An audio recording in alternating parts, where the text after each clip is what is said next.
I don't think it's working. He was a killer. First time that I saw him. We're definitely gonna.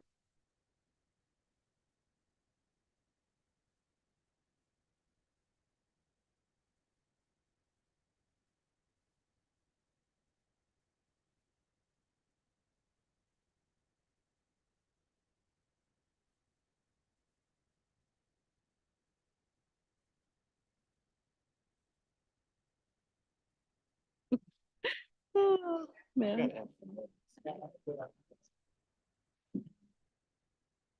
don't think it's working. I don't think it's working. It is working. He was a killer. First time that I saw him. I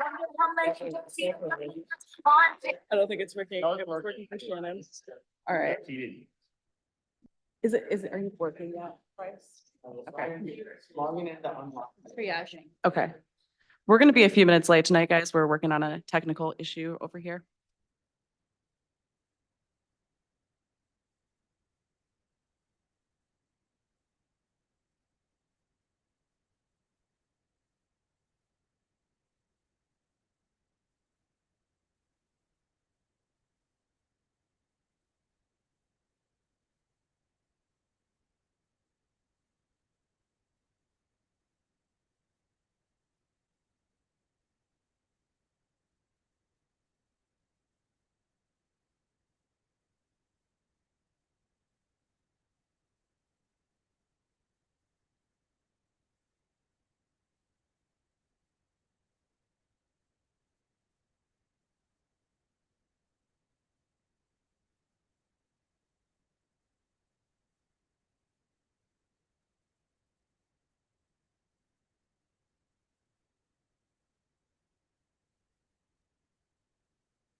All right, welcome to the March 6th working session. The time is 5:37. Can we get a roll call? Commissioner Beaman, Present. Commissioner Haas, Here.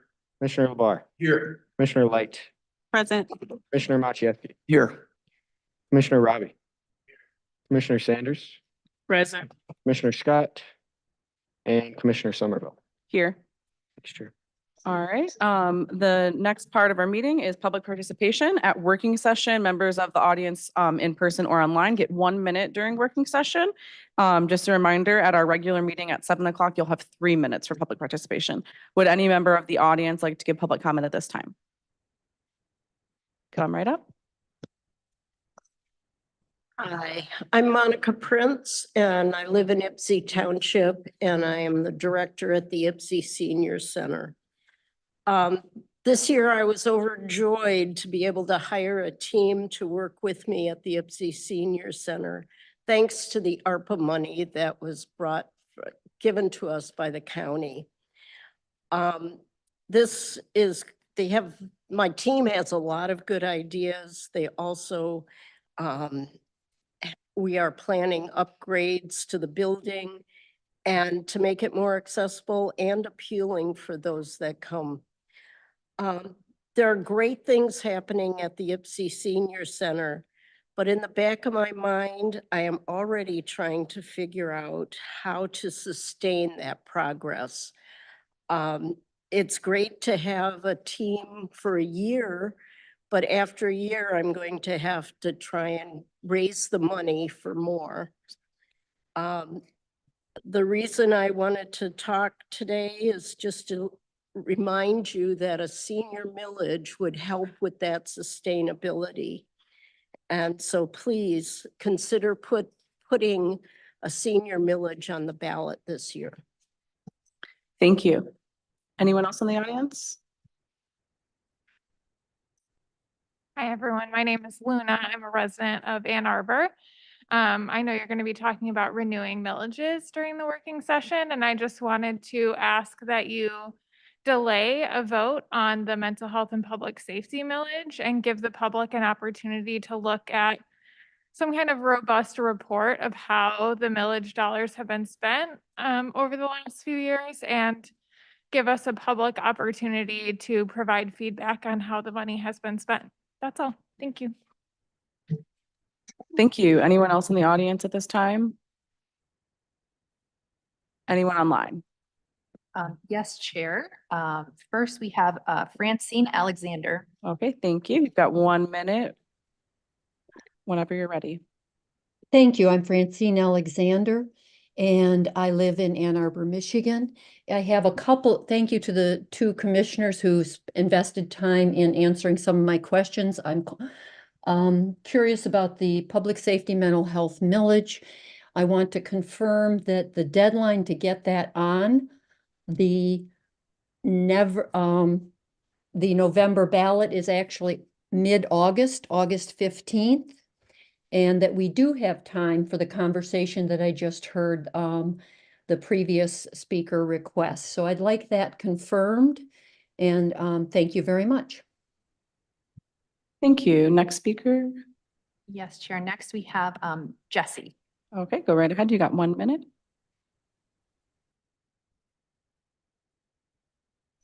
Am I able to be heard? Yes, we can hear you. Okay, great. Hello, my name is Jessie. I am also a resident of Ann Arbor. And hi, Francine. It was nice to hear from you. I briefly worked with Francine on the Washtenaw Equity Partnership. Excuse me. Hang on 1 second. I'm also interested about the mental health fundage. I also am speaking as somebody who does mental health as a crisis intervention specialist, mental health crisis response, and I was very excited to hear about the teams that were being put together originally.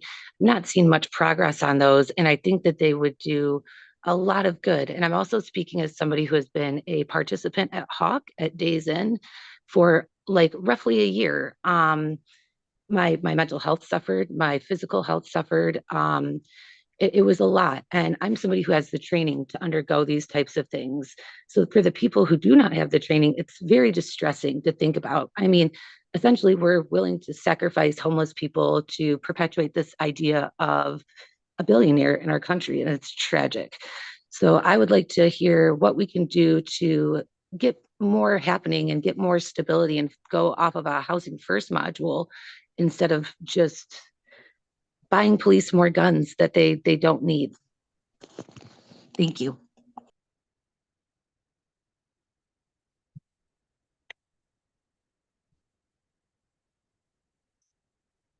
Anyone else? Yes. Next, we have Danny Bell. All right, you've got 1 minute. Thank you.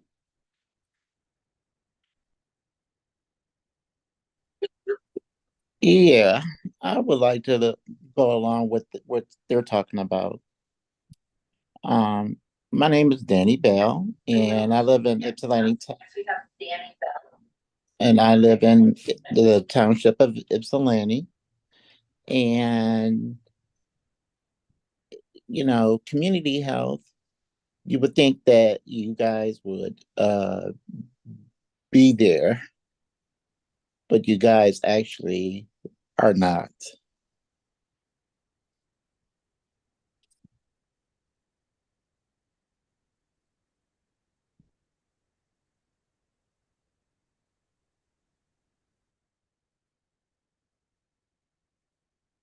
Yes, are you still there, Danny?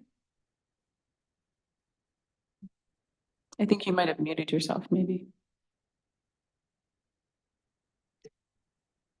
Yeah, Danny muted himself, so maybe. Okay, let's go to the next person, and then if we need to come back, we can. There's no one else online, Chair. Oh, is there anyone else in the room? Okay, come right up.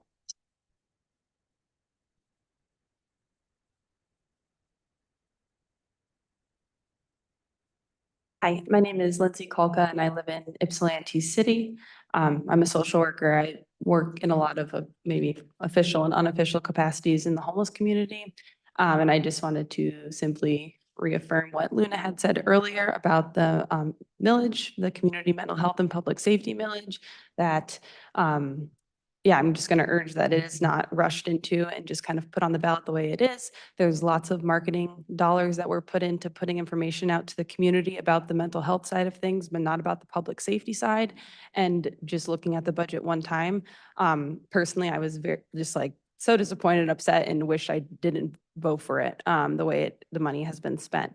And I think other people would have the same feeling, especially about how much money is going towards the sheriff just as is in the budget. So I think at the very least, we're owed a chance to engage democratically about this millage that people will be paying for in November if it's approved. Thanks. Thank you. All right, anyone else? Okay, come right up. Hi, my name's Eleanor, and I'm a resident of Ann Arbor. I'm also a representative of the Interfaith Council for Peace and Justice. And I'm just here to ask that you postpone a vote on the mental health and safety millage. There is a lot of community concern, significant concern about how money has been spent and also how we can use it in the future to better serve mental health crisis and needs in the community. So I hope that you don't vote on it now and that you have a chance, that you give the community a chance to give significant input into how the money should be spent in the future. Thanks. Thank you. Anyone else before we move on? Okay.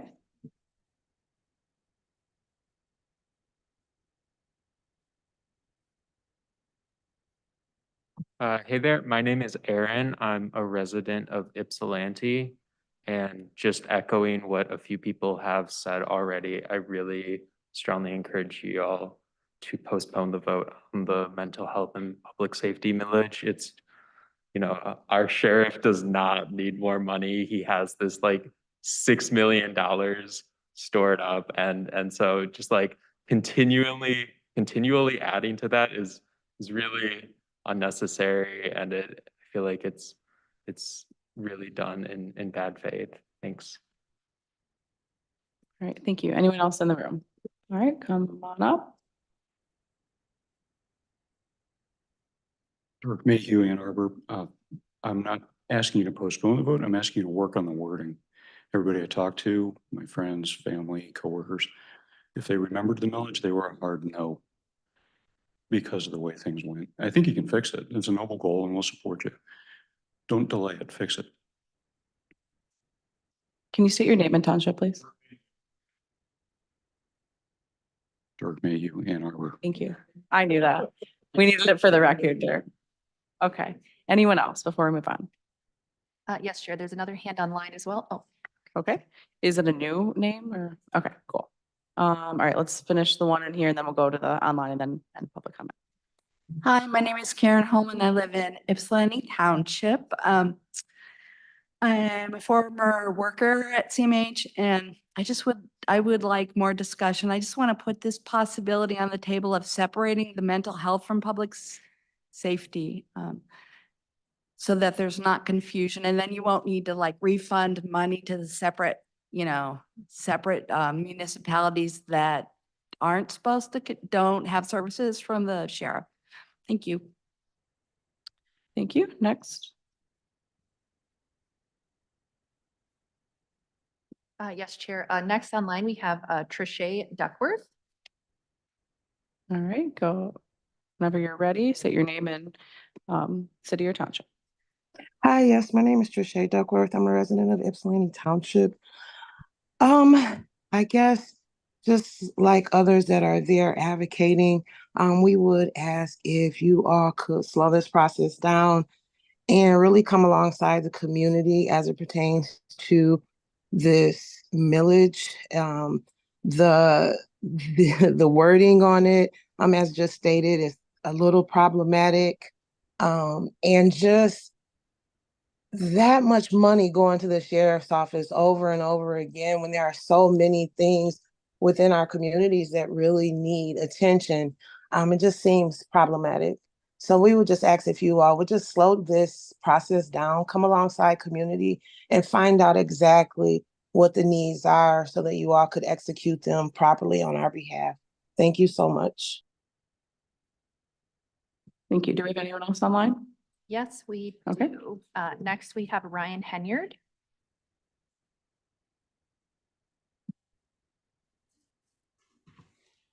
Hello, are you able to hear me? Yes. Okay. Hello everyone. My name is Ryan Hinyard. I use him, he, him, his pronouns. I, like many others, am calling in after doing years worth of work on trying to understand what would make unarmed response work best in Washtenaw County.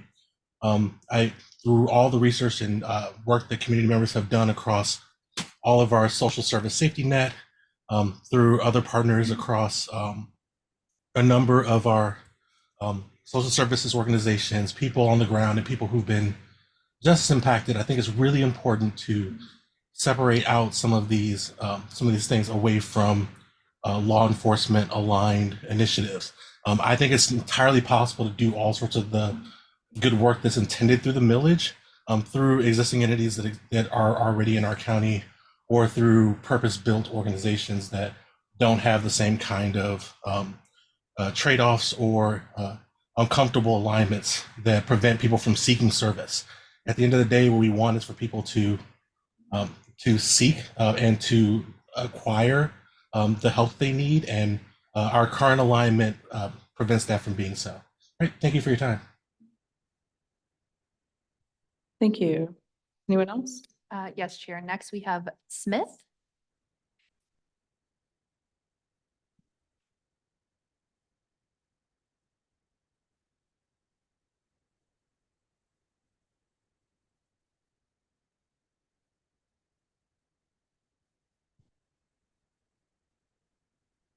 Smith, you can share now. Sorry, if you were referring to me, no, I did not mean to raise my hand. Excuse me. Okay. Okay. Anyone else? No. Okay. So come up on up. You can come on up. Hello, my name is Jen Heimberg. I'm a resident, one of your neighbors in Ypsilanti, 48198. I'm simply here to echo my neighbors and ask that you delay the vote on the millage, simply because we're talking about millions of dollars in some of our community's most essential needs. So I agree with one of my other neighbors when we talk about slowing down, delaying this vote, and possibly looking at some of the alternatives of how to best execute this money. So thank you very much. Thank you. Last call for in the room. Alrighty. We're going to move on now. I do just want to clarify before we move on to the next portion that we are not voting on anything tonight during working session, and we are not voting on the millages at our regular meeting at 7. So I just wanted to make sure folks know that there's no vote tonight. Do we have a report from the county administrator? No report. Okay. Do we have a report from our Board of Commissioners liaison? No report, Chair. Thank you. Now we're going to move on to discussion items. We have Andrew DeLu and Brady Peck. Thank you, Chair. Good evening, Commissioners, and we can get the presentation up, please. Excellent. So tonight we're going to present property tax revenues and millages and really look at four different things.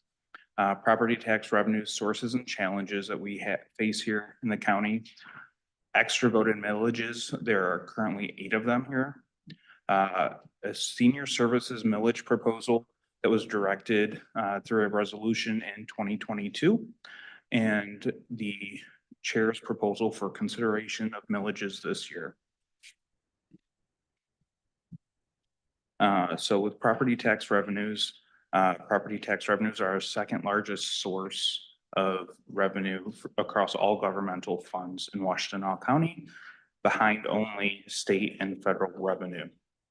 And that's looking across all funds, including CMH, public health, where you see the largest amount of our state and federal revenues.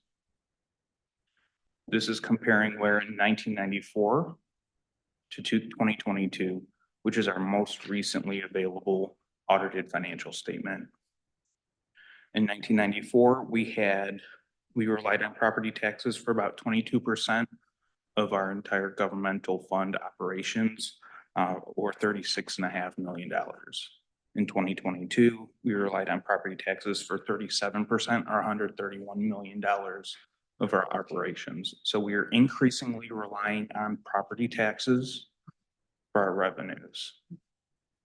Our overall governmental operations increased from $167 million in 1994 to $355 million in 2022.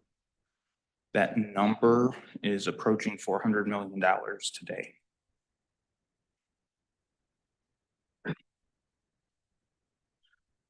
One of the challenges that we face is the Headley Amendment, which was passed by voters in 1978. We bring this up every year because there's something called Headley rollbacks, which affect the millages that are passed. It decreases the millage rate and therefore the amount of property tax that we collect. There used to be what were Headley roll-ups, but that was impacted by Proposal A, which we'll get to in a minute. Next slide here talks about the general fund property tax revenues versus the equalized and taxable value of properties in the county. Going back to 1994, which is when Proposal A was passed, to 2023. The bar on the left is the state equalized value, which is half of the market value of the properties in the county. The bar on the right is the taxable value, which can only grow by 5% each year and is limited by Proposal A. Those are measured on the left-hand side of the graph in billions of dollars.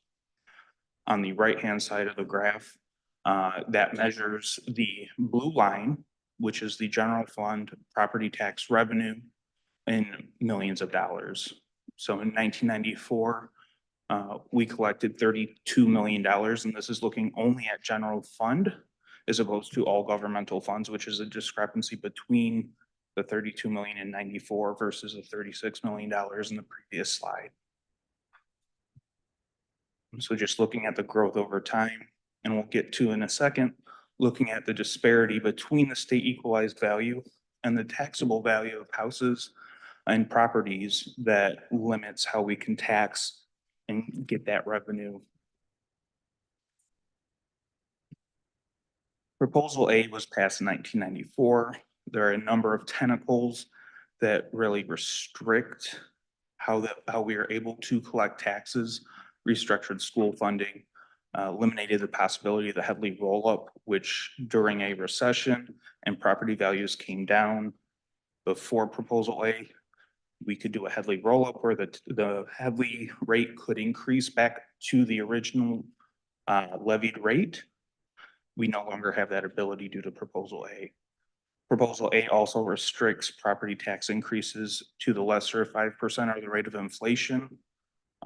Last year, it was 5%. Inflation was 7%, which we really haven't seen that prior to last year. And there's also no floor as to how low taxes can decrease during the Great Recession or any recession for that matter, which we'll see coming up on the next slides. Here we have an example property in Washtenaw County, which has not changed hands since 1999, which is the most readily available tax data. You can see the property value growing over time, decreasing during recessions, and then growing at a pretty good clip over the last 7 or 8 years. During that time, the taxable value is limited to growing at that 5% year over year due to Proposal A, which limits our ability to increase our taxable value, our tax, what we can tax. Limits our ability to keep up with inflation, inflationary pressures on our costs to operate. Next slide is another example property here in the county where there's uncapping of property taxable values when a property is sold. So you can see when a sale occurs the year following, the taxable value catches up to the state equalized value. So that's just one operation of how taxable value catches up to state equalized value, but only during a property sale. Another challenge we face is the 50 mil limit. Constitutionally, only 50 mils can be levied at any place. There's a few exceptions. Cities, villages, townships that have a charter that limit the number of mills that are levied are exempt. So there's, I'm not going to get ahead of myself. So there's a few exemptions. There is one little area that's getting close to this limit. It's not a threat in the near term, but it's something that we need to be considering in the mid to long term. So this is an area that's about 200, just under 200 parcels in Northfield Township. It has overlays of Northfield Township, the county, and Ann Arbor Public Schools. And it's because Northfield Township is a general law township, they don't have a charter. And currently there's just over 45 mills, which leaves us 4.8 mills of taxes that we can increase. So we're okay with where we're at. The Headley overrides that are in the ballot language that we will be discussing tonight are minimal, so not really a threat here. But this is just something to consider for future, that if we were to consider adding a 1/4 mil, we're discussing a senior millage later, that if Ann Arbor Schools were to add another millage, Northfield Township were to add another millage, we would start getting close to that number. Here's a chart that really lays out some of the risks. We haven't discussed some of these where special tax capture districts, DDAs, TIFAs, brownfields, that capture some of property tax revenues. Others were county user fee reductions, where fine and fee justice reforms. Those are all eroding our revenues in the county. And so we've done a little bit to contain some of those through cost containment, trying to look at the long-term risks and reduce some of our long-term outlook and take those costs and reduce them in the long term. Look at more grant funding to try and offset some of our revenue erosion. Look at asset utilization, additional intergovernmental agreements, and also moving into performance and program budgeting to identify our priorities and shift funding to those priority areas and work that into our quadrennial budget process for long-term planning. And with that, I'll kick it over to Andrew to talk about our extra voted millages. Thank you, Brady. Good evening, commissioners. Thank you for having us. This next section is really just a survey of the current extra voted millages that the Board of Commissioners have put before the voters of the county, and which the voters have approved. We wanted to do a quick survey of this, given the items which are on your board agenda for current and future discussion. As I mentioned, there are 8 of them currently. 2 of them expired last December. That would be the veterans and the roads millages. And so we'll talk a little bit more about what that means. The others, we have mental health and public safety, emergency communications, the conservation district, 2 parks millages, and then 1 natural areas millage. In total, these were 2.57 mils of funding that were initially levied, but those have been since reduced to 2.48 mils through those Headley reductions that Brady described. This is not inclusive of the county's general operating millage. We're not getting into that detail this evening, but that would be beyond what we're talking about. Of these millages, just to talk about how they're implemented, 5 are used entirely for county-funded operations. That would include the 2 parks millages, the natural areas millage, vets, and emergency communications. 2 support multiple organizations. That would be mental health and public safety, as well as roads and non-motorized. And then the last one, the conservation district, is remitted entirely to a separate entity, the conservation district. So I'll just be going very quickly, item by item here, with what these cover, how much they raise, and some of the uses of the funding that are raised through these levies. So first is veterans. For some background on veterans, prior to 2016, the county levied a veterans relief millage, which is similar but different. It was not as expansive in terms of the types of services it was able to support. That was complemented with general fund support for the departmental operations. In 2016, the voters of the county authorized the veterans millage. This supports both departmental operations as well as funding for relief of veterans inside of the county. That raises about $2.1 million in 2023. 43% of that goes to support the department, and then the remaining 57% are available to support relief operations. This is the levy which expired this past December. The next would be roads and non-motorized. Background on this, about a decade ago, a little bit more, the Board of Commissioners convened a roads funding task force. My apologies if I don't get that exactly right. But that was a group that was really challenged by the board in terms of addressing how to better improve the quality of roads inside of the county. And one of the recommendations that came out of that was to levy a roads millage. This board, when that was being considered, made some changes to include the non-motorized components. But right now that is a 0.5 mil levy, which earns about $10.8 million in 2023. There have been thus far 2 4-year millages. Those have both been structured similarly, and that 20% off the top of what is raised goes to support non-motorized transportation that is implemented through the county's Parks Department. The big uses there would include the support of the Border to Border Trail, as well as a Connecting Communities mini grant program.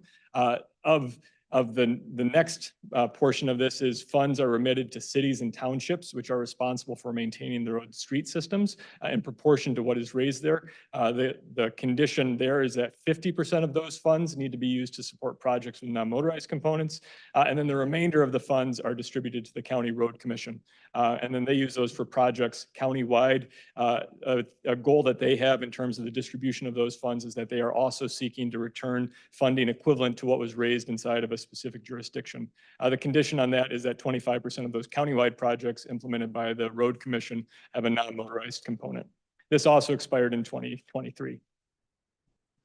Conservation District is next. This is a mill that is in place through 2025. It is in the amount of 0.02 mils, or raises $430,000 per year. This was first levied by the public, or first authorized to be levied in 2020, and then expires in 2025. All funds collected through this millage are remitted in its entirety to the Conservation District Board. Conservation districts in the state of Michigan are separate legal entities. They're entities of the state of Michigan, and they have their own board of directors who make decisions about how those funds support their operations. Mental health and public safety is next. We heard some public comment on this tonight. Currently, one mil is the amount of that levy, and this was first authorized in 2017 for, I might get that wrong, but we've collected it from 2018 through 2025. There are 3 different components of the funding for this. 38% goes to programming at the sheriff's office. Another 38% goes to support programming at community mental health. And then 24% are remitted back to local jurisdictions with their own police departments who do not receive public safety services in the same manner from our sheriff's office. And then decisions about how those funds are spent are made by those different entities. Just a note on here, there is a separate ordinance that has been adopted by the county through the Board of Commissioners addressing how these funds would be spent, and it goes into some detail in terms of the purpose purposes, and also establishes the creation of a mental health advisory committee for that portion of funds. The next millage would be the Enhanced Emergency Communication System. This is levied in the amount of 0.2 mils, which raises about $4.3 million in 2023. This has been a 10-year authorization and is currently authorized through 2025. These funds go to support emergency communications inside of the county. For background here, prior to this millage being in place, we had separate communication systems, which made it challenging for different emergency response entities to communicate with each other. What this system has allowed to happen is for the development, the construction, the maintenance, and the operational of a single system, which allows for different emergency response units inside of the county to talk with each other and to talk with other response entities who may be responding to emergencies inside of the county. There are actually two parks millages which go to support parks operations, and so I'm going to talk about them in tandem. Even though they are levied independently, they are used very similarly. The first is described by the Parks Department as its operations millage. This was last approved in 2014. The second millage is described by Parks as an acquisition and development millage, which was last approved in 2018. In total, we have two millages that are each a quarter mil, and combined they raise about $10 million per year. These go way back. As you know, Parks celebrated their 50th anniversary last year. The first millage that I referenced started just a year after that and has been renewed by the voters 4 times now. The second millage was first levied in the mid-'80s and has subsequently been renewed 3 times. There's another slide here just because the duplicate millages.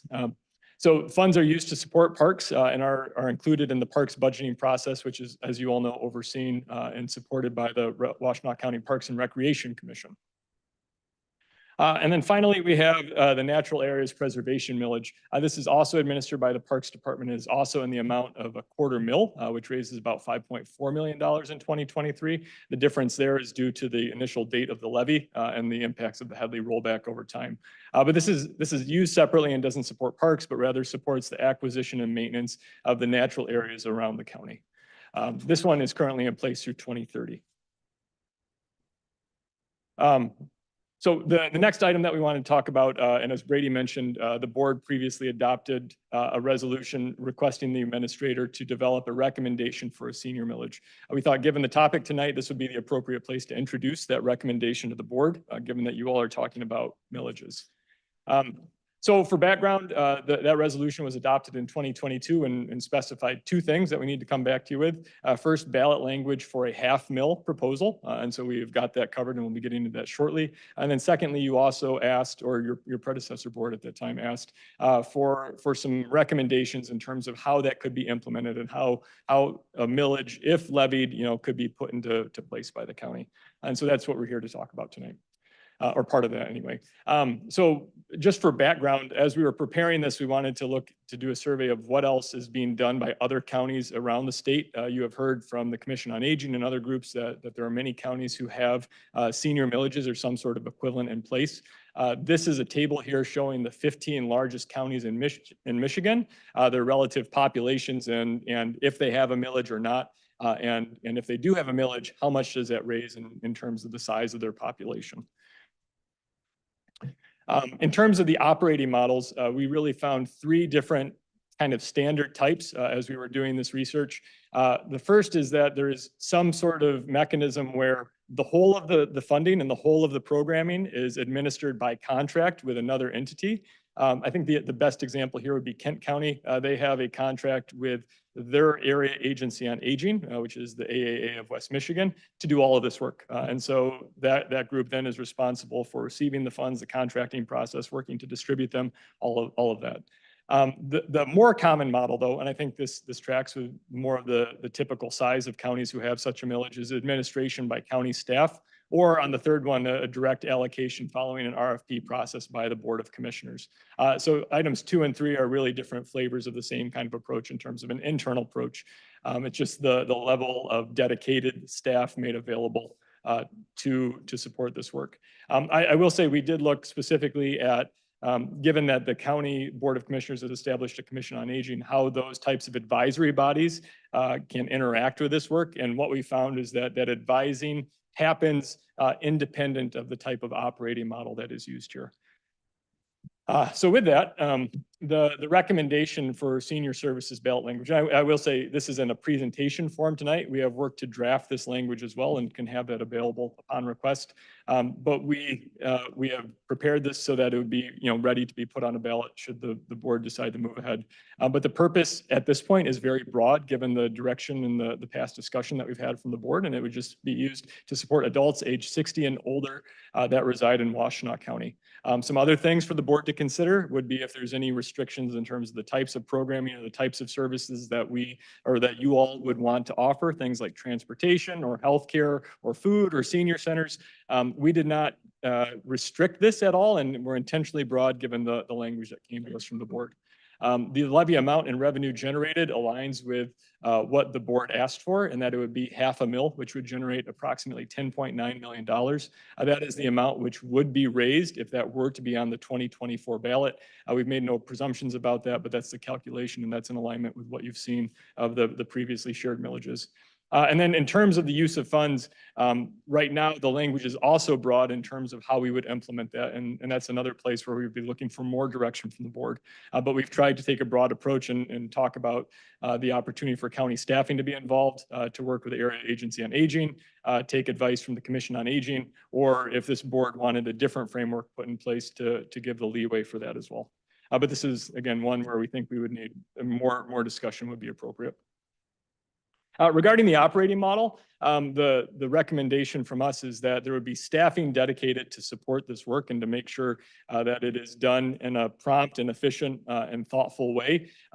We're thinking that a lot of this funding, given the past discussions of the board and the allocations that were made through the 2 separate rounds last year to the senior serving entities through both ARPA funding and the follow-up general funding, would also be done on a contractual or an allocation basis, and that a lot of the staff work would be required to set up and implement and oversee those contracts and report back to the board on the status of them.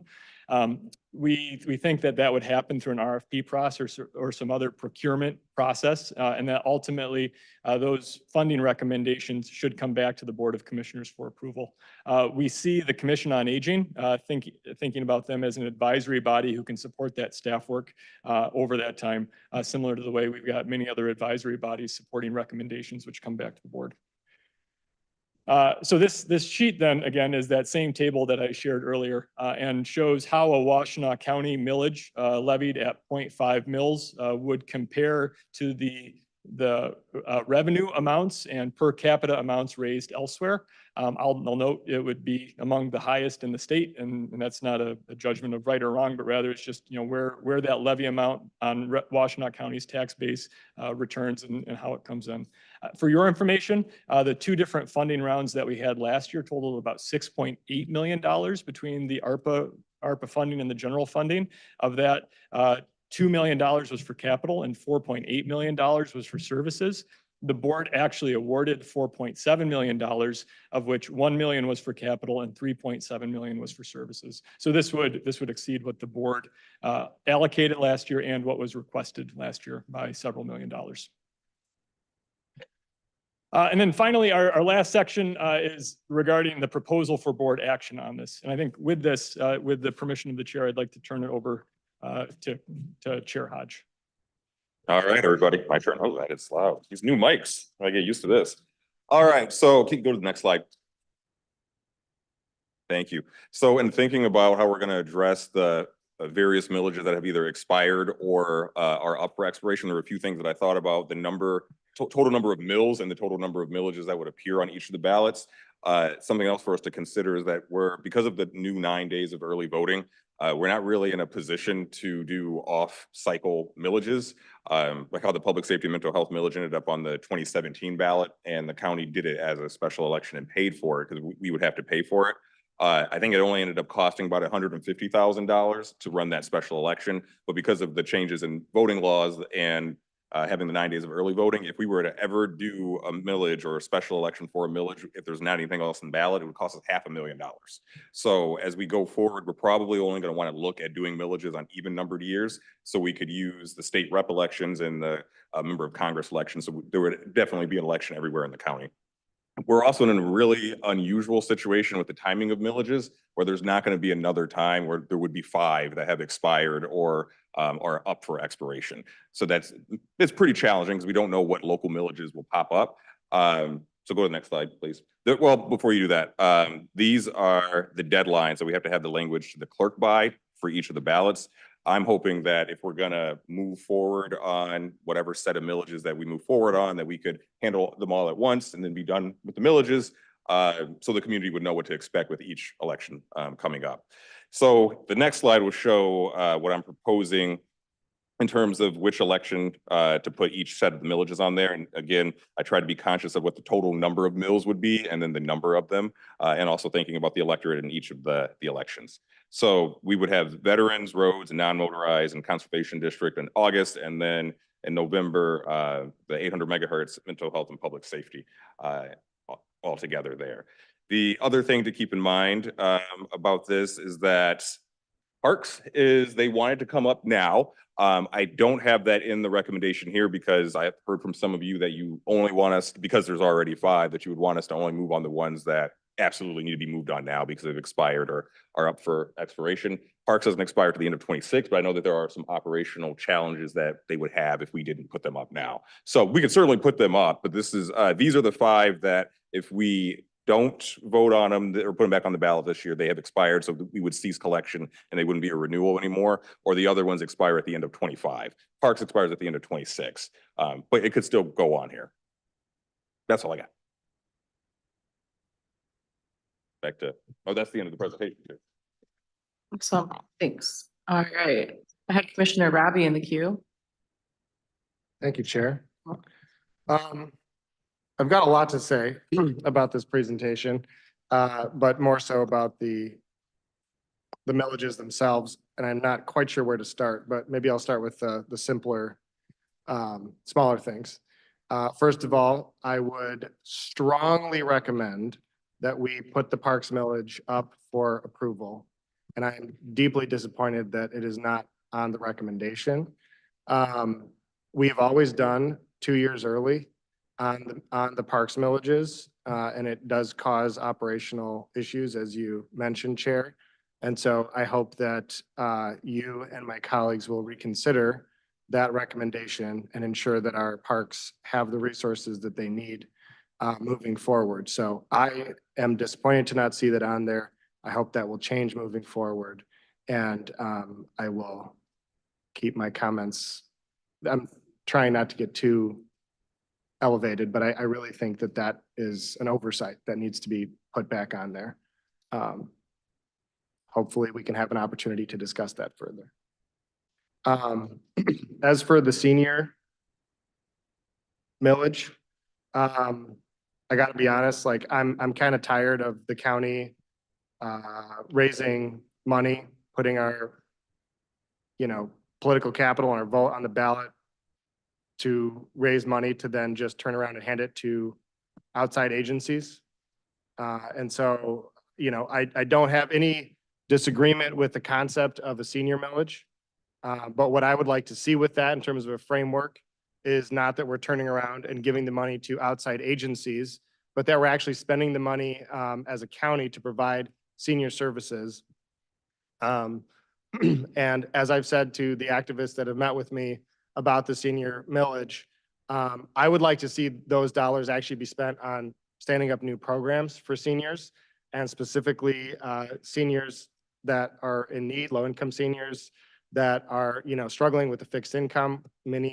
There was a senior that came to our town hall the other night that her rent is being raised every month, and affordable housing is an issue for seniors. And so in my opinion, the county needs to stop being in the business of taking money and then turning it around and throwing it out the window. We need to be doing services ourselves. If we're going to take responsibility for this, we need to do it as the county. We need county staff to be working on it. We need county resources to be brought to bear for that. And I think our, Commission on Aging can have a role in advising the board on how the money is spent. But ultimately, I would not want to see a framework that involves, very much money being spent on private vendors be they for-profit or nonprofit. I want those services to be done in-house, and I want to create new programming that is comprehensive. Maybe it's a food program for seniors, maybe it's a housing program for seniors, but I want that to be coming from county resources directly and not, watering down the county's effectiveness by, pushing money out the window. So not opposed to the idea of a millage, but I so far was hesitant with the framework that you proposed, Andrew. Andrew, can you help me understand the conservation district? Who votes for the conservation district members? You said it's a public body. Yes, Chair. And actually, I should have mentioned, I'm sorry, Commissioner, my apologies. I don't even know what you said. We have representatives from all of the different entities who are supported by the millages here tonight, including 2 from the Conservation District. We have Shannon Brines, the chair of their board, as well as Jill Donor, who is their interim executive director. I'd like to ask them to speak to that question. Okay. You okay with it?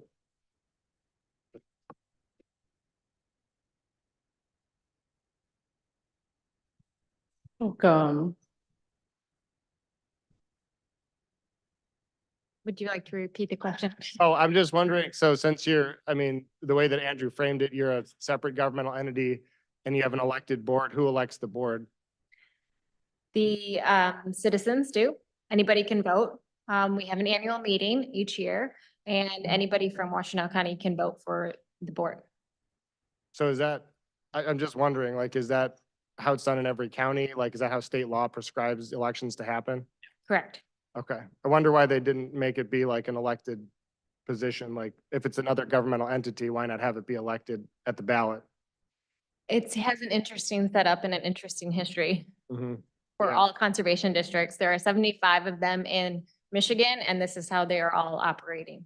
How does the money from the millage flow to you guys? Like, do we just give you all the money? Do you present a budget to us? How does it work? Yes, there is a budget presented to us. We delegate that. We use matching funds for grants. We also use it for all of our programming staff, all of our technical services that we do, our outreach through our native plant expo, as well as our tree sales. But is the budget like presented to the county, or do you just have the money allocated to you and then you set the budget amongst yourselves? Is that how it works? The latter, yeah. Okay. Just to be honest with you, I tend to be concerned about that structure, especially if, the county's the one putting the millage on the ballot. I feel like, and this is going to be a theme, I'm not trying to pick on you guys, but as we go through all these other millages, like, I really think there needs to be more of a direct line to, the county's putting this millage on the ballot. We can be partners on that, but I don't like the idea of just saying, here's your pot of money, taxpayer money, go run with it, do whatever you want. So I would love to see a structure of more collaboration and, seeing what you guys are doing, submitting your information to us so that we can say, yeah, that's great, keep doing what you're doing, or here's some tweaks that we'd like to see happen. So that's just my take on that one. Yeah, understandable. We have an annual report that comes out every single year along with our annual meeting. We also have a strategic plan that's all posted online and everything is visible for you to be able to see.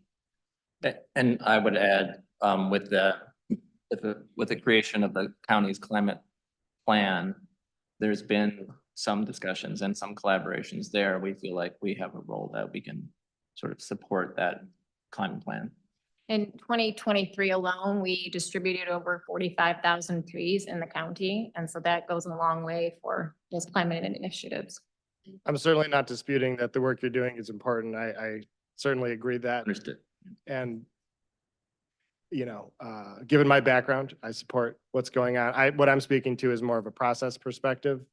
And how do we make sure that, there's public oversight in that way of the resources that are being spent. And I don't know that, a report that's just available to the public is necessarily what I'd like to see. I'd like to see more direct interaction with the BOC on how the resources are being spent.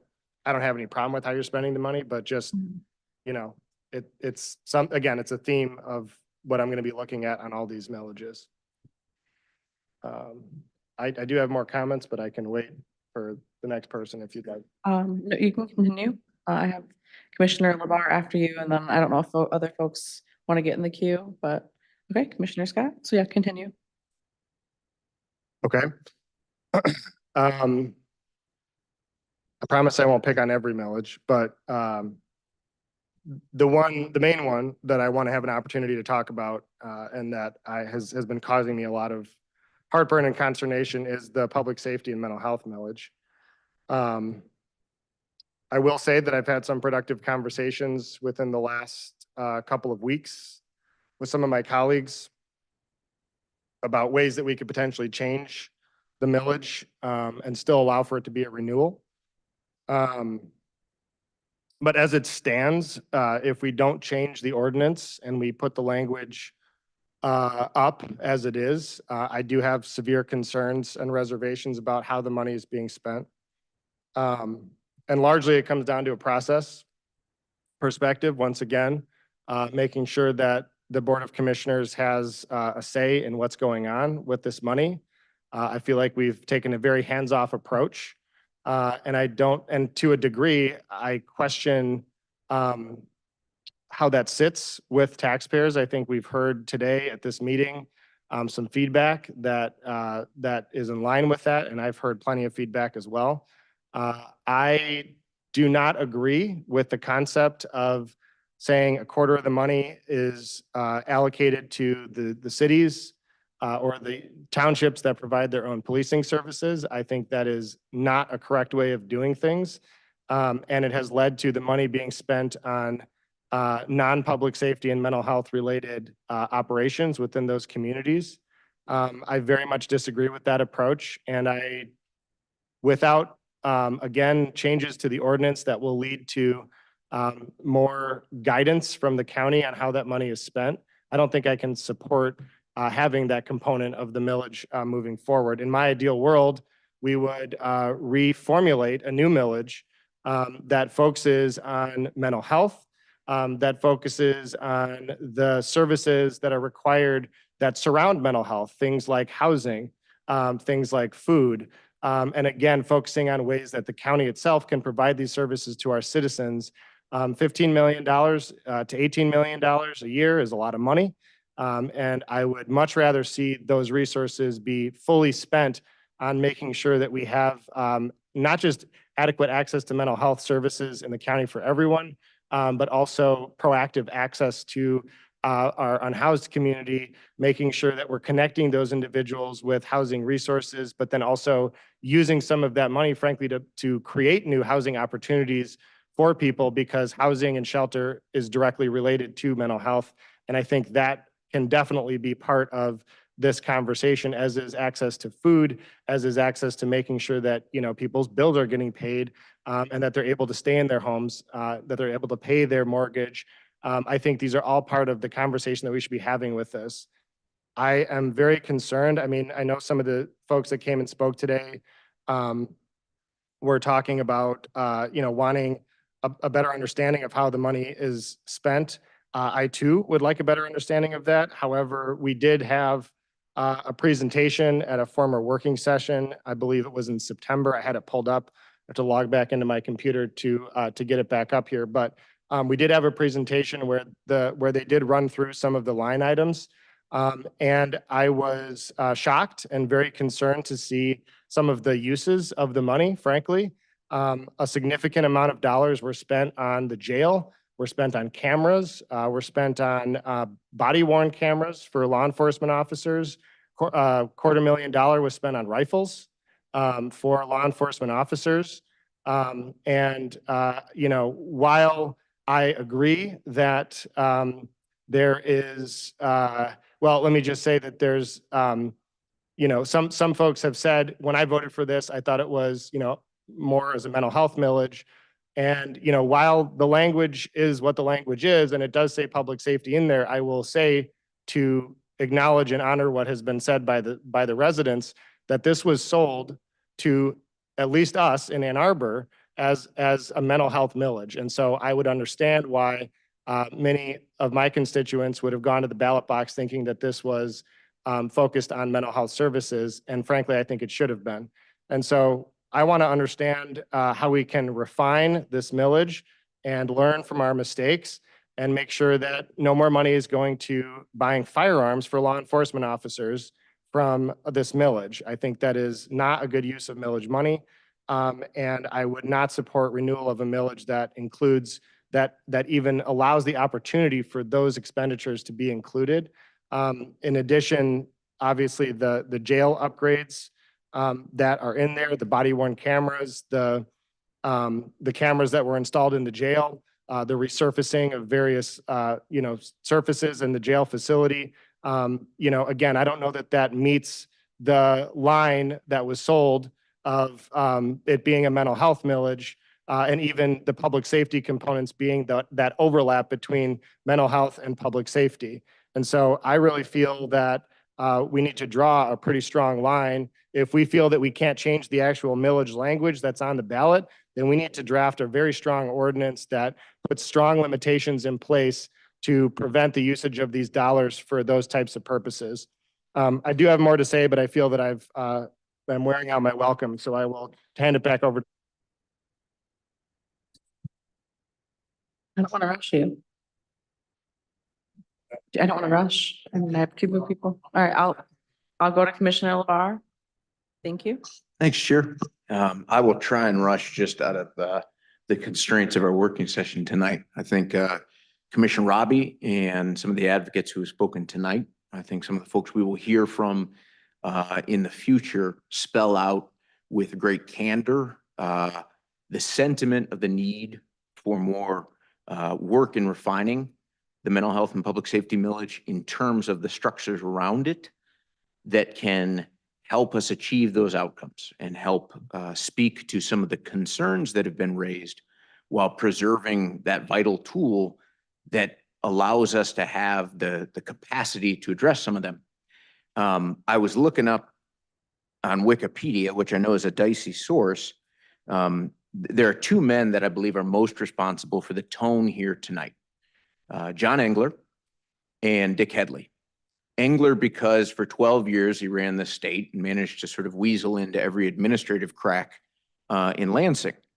And Dick Headley, and Yusuf will recall this, he was an anti-tax zealot. It was his passion. And he was successful in 78, just as he was unsuccessful in 82 running for governor. But he got the Headley Amendment on and passed. And it is a reality, and it is a constriction, and it is an effort that is very successful in killing the efficacy of government. So I want to acknowledge those things.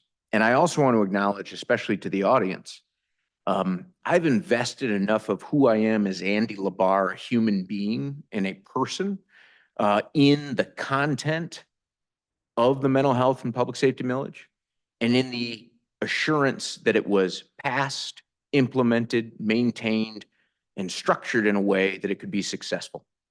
So I want to recognize that just briefly, because what I don't have, which I no longer can claim to have, is objectivity. But I hear the sentiment that's expressed tonight, and I think we'll hear substantive arguments about it in the future. And so I just afford you colleagues and folks who are listening this commitment that I will try and speak to the sentiment expressed and try and focus on what is the spirit of what you are asking for, which I think is you want this millage to be just in terms of doing good and doing good in the right way, and according with the language of the ballot, and according with the rhetoric of the campaign, and in accordance really with a flawed system that we operate in when it comes to the intersections of race, government, policing, mental health, and the reality of 21st century America. So if you will grant me that small bit of grace in saying that, I think I can be most productive in that, and I look forward to it, because I think ultimately the 9 of us will consensus around the idea that maintaining the ability to go out to voters and say this is a reauthorization, this is not a new tax, this is an affirmation of what we've done and an ask to continue it. We can combine that with what many folks are calling for here to make sure we do it in the best possible ways. And then when we have, like I do, those blind spots from sentiment or experience, that we can lean on others to point them out and help us best address them. So it's a complicated, sticky item, but I'm enthused tonight, Chair and board members and attendees, that we're at least going to dive into that work together. And I look forward to that. And Commissioner Robbie, I want to recognize what you said and the discussions we've had. And I want to say, I may not end up in the same spot on some of the substance, but I hear what you're saying, Yusuf.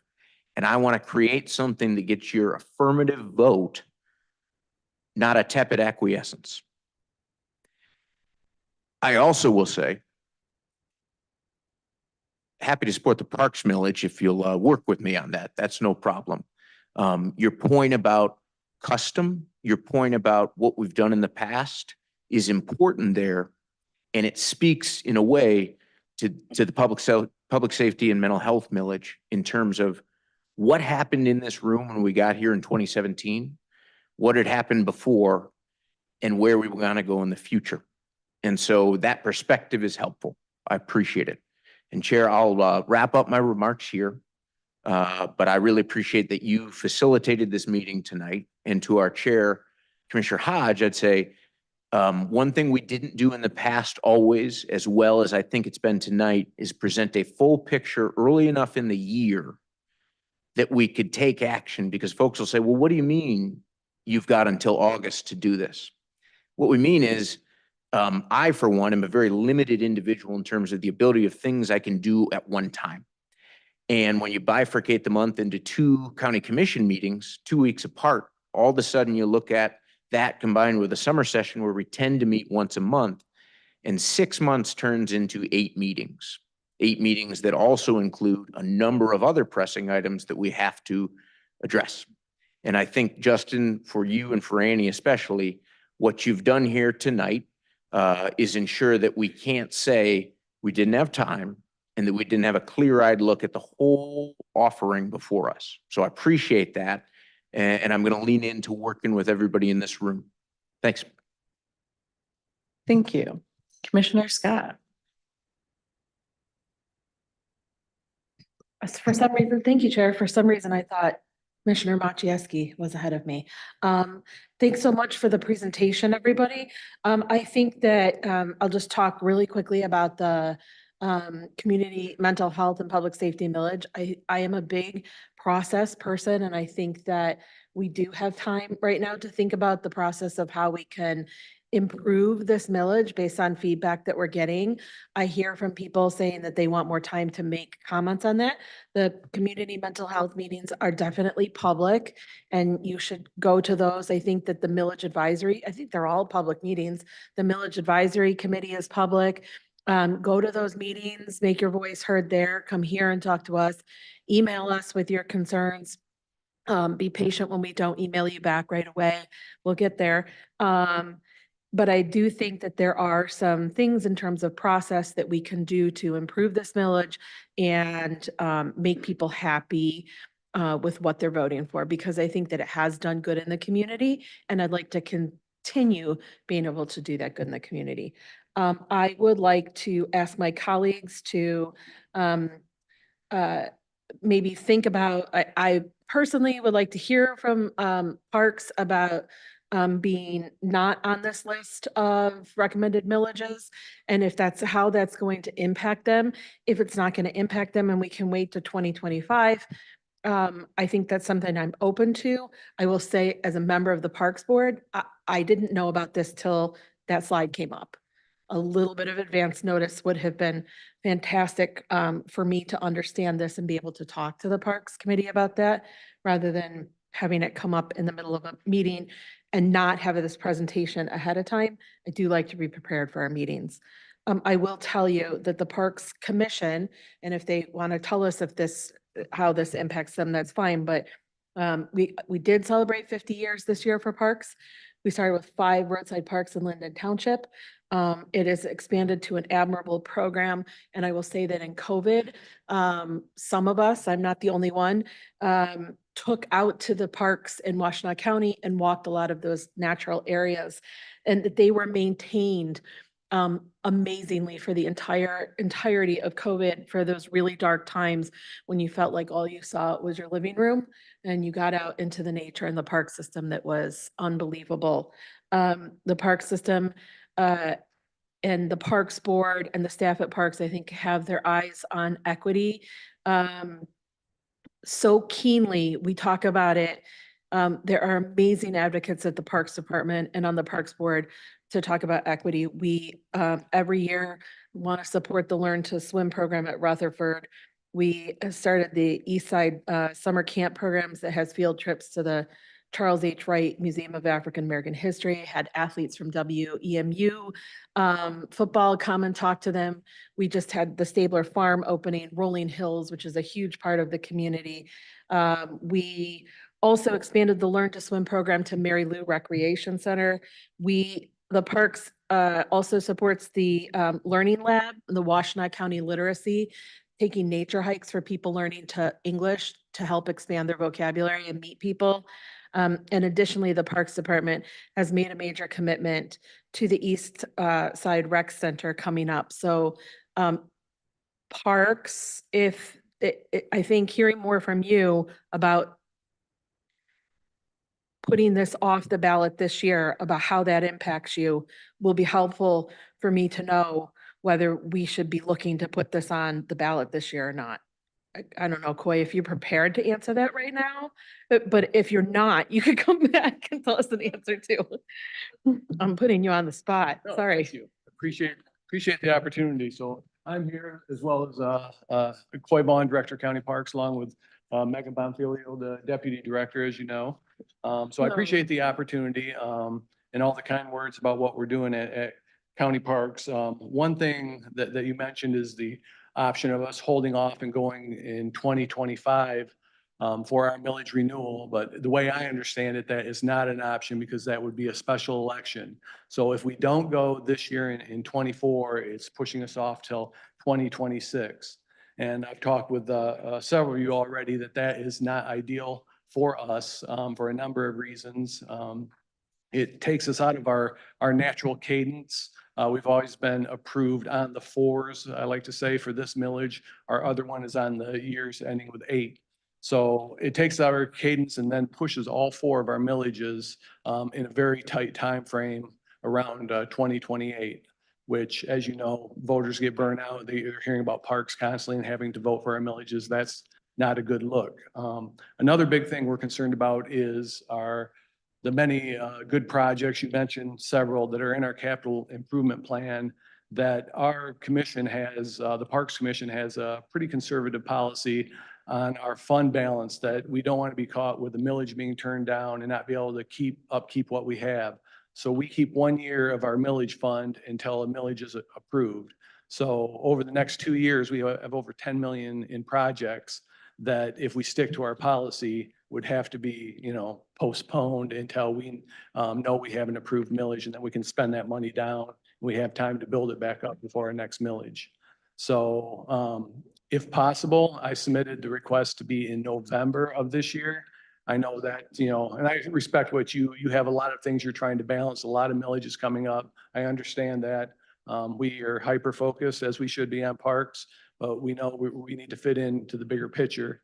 So ideally, November. If not, we would encourage you to put it on August.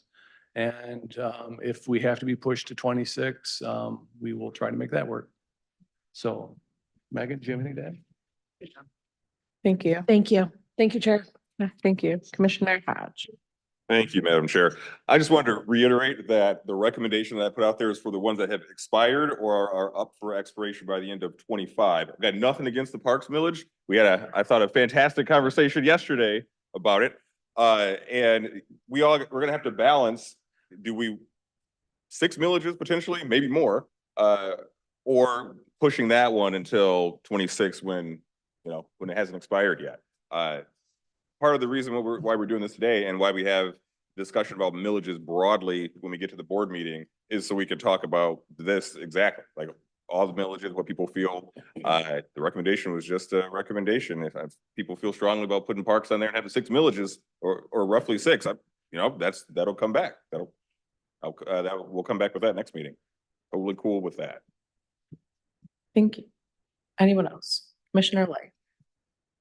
I just want to thank some constituents who have reached out to me about our mental health and public safety millage, just asking for more clarity and voicing their concerns. It's greatly appreciated.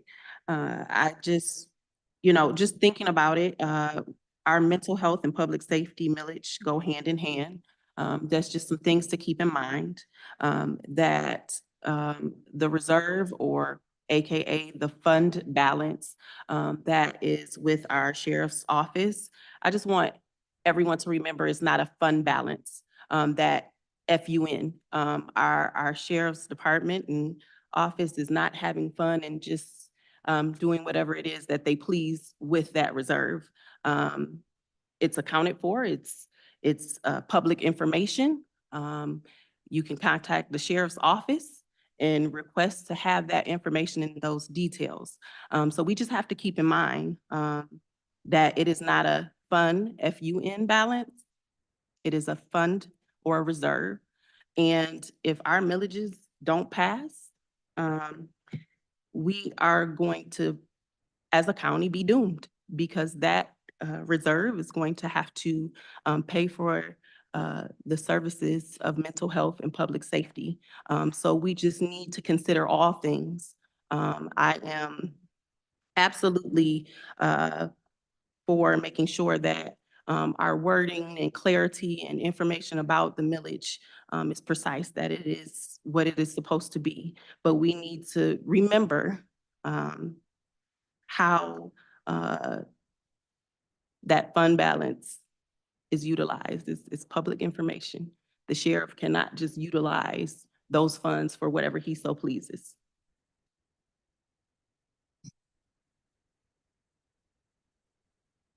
Okay, I'm gonna go to Commissioner Machewski first, then Beaman, then, is that a hand? Carolyn Sanders? Commissioner Sanders? Okay, so I'm gonna go that way first and then go back to Commissioner Rappy. Commissioner Machewski. Thank you, Chair.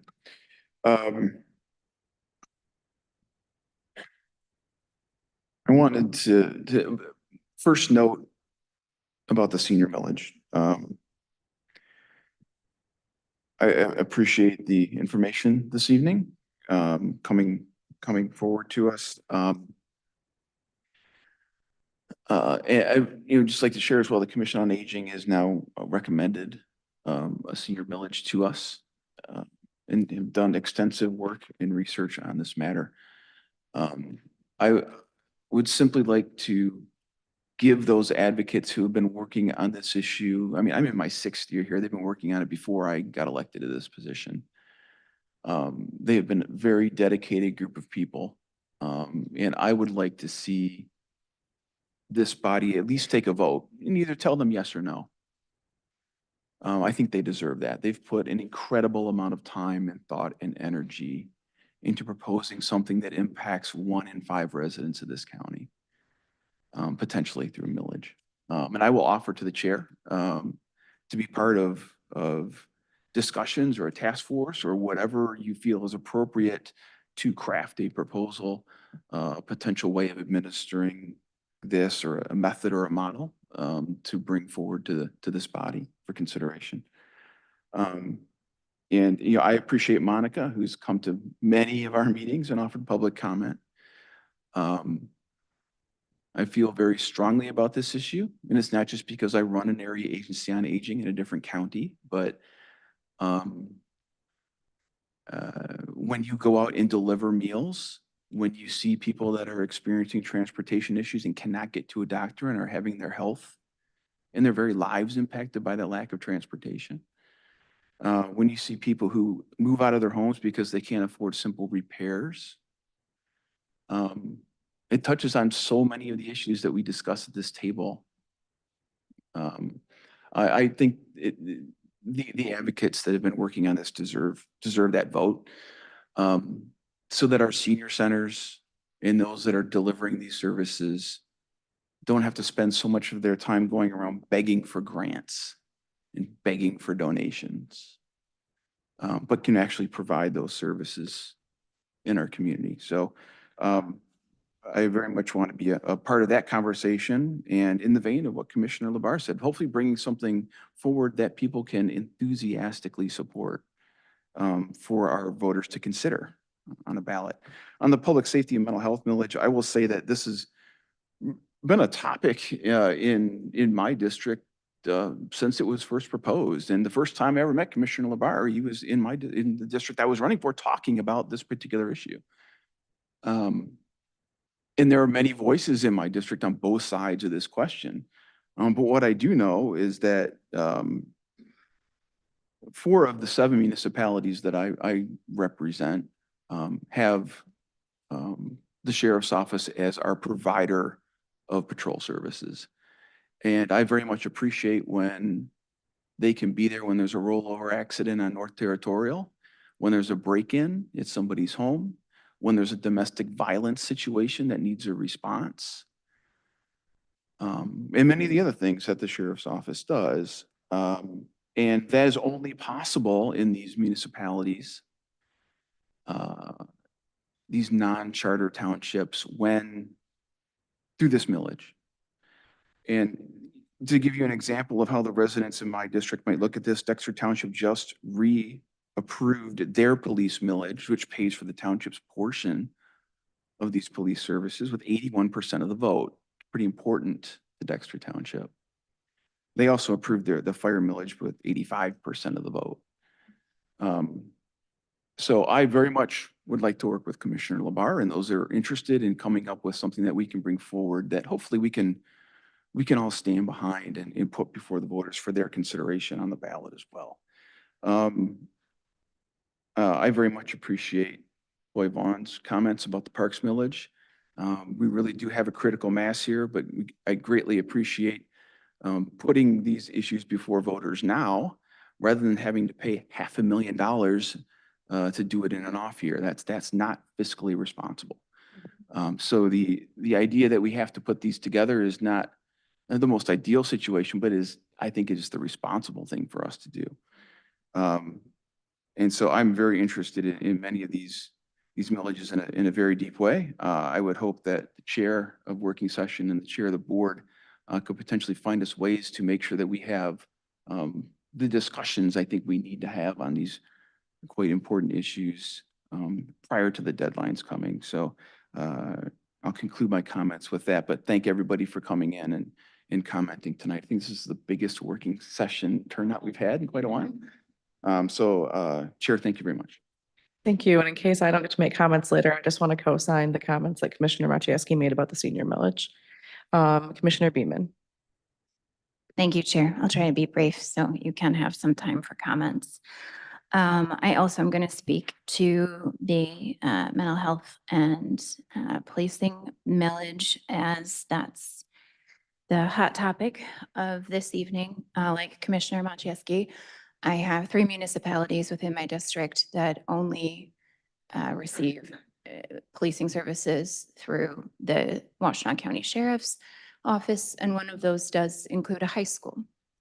And when we look at the trends that we see across America, unfortunately, we know what's happening in our high schools. And so it's very valuable to my community to have them present. But outside of the traditional policing and what we think of Washtenaw County Sheriffs, there are many items that we're involved in, and one that I was especially proud of, and I will fully admit that I was giddy when President Obama shared it on Twitter, which is the 21st Century Policing Task Force that was created by President Barack Obama, and we have implemented within Washtenaw County to bring greater trust among law enforcement officers and the communities they serve, especially in light of recent incidents that have happened throughout our nation.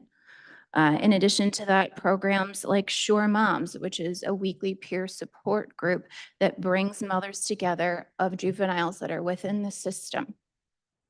They get to have a safe space where they can come together and speak and trust and connect. There's a quote here When I came to Sure Moms, I was suicidal. I was self-harming and I just wasn't okay. But after being with these women for a while, I became stronger. I became whole. Sorry. I became a whole new woman from the sisterhood of Sure. As a mother, I can't measure the value of that against a millage, of understanding what these women are able to do through funds that come through the sheriff's office. This is the sheriff's office side of the millage. It is not the CMH side of the millage. I agree that there are areas that we can look to adjust, and I also wish to work with Commissioner LaBarre and my other peers here on the board to make something that we can bring forward so that we don't lose these programs and we don't lose our community mental health programs. Because if this is not renewed, as my Commissioner Light alluded to, they will go away. There is no other funding for these programs. And if this millage does not move forward, those programs are gone. Thank you. Thank you, Commissioner Sanders.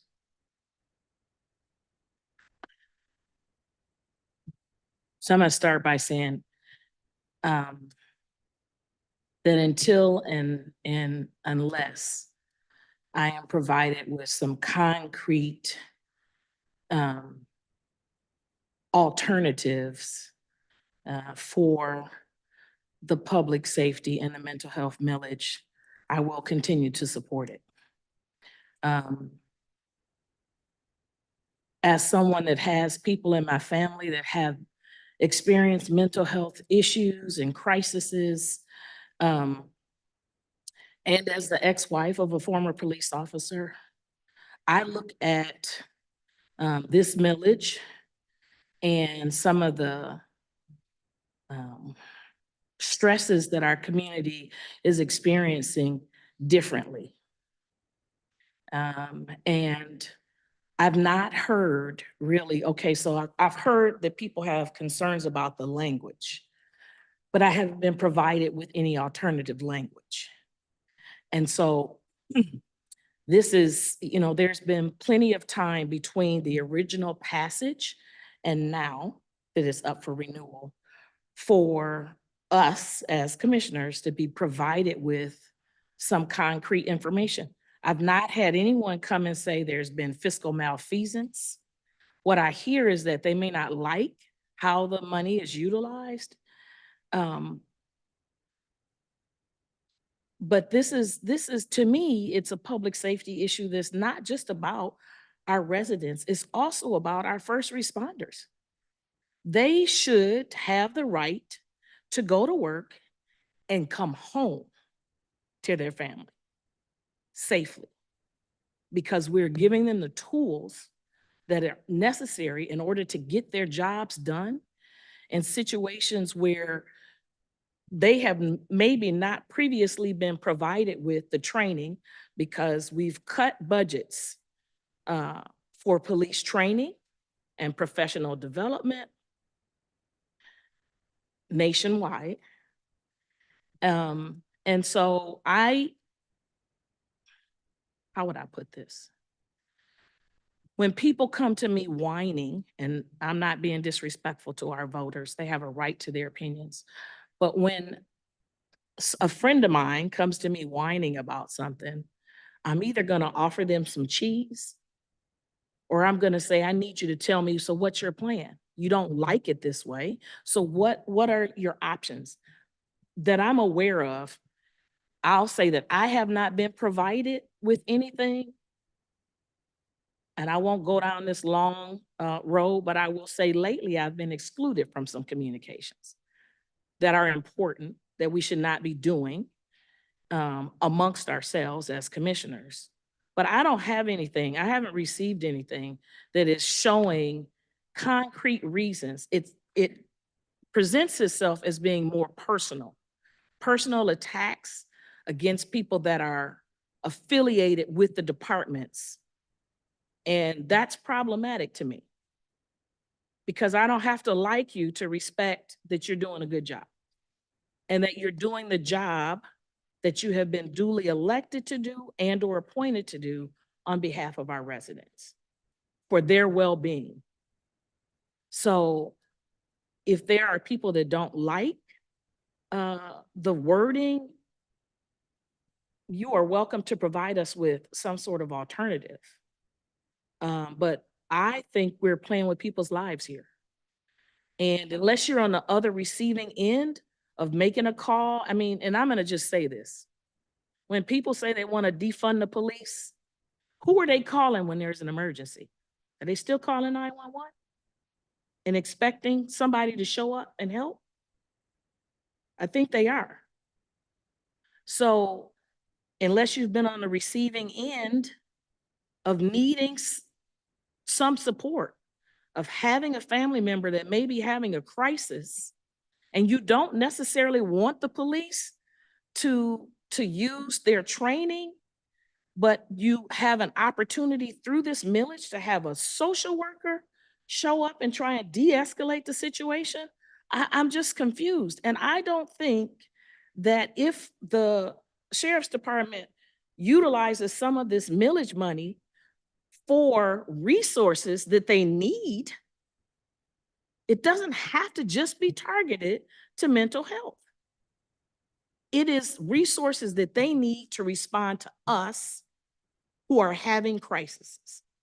I don't think that that's a misabuse of funding.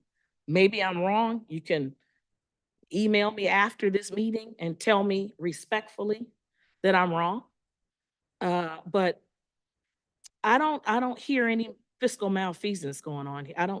No one has brought anything that I can sink my teeth into that says that this is not something that should not be renewed. In terms of the other millages that are up, I sit on the road commission. I have said I support it. I still support it. If you happen to travel outside of Washtenaw County, if you travel outside of Michigan, you can tell whether or not we're utilizing our funds appropriately on our roads. It's clear to me. But I would love to receive some concrete information that doesn't seem to be slighted towards, you just don't like that person. You're not saying that they're doing something wrong or illegal. And I also would like to see some of this targeted attention put towards those municipalities that may not be using the money the way that you think that they should. That is not something that we can control. That's something that you have to talk to them about. So I had to, I'm not saying that I support the millage. I haven't received anything in this 3.5 years that I've been serving that shows me that I should not be supporting it. And it doesn't matter who's sitting in the sheriff's seat, I would still support it. So. Thank you. All right, we're on round 2. Commissioner Robbie. Thank you, Chair. So as expected, my new favorite way to describe myself is the fly in the ointment. I guess that's what I am. I knew I'd be the fly in the ointment walking into the meeting, and I guess I still am. That's fine. To the extent that any of those previous comments were directed towards me, I want to be crystal clear that none of my approach to this millage has anything to do with the personalities of any individuals, and has solely to do with a firm belief that process is important, that transparency is important, and that public accountability is important. And at the end of the day, the people at this county who are elected to serve as the public's voices around this table are the 9 of us. We are the fiduciaries of the county. The public elected us into that role. And I believe it is our responsibility to make sure that county funds are spent appropriately and wisely. And at no point have I insinuated, or do I believe, that funds were used illegally or improperly. That's not what I'm trying to say.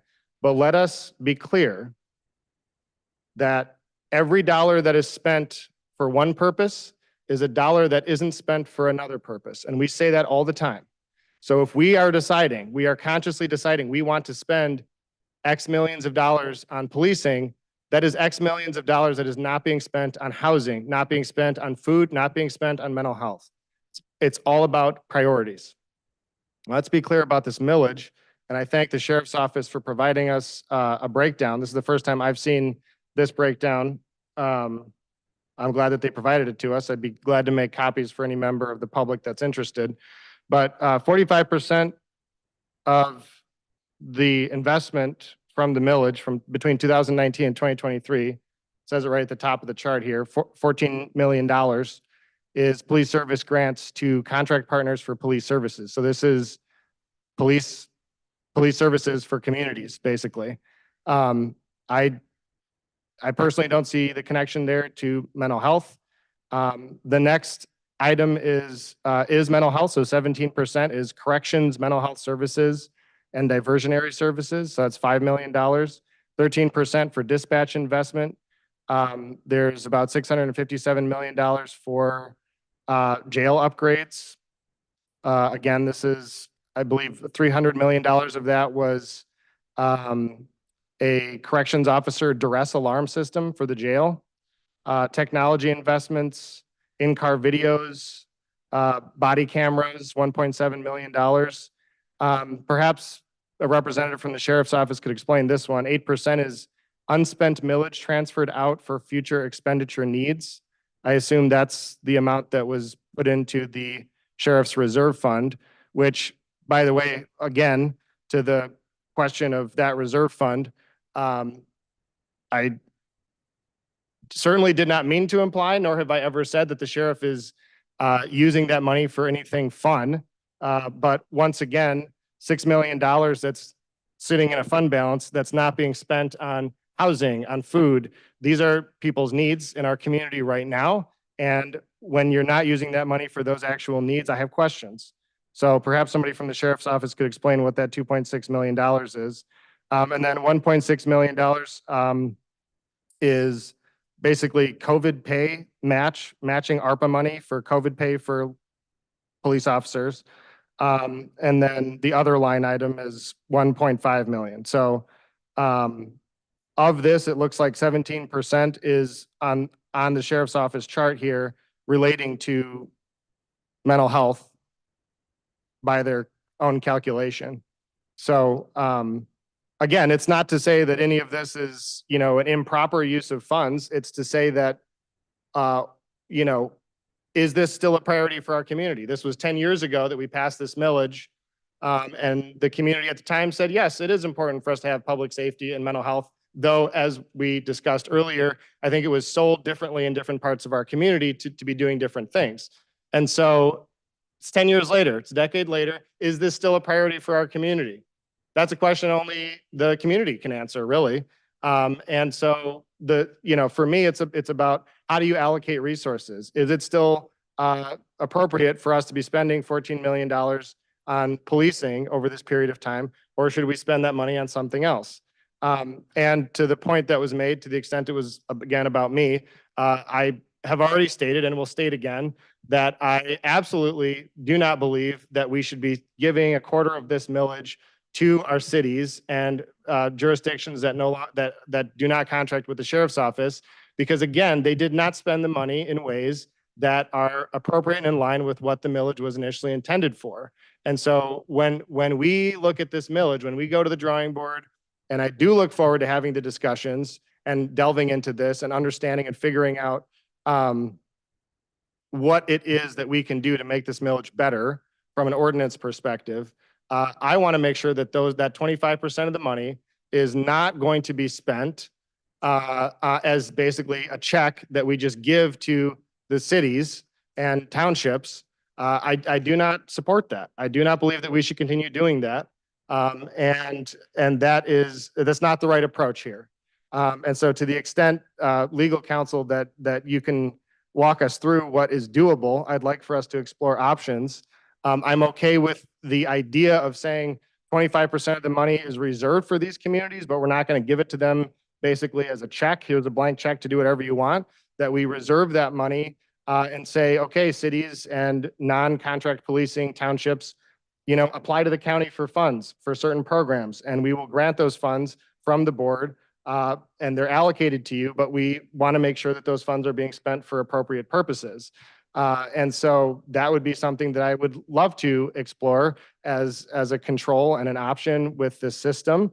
And as I've always said from the beginning, I have always wanted this millage to be structured such that the county is offset, because the whole idea with this $14 million here that we're providing for contract jurisdictions is the cost of a police service unit kept going up, and it was becoming unsustainable. And so we were trying to find a way to basically, support those contract jurisdictions to help them continue contracting with the county.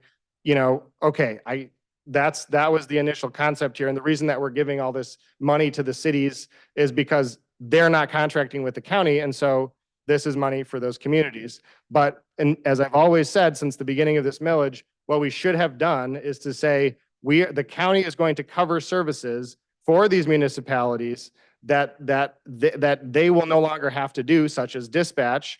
And the county will provide those programs using the millage dollars, and they will take it off of the county's, or the city's responsibility. The county will just do it. And that way there isn't question about, any of this moving forward. And the county is the one responsible for providing these services.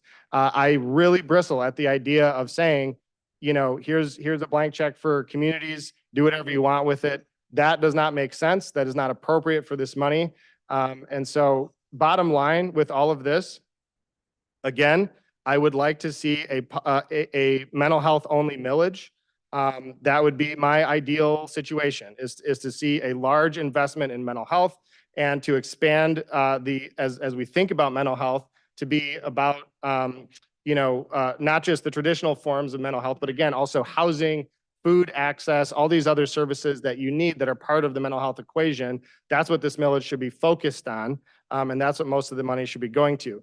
Short of that, if the board, which again, it seems like I might be the only one here that feels this way, but if the board wants to proceed with the millage language as it is, then what I would like to see are strong controls, frankly, in place to make sure that the 9 of us are ultimately responsible for how this money gets spent. And my understanding right now is that the way that we've created our county government, whether by state statute or by county policy, has created a situation where we have become sort of devolved as an organization to the degree where a lot of the controls and oversight have been given up by the Board of Commissioners. And again, when it comes down to it, we are the 9 people elected by the taxpayers, by the voters, by the citizens of our community, by the residents of our community, to be the fiduciary for these issues. And so as we take millage dollars that the voters, work hard for, they give us their money to the extent that we can, we want to make sure that we, the 9 of us, are being responsible for that money and reviewing how the money is spent. I would like to see it more be a grant process, and for mental health, for the sheriff's office and for local communities to come to the board and say, here's how we'd like the money to be spent. And then for the board to say, yeah, that sounds great. Or no, we would like to see it spent somewhere else. That way, the public actually has a venue and an opportunity to come into the room and yell at us and say, hey, we don't like that you're spending your money this way. You shouldn't do that. And so that to me would be a good way to correct this. And at least, even if we can't change the percentage that's going to law enforcement, at least we could create an opportunity for more iterative dialogue with the public at this board table. That would make me a lot more comfortable. I'll stop my comments there. I bet there's other people that want to talk, but thank you. Thank you. Yeah, we have 2 more queued up in round 2. I do just want to, I know that there was maybe some interest in having somebody from the sheriff's office respond. I do want to highlight that we have time at our regular meeting for folks on each millage to speak to them. So it's my suggestion that we wait for that and then finish up commissioner comments. That way we can start our regular meeting, if that's okay with everyone. Commissioner LaBarre. Madam Chair, I'll try and comply with that. Thank you. I think there's enough commonality with the 9 of us and with every elected official in this room in terms of wanting to help people, wanting to be accountable, and wanting to find a way to move forward together. I still think, despite maybe where we feel we're off tonight a little bit in terms of a common view, that we can get there. The one thing we can't change, and I think our corporation counsel will speak to this, is our dear overlord, our dearly departed overlord, Dick Headley, made it such with Headley and with Proposal A that we don't have the ability to modify language above and beyond very strict limits and be able to go out to voters and say this is a reauthorization.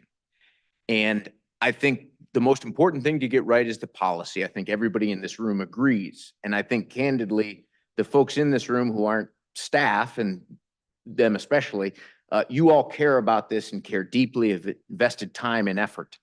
A general election electorate may have disparate levels of interest and so forth. And so I think whatever decision we make, understanding at what point we keep or lose the ability to go out to taxpayers and say, this is a re-up of what you've approved, and address challenges, concerns, opportunities via ordinance amendment, new policy, practice, those sorts of things.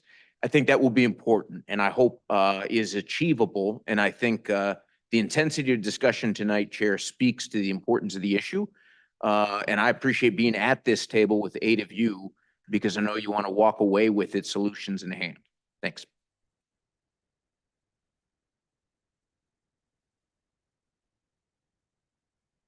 We've got Commissioner Sanders, but I do want to, would you mind if we let the sheriff go first? Okay. Sheriff Clayton, if you want to come up and respond, and then I'll go to Commissioner Sanders after that. Thank you so much. Good evening, folks. Thanks for giving me a chance to respond. Responding because I think I was asked to somebody from the sheriff's office. So let me try to frame this in the most global way. It was a public safety mental health millage. And the public safety part of the millage was support public safety, directly support public safety from a contract policing standpoint, and then hit a nexus between public safety and mental health. We've done that. I was really, really clear. We were really, really clear when we first put this up. Public safety, mental health. I was extremely clear that as a contract policing jurisdiction, that the current architecture was not sustainable. Y'all knew this. You were taking $3 to $4 million out of your general fund and using that to support the subsidy for the contracting jurisdictions. Not sustainable. I'll back up and say, I also know where I live and work. I've always said this, know where you live and work. I live and work in Washtenaw County. We were raised in family here. I love it here, but this is not a police county. This is a human services county.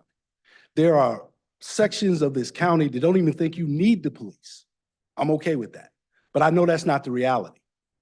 We talk about talking to folks. I go all over the county. You know what I hear, especially in jurisdictions that aren't well communities where people feel they're under siege. They never tell me, Sheriff, I want to defund you. Sheriff, I don't want you to show up. They tell the sheriff, we need you because in the summer, I want to be able to sit on my deck.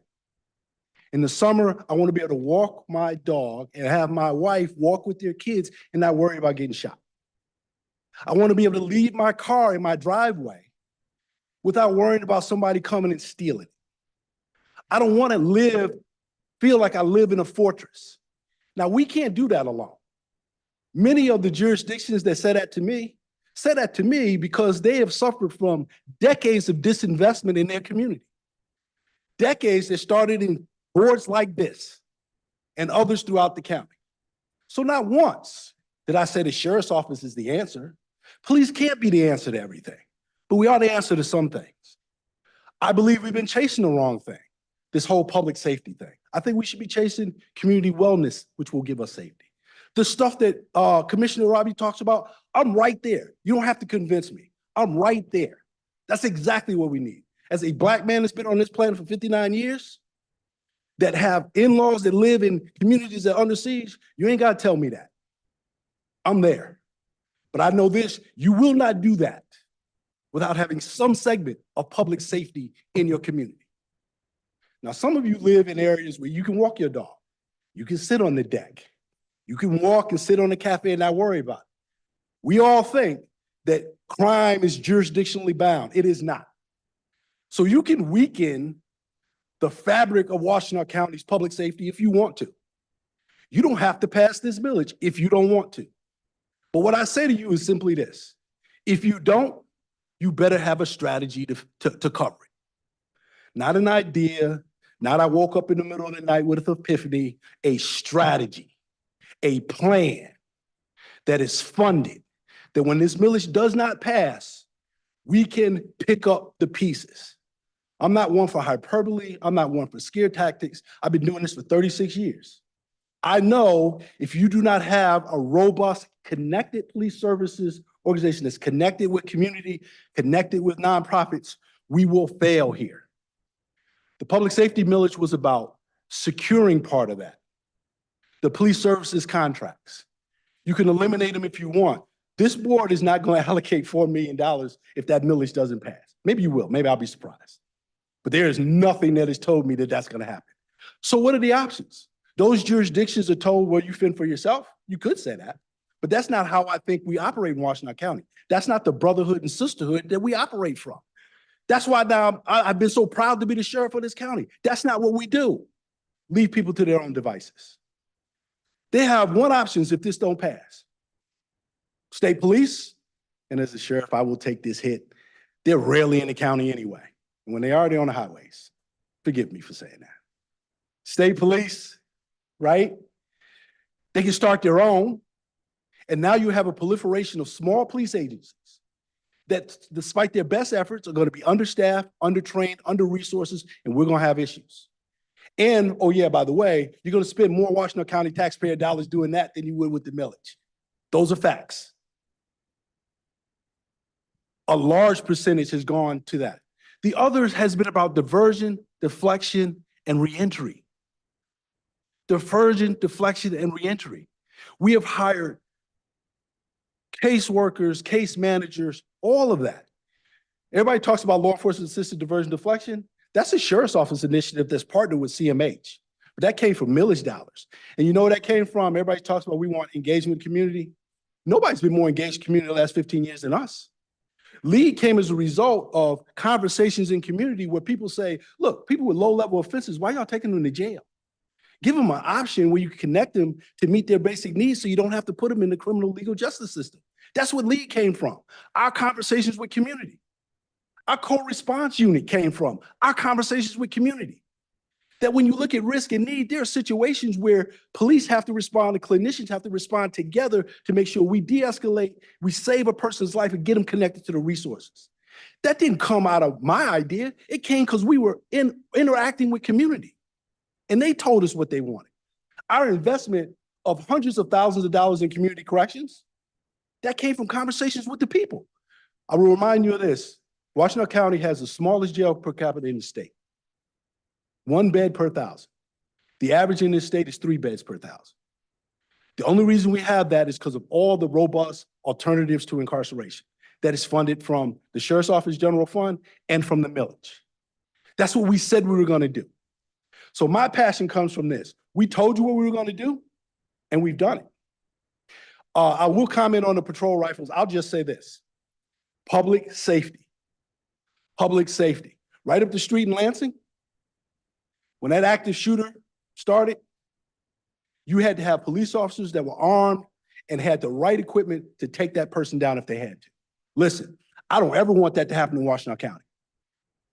Ever, because one of us could be a victim of it. But I will tell you this, if it does, you best believe, you better hope that the police officers are prepared to take that person out before people getting killed. And I will say this, if the board was going to fund it, that's fine with me, but the board wasn't going to fund it, we funded it. Last thing I'll say is the jail, it's not my jail, it's your jail. How that jail is run, how it's equipped, how it's kept is reflective of the values of Washtenaw County. Over 50% of the population is pretrial. Last time I checked, you're innocent until proven guilty. And even if you are sentenced to jail, you should be treated with dignity and respect. You shouldn't be kept in a hellhole with bad food, a place, it smells like a jail. That's not us. We are a national model. It takes investment to do that. So I'm not ashamed of, yes, we took millage money and invested in the jail. Last I checked, Sheriff's Office correction staff was Washtenaw County staff. Last I checked, this board talks about how much we care about our employees. The duress alarms is basically, actually, we're behind the times. If one of our COs, because we've had a few get assaulted and some lose their careers, get assaulted, those duress alarms will save their lives. I won't apologize for spending the money on that. I'm not going to apologize for spending one dime on anything that we've spent. Now, respectfully, we don't have to agree on everything. I'm okay with that. Conflict is good. We can have that dialogue, go back and forth. That's how we get to good solutions. So respectfully to Commissioner Robbie, I have no issues with what you bring up. Say what you need to say. That's your perspective. That will give us robust conversation. But make no mistake, I am not backing down from anything that we've invested of this millage money. I will champion it till I leave at the end of this year. But if you guys don't pass this thing, be prepared with the strategy to pick up the pieces. Thank you so much for the time. I'll answer any questions that you have, but I know this is dragged on and you took outside of your normal protocol. So I do appreciate that. Respect. Thank you. Thank you. Commissioner Sanders and Sheriff Clayton, do you want, if you could stay for a second? So, okay, my comment, two comments. One is about the fund balance that keeps being brought up in conversation. Sheriff Clayton, if he's still here, I would like, because the fund balance is talked about as though the sheriff's department is the only department that has the fund balance. And I would like for the sheriff, because he is here, to be able to explain to the general public, what is the fund balance for? It's as Commissioner Light said, it's not for you to have fun. No. Explain to all of us, what is that for? So if the millage is not renewed, what? So despite some of the rumors, I do not have some villa in Miami that I take my private helicopter down to hang out on the weekends. That's not what this does. Listen, I just heard, quite frankly, the parks director say that parks has a balance. I looked at every millage, there's a balance. When I heard the parks director say that, I didn't hear anybody have no gas, no, oh my God, how'd that happen? It's just good fiscal responsibility. The money sits there, it's not the fund, it's just unallocated or unspent. We already know where most of that money's going. A lot of our delay happened in COVID because most of our work is interactive. We're meeting with people. COVID slowed all that down, so we had to park a lot of that stuff. But we have most of that money already allocated, ready to go.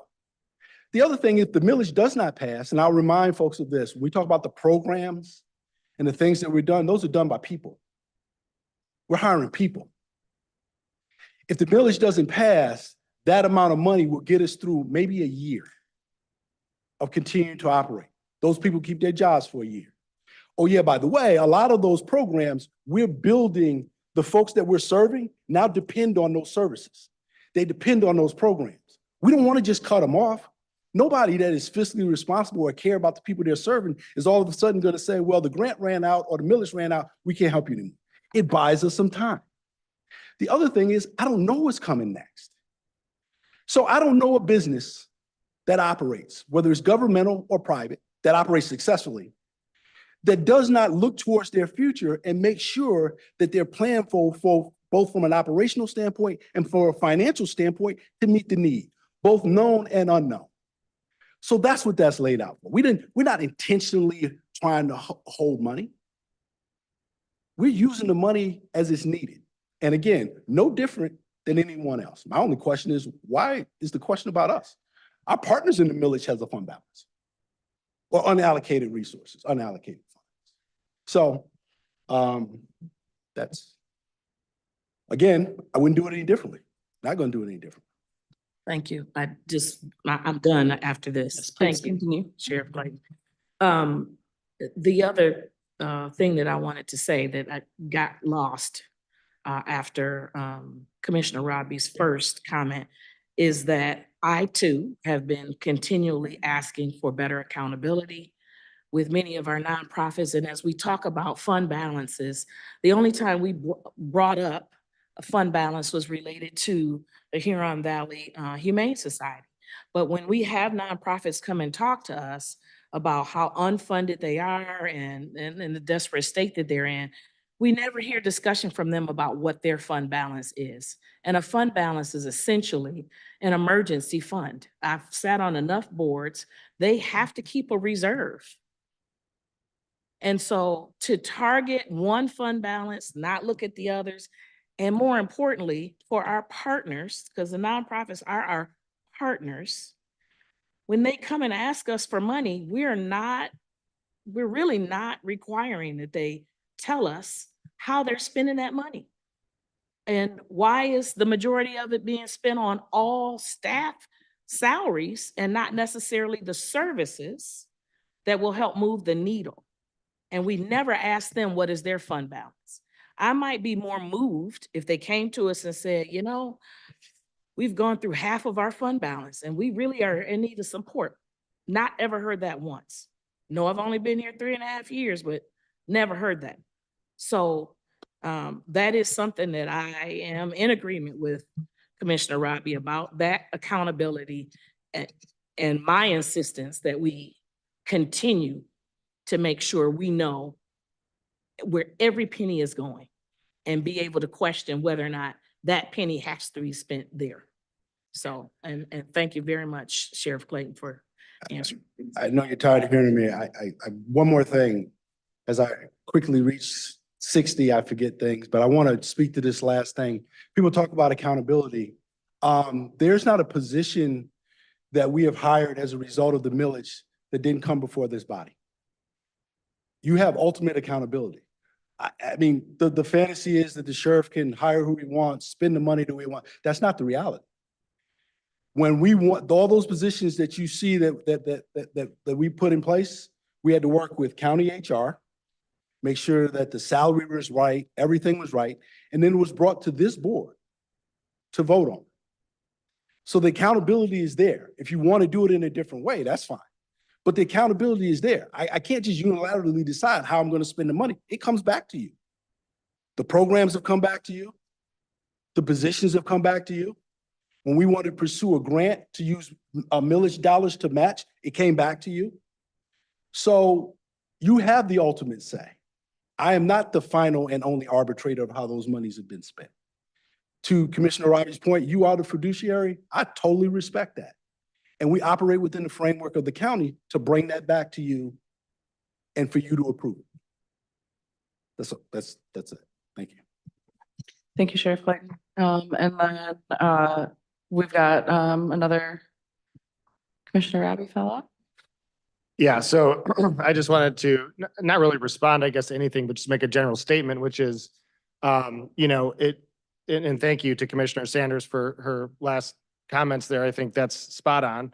That's something that our county needs to be doing a much better job of, if not looking at other ways to bring services that we've contracted for externally in-house.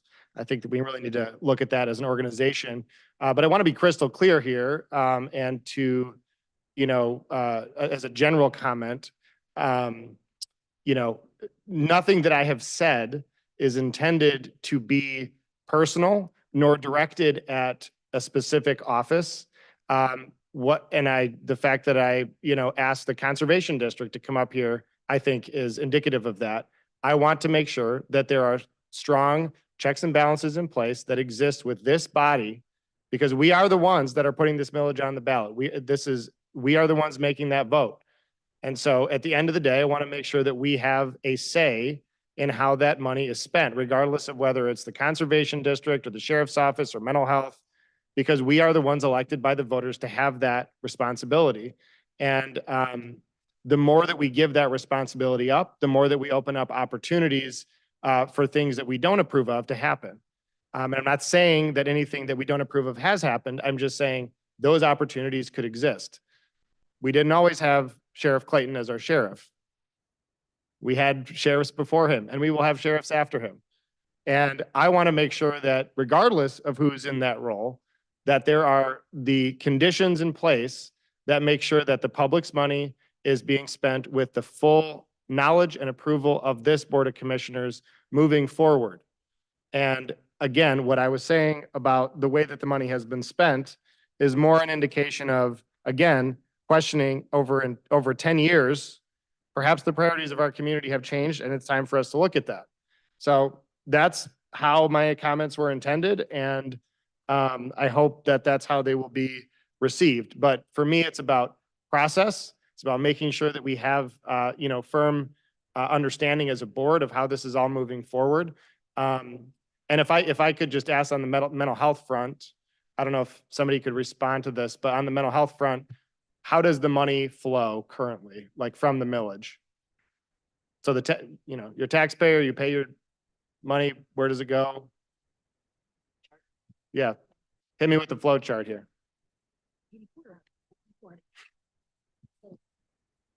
Or we can wait till items for current and future discussion. Oh, here we go. Please. Oh. Director Cortez. Hello. Hello, Commissioner Robbie, how are you? Good.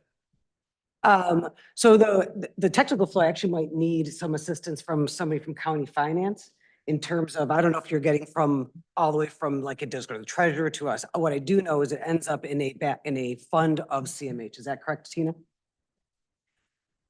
So from there, do you want me to talk a little bit about process? So, and it's in the ordinance that was passed.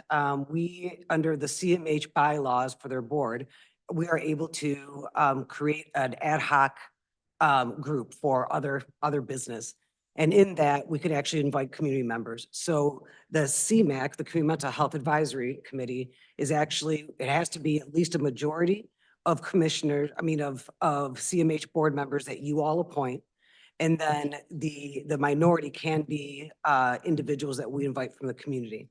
So on the CMAC, we have, Amanda Carlisle is here. She represents a lot of the housing, sector. We've got somebody from the ISD for schools. We've got Ray Ryan from Packard Clinic as a safety net primary care.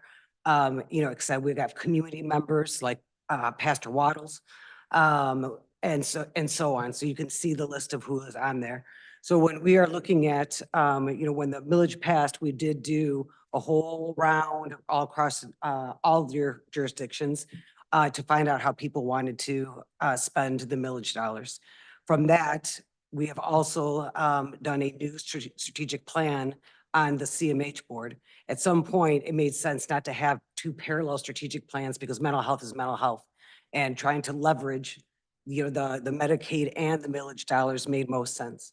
So with that, there is, priorities that stemmed from community conversations and we continue to have ongoing community conversations, and those proposals, and especially in the early years, we did an RFP for housing because there were specific housing needs that we're looking for. For example, I will mention the Delana shelter. We wanted them to have emergency beds for individuals experiencing homelessness that were on hospital units to not have to be discharged to camps, and for them to be there at Delana's.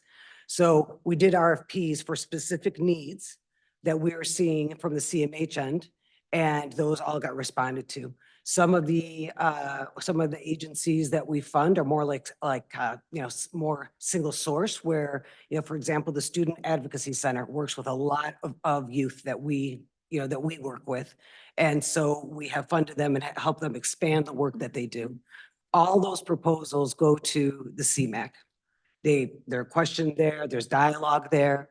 And then ultimately that's where it'll be a recommendation for approval to go back to the CMH board, which you all appoint. So that is the process that we've been using on the CMH side. And I do just want to, make sure that you all know that, yeah, the CMH side of the millage also has a over $6 million obligated in some senses, but a fund balance there too. And a lot of that is because I'll go back to my example of Dan Kelly at the Delana shelter. Well, when he was awarded that COVID hit, and the shelter was never the same for another 2.5 years. Now, right now, even with COVID, all the restrictions and all of that loosening, we're also facing a tremendous workforce shortage in all disciplines, but I can tell you certainly that I have a bunch of open positions in CMH that we are desperately working with the county HR and others to try to fill. Just had a meeting this week to try to resolve some issues around nursing. So you know, this, so and what I just want to lastly say about the fund balance is that right now the CMAQ is having this conversation of like, okay, like, so now what are we going to do? But we're kind of contingent, waiting on what this board is going to vote on, because as Sheriff Clayton mentioned, is that going to be money that we can, you know, roll into what we know is going to be coming in the future for another 8 years? Or is that going to be sunsetting money? And right now, we're a little bit in a holding pattern because we don't know which way we're going to go. So we're working with what would that look like? We are ready to go with a new RFP to be released this spring for additional needs that have been identified.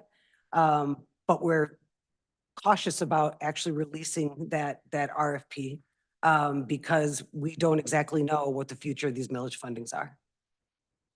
Does that Okay. answer your question? Yeah, it does. Thank you. And so basically, you know, building off of that, I guess, I'm not directing this towards you, Trish, but just as a general, you know, discussion item, you know, just a few things I wanted to parse through there. The first is on the fund balance issue, you know, I don't want to get into this, you know, discussion again. We've already hashed this ground with, you know, the sheriff's office. But, you know, again, getting back to the concept that, you know, this board is the fiduciary for the county. And it makes me uncomfortable when different units of the county have their own distinct fund balances separate from the counties. We have our own fund balance as a county board. And theoretically, that money is supposed to be used for covering the holes, patching the holes in the organization when bad things happen, when crises occur, or when funding dries up. That's why we have a big fund balance. To the degree that we're talking about the federal CMH money or the state CMH money that you're taking in, you have some legal distinction in state law for your CMH board that is that gives you some distinct legal status there with regards to the federal money. And so to the degree that we're talking about those dollars, I get what you're saying with the fund balance. To the degree that we're talking about millage dollars, it makes me almost equally as uncomfortable to say, you know, that there's this distinct pot of fund balance dollars. You know, I just, from a process perspective, again, it should all come back here for, you know, for approval and to say like, yes, it is a priority to make sure that mental health services keep going. And we want to make sure that this money is available. So I just wanted to kind of say that. And then I guess the other piece building off of what you said too, is as we look at this ordinance, again, not directed at you, maybe more directed at my colleagues, but as we look at this ordinance, thinking about, again, you know, the structure that was just outlined basically skips a step that I think is necessary in the process, which is us. And again, we're the ones that are elected by the people to be the fiduciaries of the county. We are the ones that put this millage on the ballot. And so I think that we need to be involved in that process from a budgetary standpoint more intimately. I remember when we re-upped the budget for CMH, that specifically the millage dollars were not part of that budget like that budget approval. And I would like to change that. I would like to see that be part of the process because I do think it's important for us as a BOC to have a say in that. We are not the professionals in the mental health space. And so we do need to rely to a degree on you and your department and your professionalism and expertise. But ultimately the buck stops with us in every part of the organization from a legal perspective.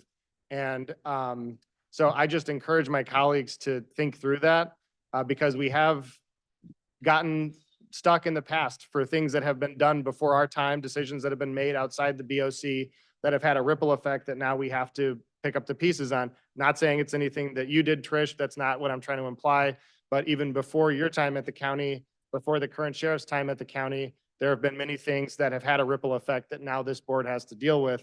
And it's when we just sort of say, you know, we're gonna divorce ourselves from that decision-making process that it starts to have those issues. And then, so I'll stop there. I know we're trying to wrap up. I'm sorry to the chair that I've been so verbose, but I think these are important issues to discuss. Chair, if I may just respond to that. Yes. And I don't disagree, Commissioner Robbie. I mean, we, at the very beginning of the millage, we did come and present kind of our plan.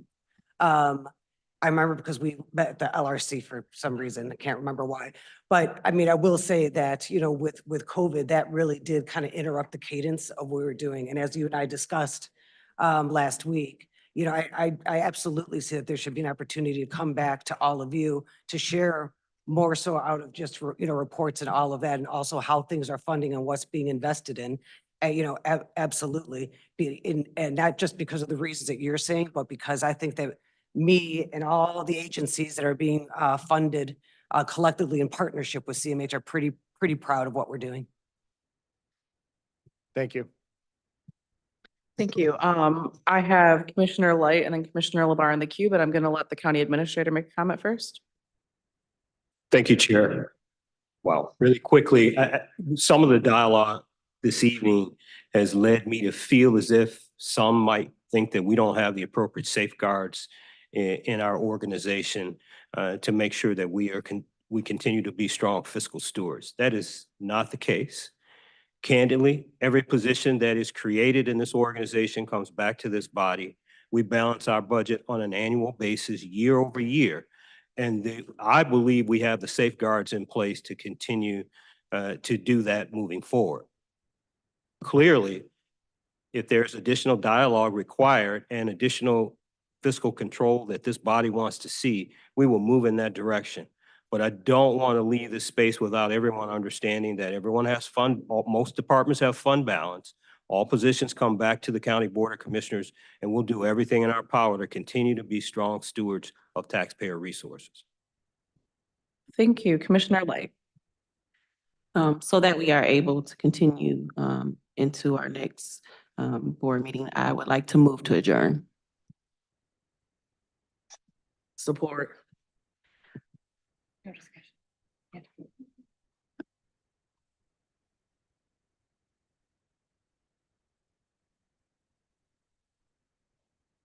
Roll call vote.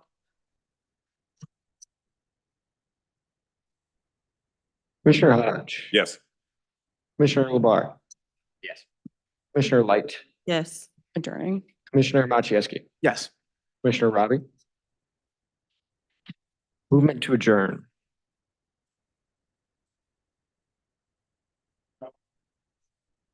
Commissioner Sanders. Yes.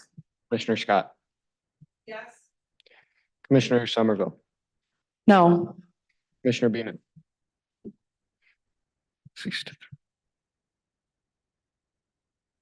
Motion carries.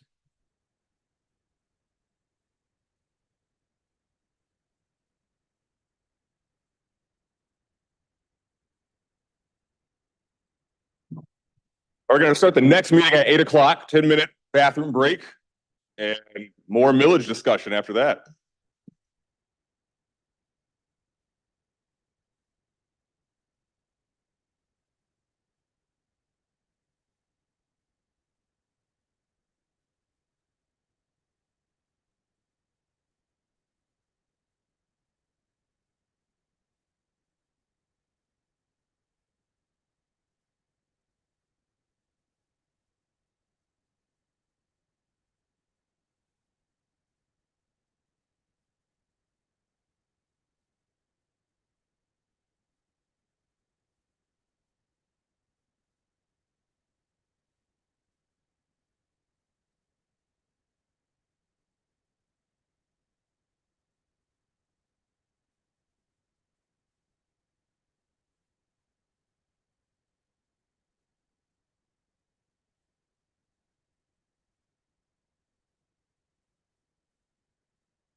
There we go. We got everybody now. Ooh, that's loud. All right, well, welcome everybody. Starting a little later than usual, but welcome to the March 6th Washtenaw County Board of Commissioners meeting. I'm going to call us to order at 8:15, and we will get started with the Pledge of Allegiance. I pledge allegiance to the flag of the United States of America and to the republic for which it stands, one nation, under God, indivisible, with liberty and justice for all. Excellent. Bryce, roll call us. Commissioner Beaman, Present. Commissioner Hodge, Present. Commissioner LeVar, Present. Commissioner Light, Present. Commissioner Machewski, Present. Commissioner Robbie, Commissioner Sanders, Present. Commissioner Scott, Commissioner Somerville. Here. Thanks, Chair. Thank you, Bryce. All right, we have a lot of public here today.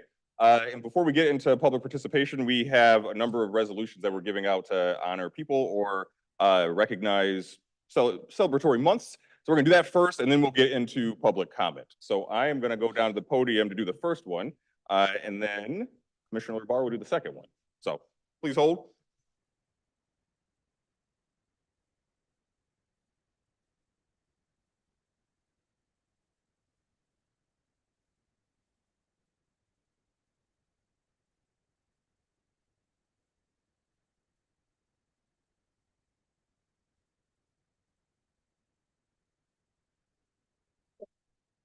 Okay. Is this everybody? Yeah, we just have representatives from the Literacy Coalition. Well, I gotta tell them what it is first. Yep. Yes, okay, so the first one that we're doing here is a resolution recognizing National Reading Month and the importance of literacy in Washtenaw County. And it's also to celebrate an event that's Sunday that I'm sure you will plug when you speak on it, Kathy. So I'll go ahead and read the resolution, and then we'll give everybody an opportunity here to speak. So it's a resolution recognizing during National Reading Month the importance of literacy in Washtenaw County and encouraging support for efforts to ensure that all our residents, and especially our children, have the resources and help they need to learn to read. So whereas March is celebrated as National Reading Month throughout the United States, which is particularly appropriate time to advocate for support for reading and literacy. And whereas in Washtenaw County, there are about 33,000 people, 11% of the adult population, struggling with basic literacy skills, and approximately 20% of the residents cannot fill out a job application unassisted or read a prescription label. Whereas literacy is a social and racial justice issue, low literacy often being the result of historical racism and generational poverty, with studies having found 50% of children born to parents with low literacy will also struggle with reading. And whereas the inability to read adequately affects our criminal legal system, with 70% of those incarcerated lacking basic reading skills, and many of the youth involved in violence struggling with reading in school. And whereas all learning is reading based starting in 4th grade, and no child's future should be determined when they are still in elementary school, yet less than 10% of the 3rd grade students in some elementary schools in our county are reading on grade level, with some of those students multiple years behind. And whereas low literacy is a root cause of many of the challenges affecting our county and impacts the welfare of our children, families, the economy, criminal legal system, and the well-being of our county in multiple ways. Now, therefore, be it resolved that the Washtenaw County Board of Commissioners recognizes the efforts of generational racism, poverty, and the additional impact of the pandemic has created an urgent literacy crisis in Washtenaw County, and it would take a village to address the magnitude of the problem. Encourages our county and our residents to work together with our literacy providers to develop and support effective, sustainable, and equitable solutions. All right, Kathy, you want to speak? Really quickly, thank you. It's wonderful to see all the commissioners. And thank you for the resolution. I am going to plug the event coming up that is on, there should be a flyer on all your spots there, and we're going to pass them out. But we have representatives here to thank you from the full length of the literacy continuum, from early childhood all the way through adult literacy. And I'm going to ask them to just step forward a moment and identify themselves and their organizations. These are just a few representatives of the Literacy Coalition. If you would, from early childhood. Good evening. Thank you so much, commissioners. I'm Margie Long with Success by 6 Great Start Collaborative, and we very much appreciate your resolution. Trustee Janice Townsend, Ypsilanti Community Schools. We thank you for your support and we look forward to you registering tonight after your long meeting. Hi, I'm Carol McCabe, Director of Washtenaw Literacy. Really appreciate your support for this issue and for our work in adult literacy, and hope to see you on March 10th, Sunday. Thanks. Thanks for the resolution, Eric Brown. I'm a resident of Wayne County, but I do a lot of work in not just Washtenaw County, but nationally. I have an organization called the 5K Run Walk for Literacy Awareness. Thank you. Thank you to the Board of Commissioners. My name's Lisa Carey Harrow. I'll also say thank you on behalf of Ernesto Carey Harrow, AAPS trustee. Together, our family runs Books for Kids. We're a grassroots organization, and we provide free book fairs in schools and free book giveaways at community events. And we hope that you'll all make it on Sunday at our wonderful literacy kickoff event. Thank you. All right, anything else? No? All right, well. You want to get a picture, Kevin?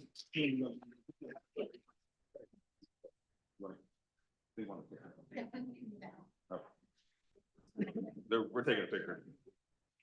Yeah. Okay. Absolutely. You can probably get the resolution in the picture. Yeah. Thank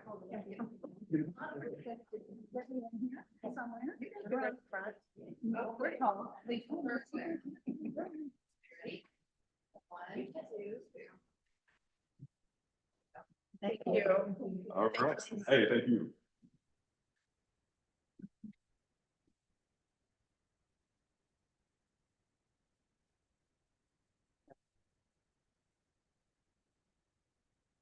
Commissioner Scott wants to make a comment. Hold on, Commissioner LeBar. I just want to say thank you to these groups here working on the literacy stuff, because for me, there's nothing better than coming home and getting in bed with a good book.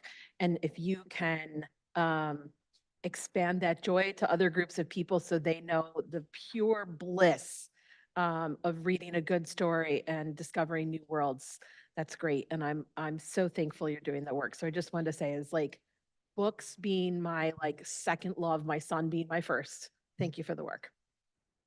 Anybody else? All right. That was a good comment from Commissioner Scott. All right, Commissioner LeBar, go ahead. Go on down the podium.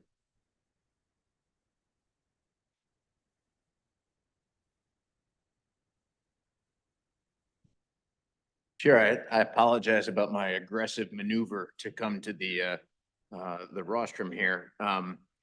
We are really fortunate in Washtenaw County to be home to a dedicated staff, to be home to people who throughout and through in this community care deeply about the human services that make us special and serving the people that we need to serve in those endeavors. But we are saddened at this point because we have Aubrey Patino, who for the last 15 years has done amazing work as the executive director of Avalon Housing. Her time with Avalon has come to an end, I think with good news for the Patino family, but to our misfortune. Aubrey is somebody who combines talent in the sector with human decency, with a skill set that runs the gamut from strategy, policy, and just simple human dynamics in terms of understanding what people need and how to provide it for them. And so, Aubrey, I don't think folks often talk about executive directors of entities like Avalon Housing in the context of public service, but you are a remarkable public servant. We are better for having had your service, and we're indebted to the guidance, the wisdom, the decency, and the humanity you've injected into this work for 15 years. So I'm sad you're going, but I'm glad to give a chance to say to you on behalf of the county and our board here, thank you for all your service. Thank you so much.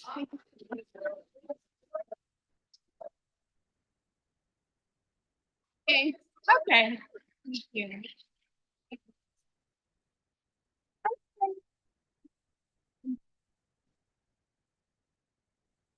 Thank you so much.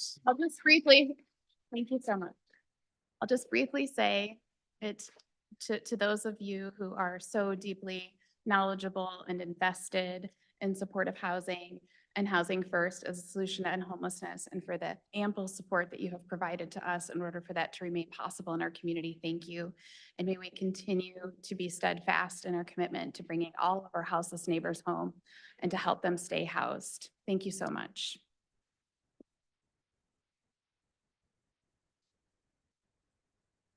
Well, don't run off just yet. People have comments. I believe Commissioner Robbie has one. I do. I have a comment. Just want to add my thanks to the conversation that's happening here.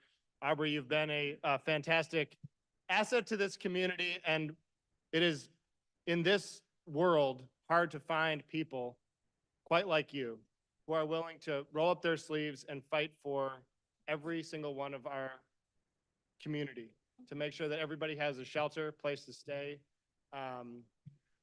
You know, and the work that you've done to build Avalon as an organization, as an organization of service to our community, has impacted countless lives and families. Thank you. And I just want to say there's so many people in this room and out there for whom that's the same.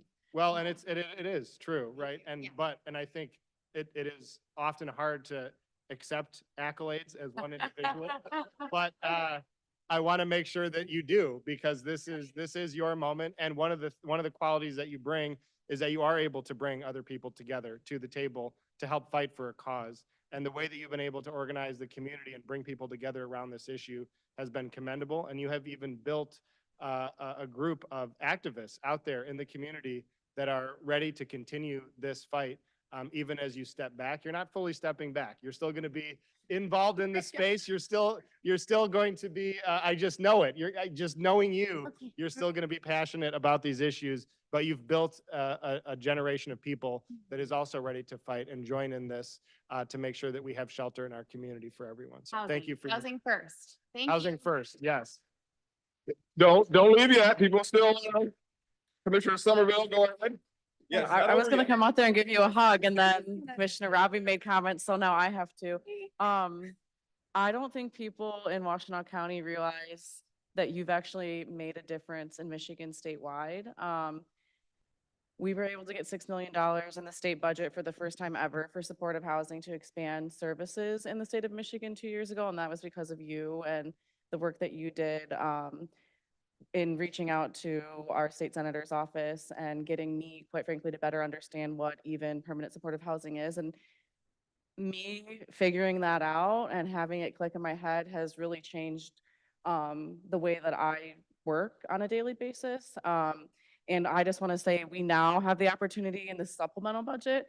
There's a $20 million allocation recommended by the governor for permanent supportive housing, which is going to expand in places that don't already have those services in our state. And it's going to make a generational difference. So I just want people to know that Aubrey was a big part of that. And the fact that the governor's office can talk about and understand what permanent supportive housing is truly because of the work that you're doing. So I just thank you for that. And I'm going to miss you at Avalon, but I know that you're not going to be far. So please stay connected and keep on keeping on. Thank you. Randy. Okay. All right, you can leave now, I guess, if you want to get out of here. All right, next up so March is Social Work Month, and I'm a big fan of social workers. So I'd like to ask all the social workers to come to the podium.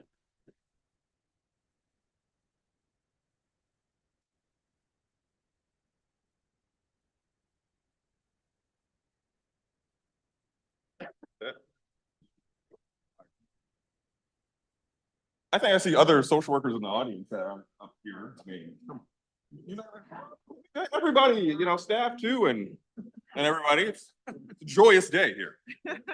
All right, so we have many social work professionals and students here to listen and receive this resolution I'm going to read, and then a number of people will speak. So, you know, this is particularly important to me as a social worker and a professor of social work at U of M. We have the University of Michigan School of Social Work Dean here. And I always got the opportunity to say U of M School of Social Work is the #1 in the country consistently. Yeah. So a resolution to proclaim March 2024 as Social Work Month in Washtenaw County. Whereas social work is a profession truly dedicated to helping people, and whereas the primary mission of social work is to enhance human well-being and help meet the basic and complex needs of all people, And whereas social workers put a particular focus on helping people who are vulnerable, oppressed, or living in poverty. And whereas social workers follow a code of ethics that calls on them to fight social injustice and respect the dignity and worth of all people. And whereas social workers meet people where they are and help people and communities reach their full potential.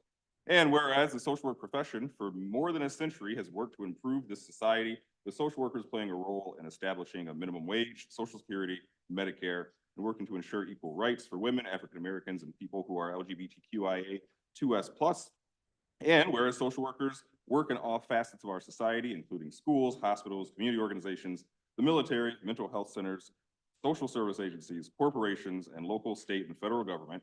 And whereas social workers are on the front lines in helping this nation solve pressing social problems, including an increased demand for mental health services, an opioid addiction crisis, and economic inequality.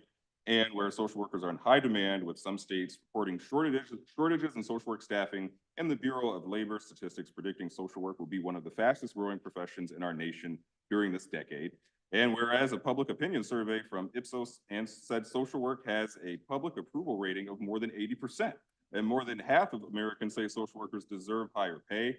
And whereas the 2024 Social Work Month theme is empowering social workers, embodies the need for society to support social workers so they can continue to do the life-affirming work they do and help address societal needs.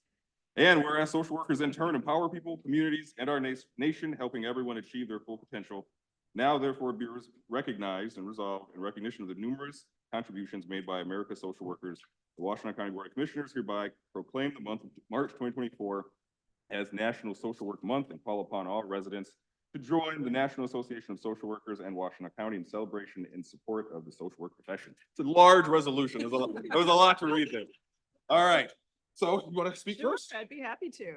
I think you kind of said it all, but I want to just thank the board for recognizing the valuable role that social workers play in our society through this resolution. As a dean of a school of social work, and I'm really pleased that some of the students in our program are here with us tonight, I've had the pleasure of watching the incredible passion and dedication of hundreds of social workers who pursue their degrees in our program, and then they go on to careers in a vast array of areas, some of which you just heard about in this resolution. While social workers do a lot of different things, what they have in common is a very singular commitment to social and economic justice in all that they do, and the skills in using the human technology of relationship and community building to make change. NASW, the National Association of Social Workers, chose its theme this year, Empowering Social Workers, and they're using this opportunity to shine a light on a problem that threatens the growth of our social work workforce because we need better compensation. Simply put, social workers are woefully underpaid despite the importance of the work that we do for the betterment of those who are most disadvantaged in our society. And so if we're to address critical issues such as the severe national shortage of behavioral health providers, both government and the private sector need to invest in the education of social work professionals and in compensating the work that they do so that social workers can take jobs upon graduation, advance with reasonable salaries, and become leaders, like Commissioner Hodge, leaders and managers as they grow professionally. So in providing this resolution, the board is giving much needed visibility to the impact and the value of social workers. And I want to thank you all so deeply, especially Board Chair Justin Hodge, for this recognition and this opportunity. And now I'll yield the podium to any of my colleagues who would like to add their words. Yeah. Anyone? No one else to say anything? I'll definitely say. Yeah. There you Go go. for Say it. something. Thank you all so much. And a special thank you to Justin Hodge for being an amazing professor and bringing us all to the world of policy and making it understandable. And we all can learn. It's not a complicated thing. Thank you. All right, great. We should get a picture. They don't get extra credit for hyping me up. Yeah. All right. Picture. Everybody? Yeah, how we're gonna- Yeah. Okay. Here. Stand here. Will you stand here? I don't Okay. want to read your suit. Well, so- Yeah. Yeah. Okay. This works. This is great. One, two.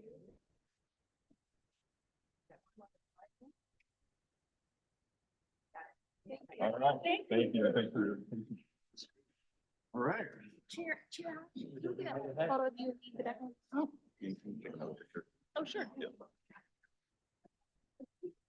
Ready?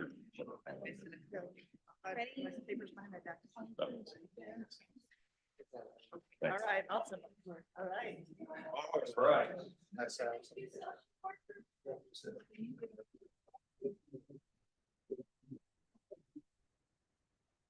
Thank you. And special thank you to all the social workers that work for Washtenaw County. They're deeply valued, especially by me. All right, back to our regularly scheduled programming. I'd say don't leave because it's going to be an exciting meeting, more millage conversation. But first, we're at that special time, public comment here.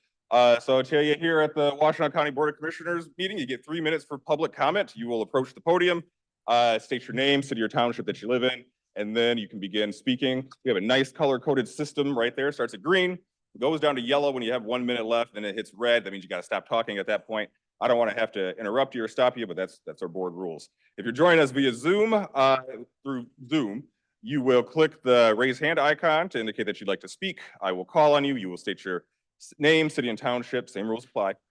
You get 3 minutes. If you're on Zoom via the phone, you'll hit the *9 buttons to raise your hand. When I call on you, you would then hit *6 to unmute yourself. I will remind you to state your name and city or township if you forget, but let's just try to do it in one take. I'll also tell or remind my colleagues and make everybody else aware that we received many written public comments that the board has access to. Who wants to make public comment? All right, come on down. Name, city, and township, please. Hi, my name is Jim Clark. I live in the city of Ypsilanti in Ypsilanti Township.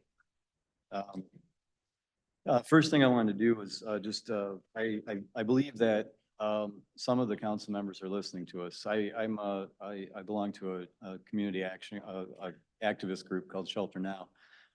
We've been talking to you for quite some time, and some of you are listening, and I appreciate that. I'm hoping we can keep moving forward with that. I wanted to mention two things tonight, a group called Circling Back and the concept of hospitality houses. Circling Back is a peer-led support group in which people who have experienced homelessness come and help support those that are currently experiencing homelessness. So in other words, the formerly held unhoused, helping the currently unhoused. Concept of the hospitality house, does everybody know what a hospitality house is? Dorothy Day, Cash Social Worker Movement. Okay, so people come into these houses and they're able to shit, shower, and shave, but they also can do something else, and that's laundry. But even more important than that, they can experience love. Let me talk to you about that for a moment. We're all familiar with Maslow, yes? Maslow's hierarchy of needs. All right, tier number 3, love and belonging. If you don't have that, you will deteriorate and die. If human beings don't experience love, they will lose their shit. And that's what you're seeing out there. Okay, you want to cut the crime in half? Start dealing with the homeless and the unhoused. Okay, so the county and the community can basically only provide tiers 1 and 2. With the hospitality houses, you belong there. A person that comes in, the very first thing that we do is make them feel like they belong, like this is your place, right? Because really, to be homeless is not all being unhoused. It's also not having a place to belong. So that's what we try to do. And when people come around and we get to know them, we start noticing them. And when we don't see them, we go out and find them because they belong to us. Okay, so we're meeting that need, and it would be very, very, very smart of the county to start buying houses, setting them up as hospitality houses. Lots and lots of reasons why this will work, and I don't have time, but I did want to say that I'm a vendor for Ground Cover News, vendor 139, and I would like to interview each and every one of you to find out where you stand on Washtenawn's demands. So you will be hearing from me. Thank you very much. Good night.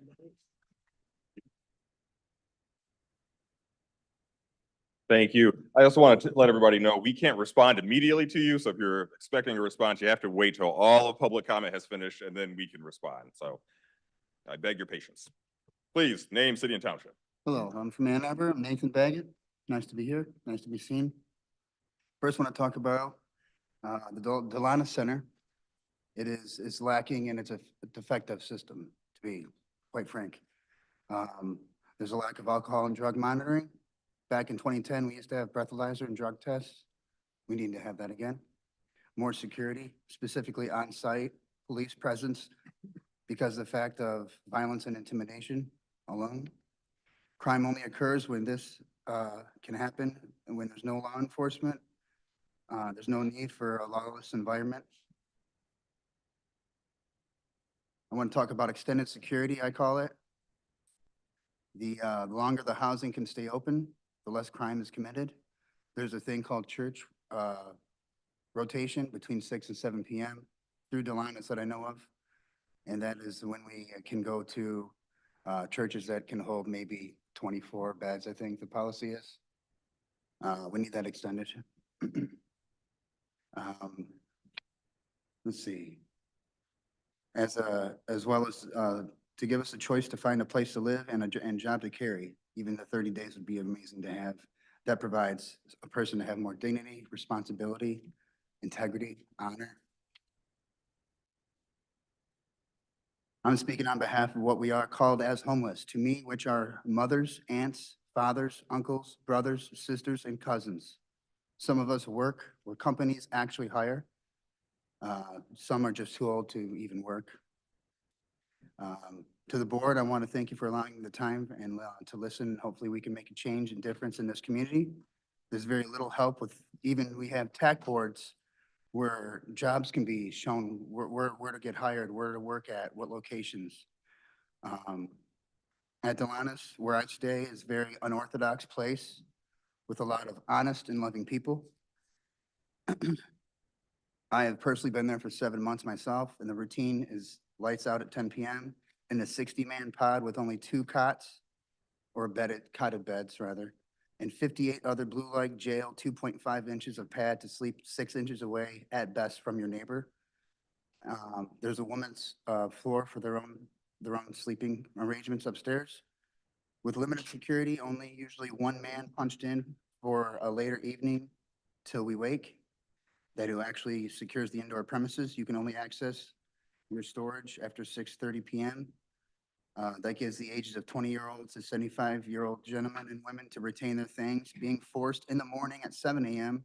to leave until 11 a.m. for lunch and leaving it again at 12:30 to leave again until 5 p.m. for dinner. Leaving again at 6 p.m. When beds are open until 8 p.m. At the 7 a.m. hour, you have to find Your time is up, I'm sorry. Thanks. Thank you.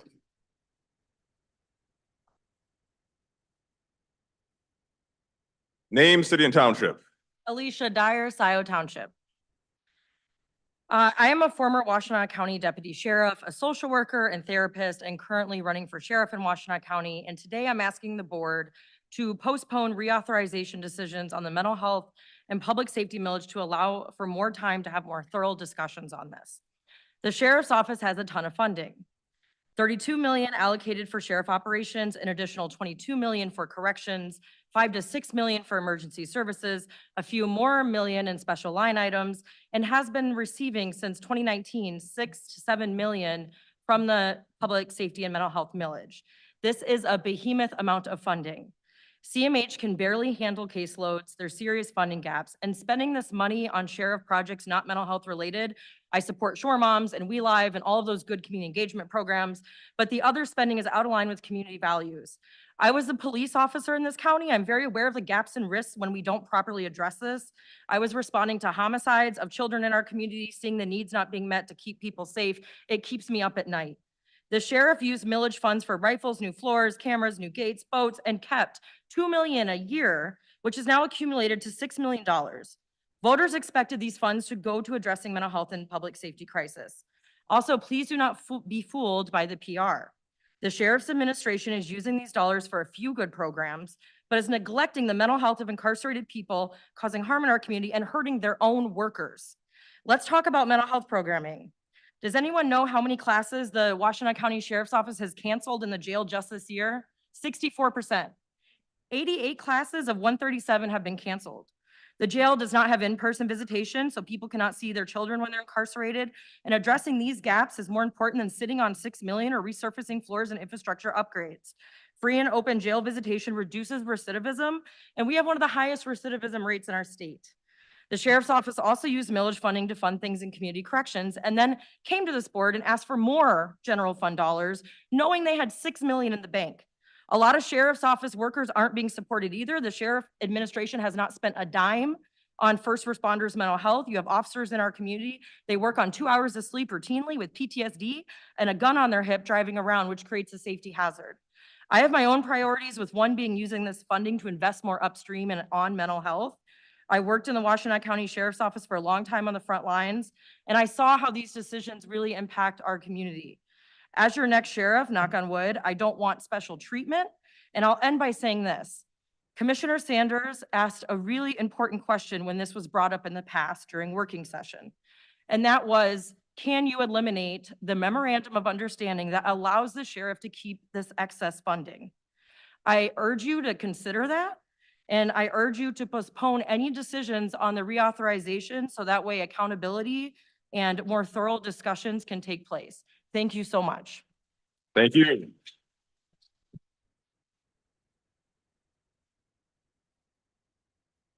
All right, who's next for public comment? Name, city, or township.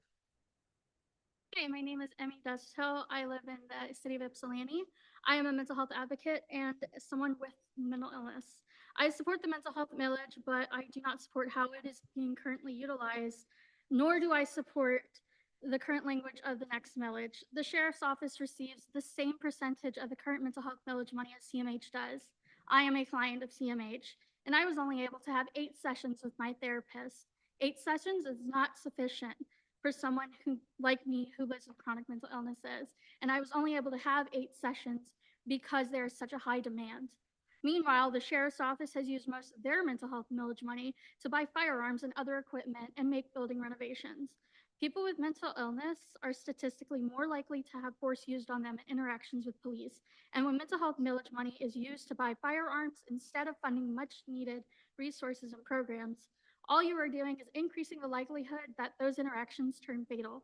People living with mental illness deserve to have resources that will help us get better, not overfunded law enforcement agencies. People are also not, the police are also not mental health professionals, and the sheriff's office is not a mental health agency. For people in this county with mental illness, it is a slap in the face that funding meant for mental health is split equally between the sheriff's office and CMH, and that the sheriff's office can use that money however they want. Having a mental illness does not make someone a threat to public safety, but that is exactly what you are saying when you loop mental health in with public safety, and when you use mental health millage money to overfund law enforcement agencies instead of putting it into agencies and programs that are on the ground every day helping people with mental illness thrive within the community. I urge you to give more money to dedicated resources like CMH and put stipulations on how law enforcement agencies can use mental health millage money. I also urge you to stipulate that excess millage money at the sheriff's office be given back to the county so the money can be properly utilized for mental health resources. At the end of the day, this comes down to one thing. Do you want to help people with mental illness, or do you want to criminalize us? If you want to help people like me who live with mental illness, require more transparency from the sheriff's office use funds, and put specific guidelines on what it can be used on, and divert a larger portion of the millage to programs like CMH, CARES, and Sure Moms. Thank you. Thank you.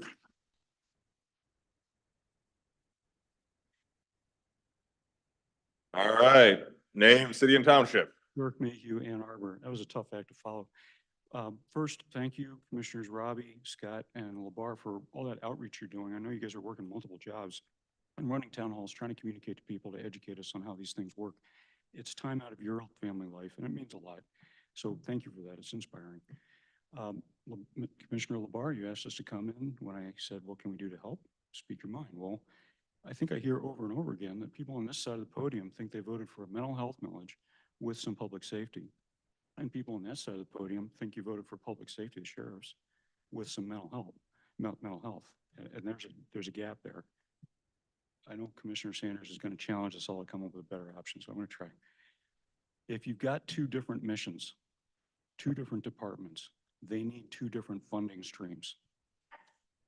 And if you don't do it that way, a stronger organization absorbs all the resources. And that's the basic frustration I think you're hearing from us. I actually trust you to do this right. And I would suggest a couple other little functional things. We do a quadrennial budget. 8 years is a long time for you guys to do tweaks. So if you find something that's messed up, it's a long time before we can come back to it. I would suggest a shorter time period.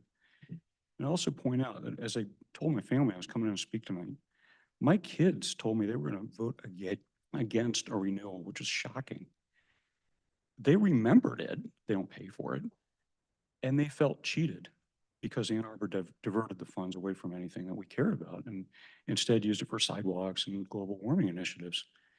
You can fix that language. That's up to you. You can put it, and if there is a fix, if you got an agreement with Ann Arbor City so that doesn't happen again, write it down. Put it in the ballot language. This passed overwhelmingly when you proposed it the first time. You can split this and it will pass again. You have an opportunity to do it right. Those are my suggestions. Thanks for listening to me. Good luck. Thank you. Name, city or township? Hadweiser, Ipsy Township. Here representing the Huron Valley Area Labor Federation with a statement that was passed last night that's in your packets, but let me see how much I can get through in 3 minutes here. Delegates representing the Huron Valley Area Labor Federation, AFL-CIO, affiliated unions in Washtenaw County voted to approve this statement at the March 5th delegates meeting last night. The HVALF delegate body recognizes that the current public safety and mental health millage overwhelmingly and broadly supported countywide in the 2017 millage vote needs to be renewed or updated.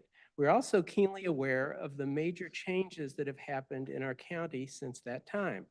The changes are most glaring in the reality of the much expanded demand for the full range of quality mental health services that working families and all residents depend on the county to provide. At the same time, we're also aware that the need for resources for policing throughout the county, services provided by the Sheriff's Office and several municipal police departments are also critical. Most evidence currently available indicates that the need for county millage money for public safety has thankfully become less urgent than for other priorities, especially mental health services. These general trends are clear, but much more specific and historic information needs to be immediately made public about the past uses of the millage money as well as specific projected needs into the future before the county board can make a responsible public decisions about how to make the most effective use of these millions of dollars entrusted by the taxpayers. There is no reason for major delays, but we believe it is imperative for the county board to assemble and make public in an understandable and the much needed data from CMH, the Sheriff's Office, and the municipalities receiving millage dollars about past expenditures and future plans. After robust public evaluation of this information, we look forward to supporting a ballot initiative either this year or next that effectively and efficiently meets the needs of families across the county into the future. It would be premature for the board to make any decisions ahead of such a transparent process. Finally, we disagree with the concerns that some board members have expressed that any changes to the original millage formula would threaten its passage. On the contrary, most people say they voted in 2017 thinking the millage was primarily focused on mental health services, and it's very likely that a thoughtfully and transparently reassessed formula based on solid, updated data will make an improved millage even more popular. I'm sorry, your time is up. That's the end of my statement. Thank you. Okay. Name, city or township? Cindy Bo Davis, Bridgewater Township, also president of Washtenaw Regional Organizing Coalition. So up for discussion today is the proposed renewal of the public safety and mental health millage. From the agenda and accompanying information package, it seems clear that the commissioners want to put up the millage for renewal as it is without any community discussion and input, and do it quickly without much notice for reasons I don't completely understand. Based on documents in the agenda packet, it appears you want to vote on this item at the first meeting in April. What's the rush? At the very least, you could delay to May or June, since the language does not have to be submitted for ballot until 90 days before the election, which would be August. This would allow time for you to hear the ideas and concerns of county residents and make a measured decision about renewal as is or a new proposal that takes into consideration how the current millage has helped mental health in our county and how to craft a new millage that speaks more accurately to the needs of our current time. That seems even more appropriate because the millage renewal is for 8 years. That is a long time to tax residents for an all right, but not the best millage. So many county residents felt betrayed after the first millage passed when they discovered that funds given to the sheriff's office and the municipalities with their own police force would be spent on mental health, only to find out there were no restrictions on how those dollars were spent. Every time there was a public pronouncement or campaign about the millage, it was the mental health piece that was focused on. Nobody said the public safety piece is about strictly public safety and they can spend that money any way they want. So the impression that was given was that it was a mental health millage and that those monies, I don't disagree that the sheriff needs mental health monies, but it was a little bit of a bait and switch. So it was a responsible assumption that all the funds would be spent on mental health. And I have yet to talk to a resident who said, oh yes, I knew public safety entities could spend the money any way they wanted, and I supported that provision. I've not talked to anybody who says that. Things have changed and mental health crises have increased for both the old and the young, and going forward with a repeat of the current millage language without consideration of changes that have occurred in the last 6 years does not seem like the best action. I personally feel that the 60. Sorry, your time is up. Okay, thank you. Thank you. I do want to say thank you to the board for allowing so much public comment and also for responding, because I've been in other forums where you're met with silence. So thank you all very much. You're very welcome. All right, name, city or township. Brian Coburn, City of Ann Arbor. I'm a member of Washtenaw CPUSA and the Shelter Now Coalition. And I want to say this millage is a really good way for the county to let its citizens know how it defines public safety. Because unless you own a brick and mortar business or you're a landlord, the sheriff's department very likely has not much to do with your safety at all. Expanded services for mental health is what most people would consider keeping them safe in one of the most anxiety-inducing countries on earth. Eviction defense funds and money for food is what most people would consider keeping them safe in a society with skyrocketing rent prices that are untenable and unsustainable. Beyond that millage, that should be spent on its citizens that are increasingly needy and increasingly in despair. At the end of this month, warming centers will close, and those of us who aren't new to Michigan know that April is too cold for that, especially at night. For years, the county has failed to provide housing programs of a scope that can keep up with a growing population of the unhoused. So for one extra month, people in need are wondering if it is too much to find the dollars to put a Band-Aid on that bullet wound. Thank you. Thank you.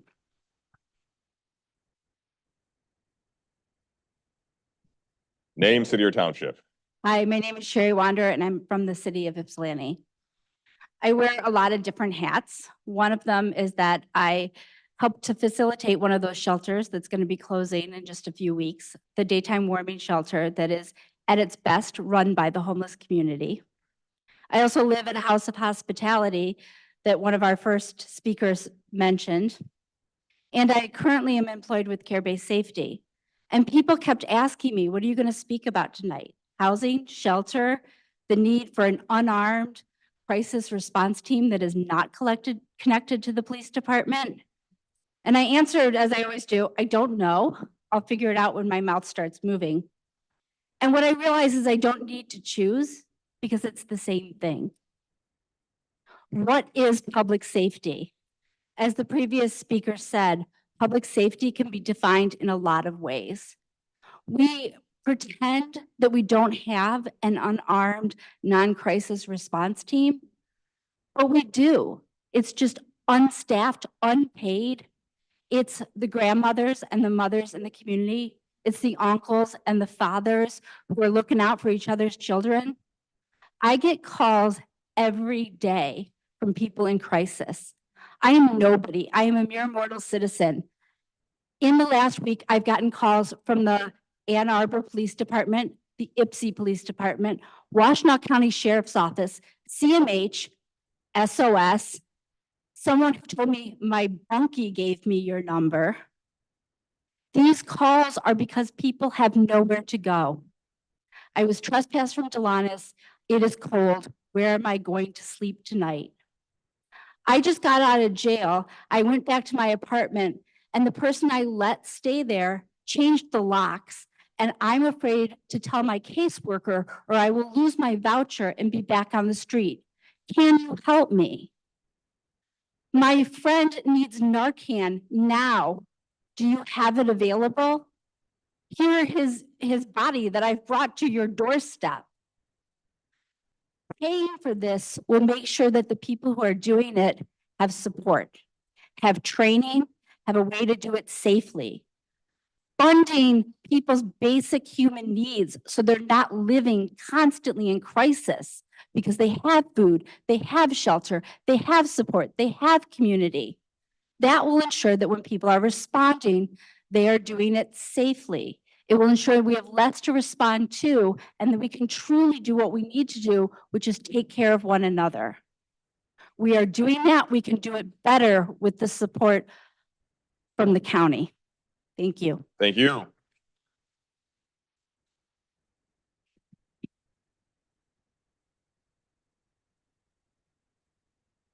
right, name, city, or township. Tegwin John, Ann Arbor.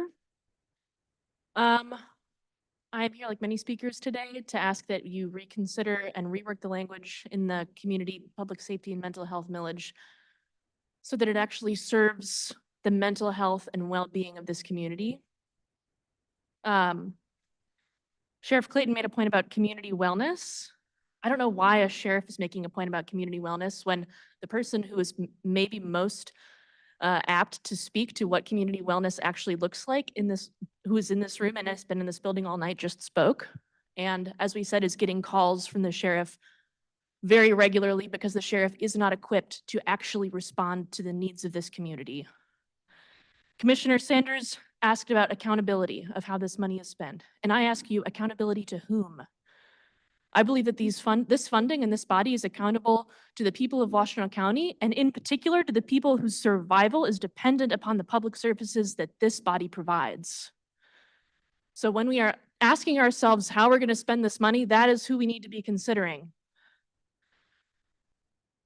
A comrade of mine mentioned, and I hope that you all know this by now, that the overnight shelters that serve people who have nowhere else to go in this county will be closing at the end of this month. They need to be extended for another month. And in fact, we need to have a 24/7 shelter in Ypsilanti that will serve this people whose community is in Ypsilanti Township, and in Pittsfield Township, because Ann Arbor is not accessible to many of the people who live in this community who struggle with housing, food, and their basic needs. This funding, some of the $5 to $7 million that's collected annually, distributed to the sheriff's office, some of the $2 million that the sheriff sits on every year could be spent to provide ongoing mental health services at a 24/7 shelter in Ypsilanti, for example. That would be being accountable to this community and accountable to the needs that we really have, which is not new floors in the jails. It's actually taking care of the people who live here and enabling us to take care of each other. Thank you. Thank you.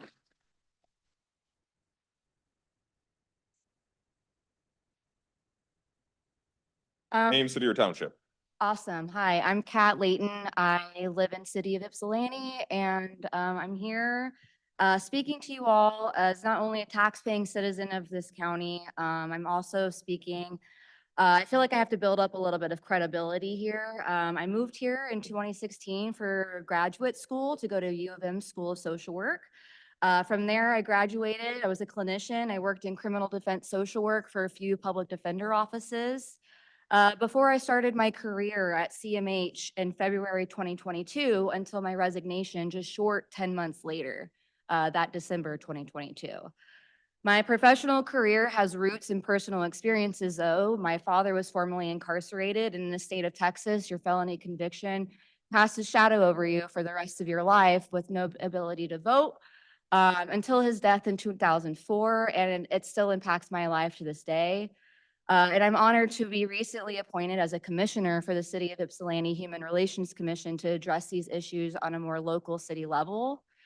So my goal was to take my experiences from like my lived experiences, but also my professional experiences that I had and direct service work to a more political policy level systematic work. And so I recognize that this is not a 5-year ago issue. This is not a 7-year ago issue.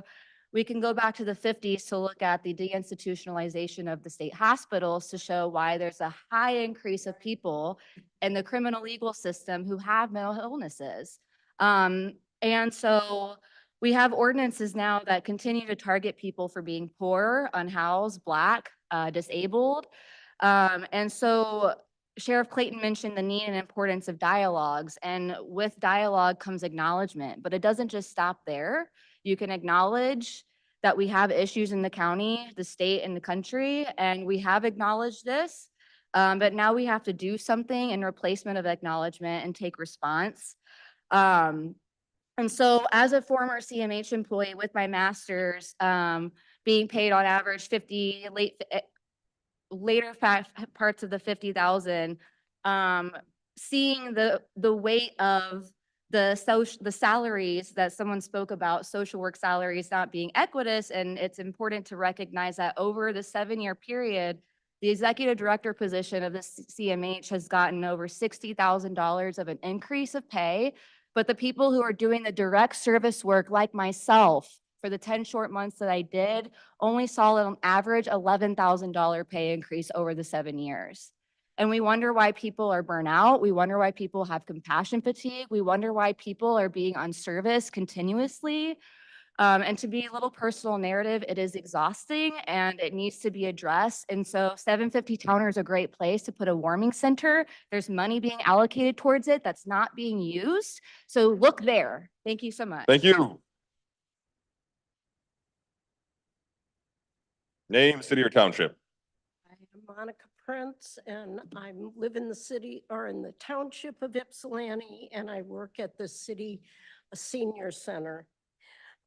In January, Sarah Rigg wrote an article for Concentrate Media on what the senior agencies are doing to prepare for the growing population of older adults. She stated that in 2030, 1 in 4 Michigan residents will be 60 or older. And actually, I think I've stated once before that in 2030, in the county, there's going to be more people over the age of 60 than under 18. In Ypsilanti, we're trying to build a community that can support the aging population as well as the younger population. As baby boomers grew up, the communities had to build more schools to accommodate them. And as they grew, this had to go more colleges, more high schools, more colleges. But now we have to make some sort of plan, excuse me, to accommodate these same baby boomers that are now in our county. Individual agencies can only do so much on their own with limited resources. The county needs a plan We need Department of Aging, and we also need the resources to sustain our work. Thank you. Thank you. Name, city, or township. Hey, my name is Gianna Powers. I live in Ipsy. I just want to give a big shout out to all the great orgs here that do the direct care work of cleaning up campsites to bring in food. We are burnt out. We are lacking resources in this county. I myself, who was homeless about a year ago, I dedicate my life to giving back, working with FEDA, volunteering at the shelter at Purple House in Ann Arbor, and sort of being in a better place physically, but not really mentally. And being on the other side of the table of this community, we need help. We need your help. I mean, just recently, we had a Narcan someone at a freight house. We didn't call the ambulance. We didn't call the cops. We took each other to take care of each other. And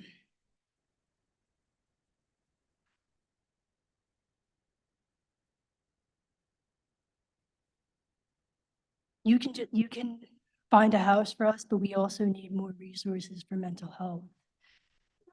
People are struggling, losing themselves in the lack of resources, being homeless. I myself, to this day, still struggling a lot profoundly from the effects of being homeless and walking these streets, having nowhere to go, couldn't go to Delana's, it was too full, didn't get a case manager worker. I'm still didn't hear back from CMH, all those, programs a year ago. So something needs to change now, not tomorrow, like figure it out, please. And last thing I do want to say, because of this great community behind me, that is the pillar of who I am today. Thank you. I'm not saying thank you to the county, but I'm saying thank you to all these great people behind me. So please, please, please figure it out.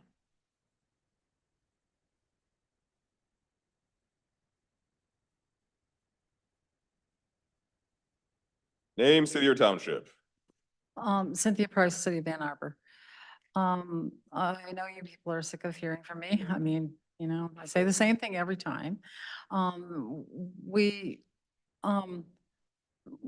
Let's honor, Aubrey Patino's legacy. Let's look at housing people. Let's offer them wraparound services that will keep them in housing. But in the meantime, there's so much need. We need shelter now. It's getting worse.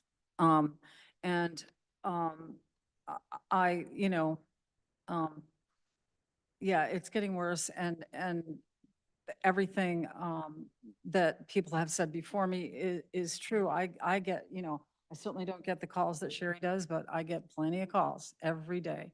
Every day, people are like, you got to get me a tent. You got to get, I don't know where I'm going to sleep tonight. I'm sick. I have to go to the hospital. Get me to the emergency room.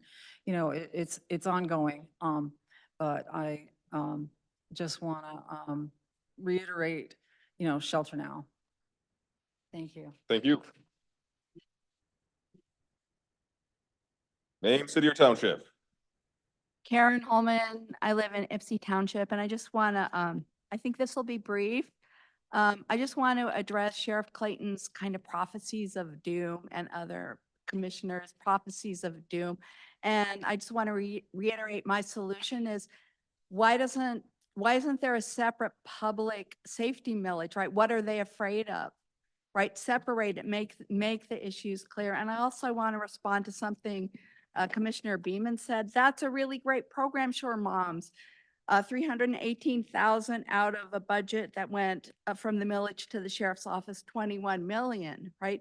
There are some great programs the sheriff did to support reentry, but it's a pretty small fraction of the budget that from the millage. So I just want to really strongly suggest you separate them. You won't have to give money back to the townships, you know, the municipalities that already have their police forces. And I kind of wonder why they were conflated. And you're hearing a lot of support for mental health, and that's all I'm going to say. Thank you.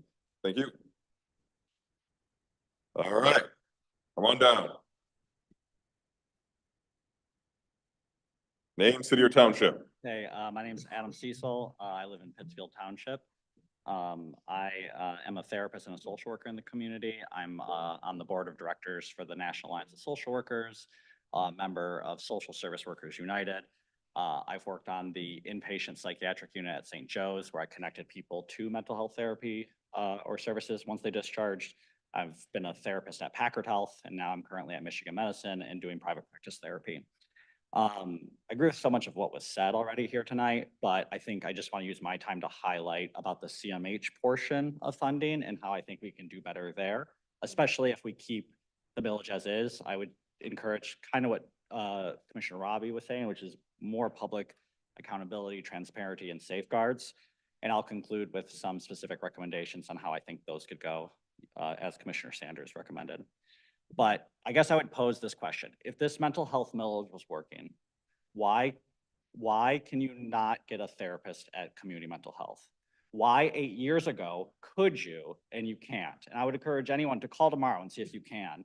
I watched this evolve. I was actually thrilled with the mental health millage when it first started. I saw CMH doing great work. But it went from you could have a therapist indefinitely when you were a CMH client to short-term therapy. I'm a therapist. That doesn't work. That's not a thing. And then it's now no therapy. I'm serious. We have no therapists at CMH with no plan.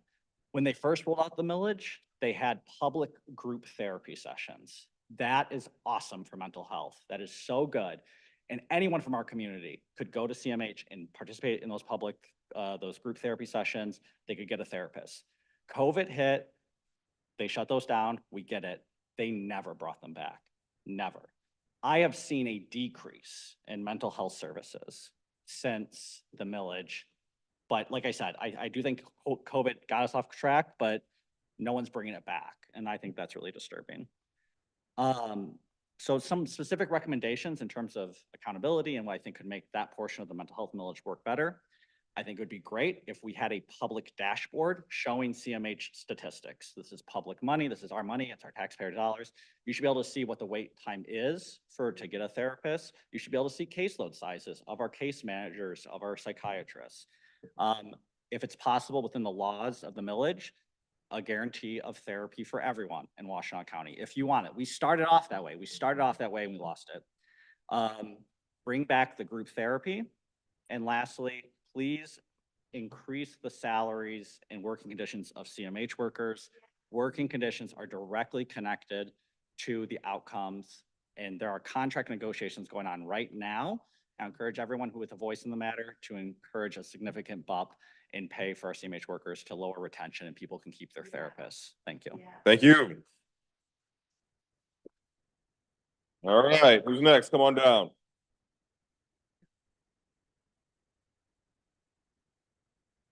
Name, city, or township. Hi, Ginger Chase. I live in Scioto Township. So listening to this tonight, there are a couple things that come to mind. How are we feeling tonight? How are you in your bodies right now? Take a minute, take a breath, shake yourself out. I'm a massage therapist, and when people are tight and when people are in their heads and people are not in their bodies, they're not thinking compassionately towards themselves or towards others. When I'm listening to this, I'm thinking about what the roots of crime are, you know, and how we criminalize poverty and how we criminalize homelessness or being unhoused. And I think that if we really are honest about funding initiatives that prevent crime, we need to think about our humanity and how we fund affordable housing in this community. And I loved the idea of the hospitality houses and how we have space for these things in our community. Because Ann Arbor and Washtenaw County is an incredibly difficult place to live if you don't have a lot of money. And there are a lot of people in this community who don't have resources. We are a very rich community, and that wealth is consolidated. And I'd like to see us share the wealth within the community. So that's where I'm at. I think that if we can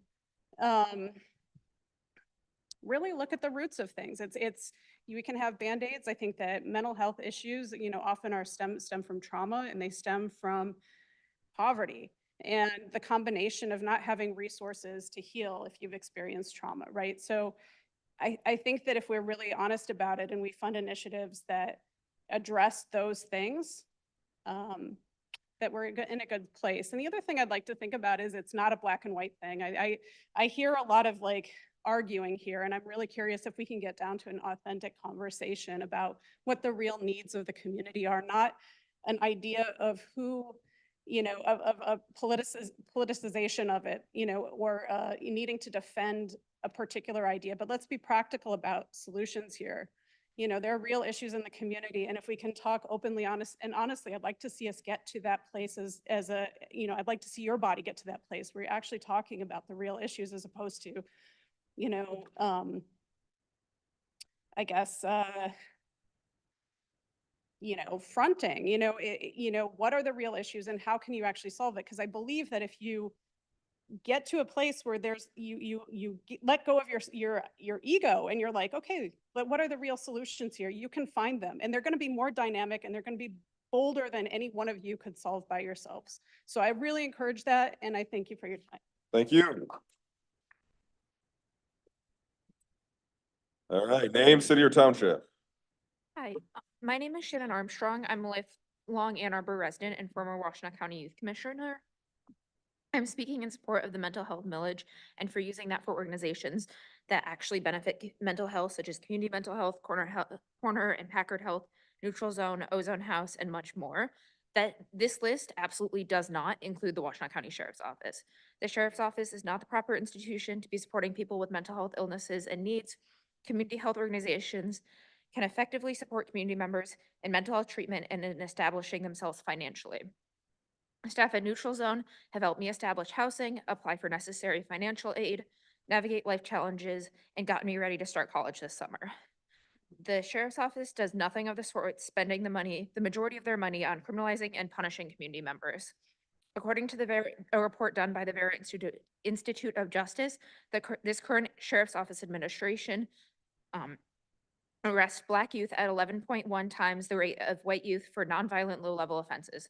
An organization with this level of discrepancies perpetuates racial violence and the criminalization of Black youth absolutely does not deserve the same portion of mental health millage funds as community mental health.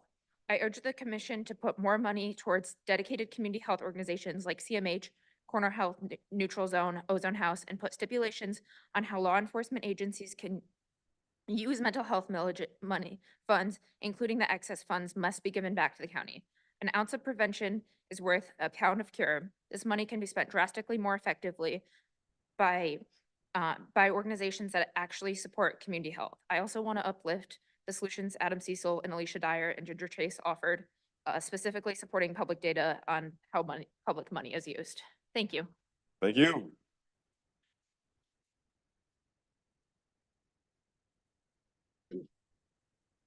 Name, city, or township. Edward Sanders, go by the name of Baraka, and I'm from Washtenaw Township.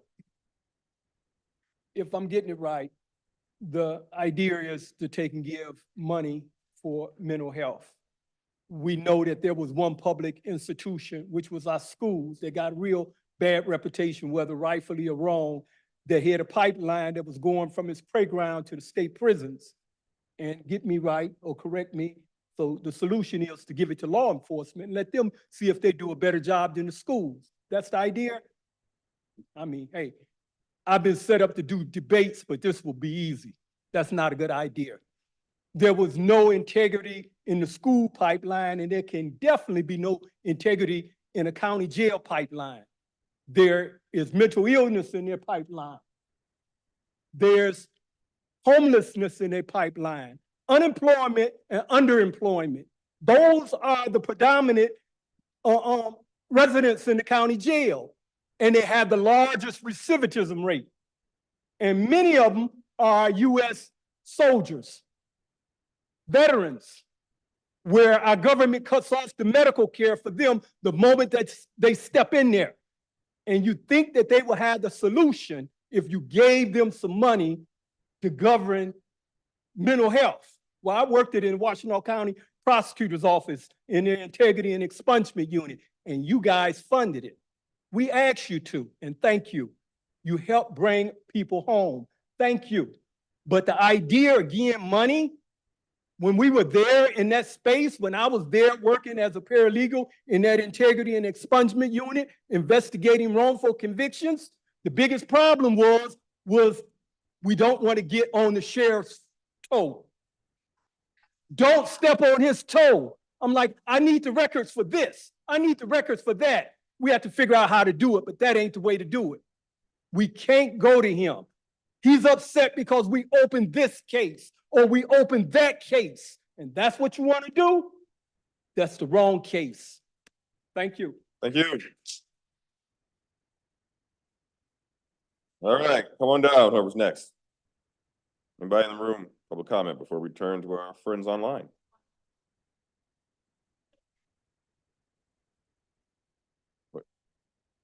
All right, name, city, or township. Elizabeth Kurtz, Ann Arbor, Michigan. Ann Arbor. I just want to say this feels like a terrible case of deja vu to me. I was here on April 2nd, 2014, roughly 10 years ago, and we were addressing these same issues, specifically extending the dates of the warming center for at least another 30 days. At that time, we also requested, I was in the delegation, as a matter of fact, I helped lead the delegation to address the idea or to present the idea that we need year-round shelter. We were promised by the commissioners that there would be ongoing discussion with people who were unhoused until we reached a resolution on that, until we reached some sort of decision. Unfortunately, the conversation was abruptly cut, and there were no ongoing conversations, and I think that is why we find ourselves here today. I have notes of the people. I would have been more prepared, but I just found out about this meeting this afternoon as I was getting ready to sell my ground cover news.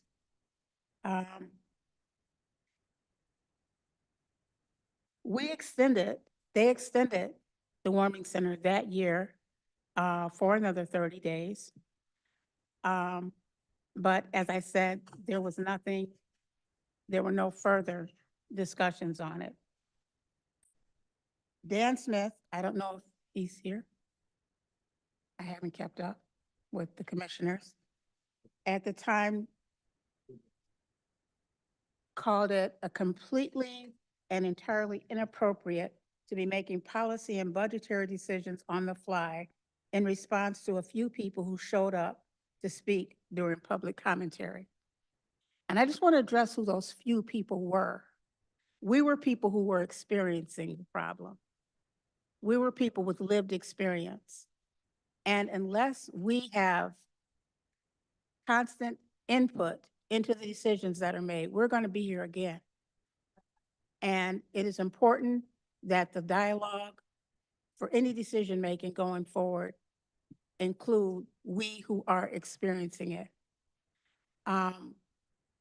There was, and I don't know if I have all the time for all of the commentary that was made. Yusuf responded by saying that commissioners are elected to work for the people. And when people come to the board. All right, your time is up. Okay, thank you. Thank you. And hopefully you'll listen to the people.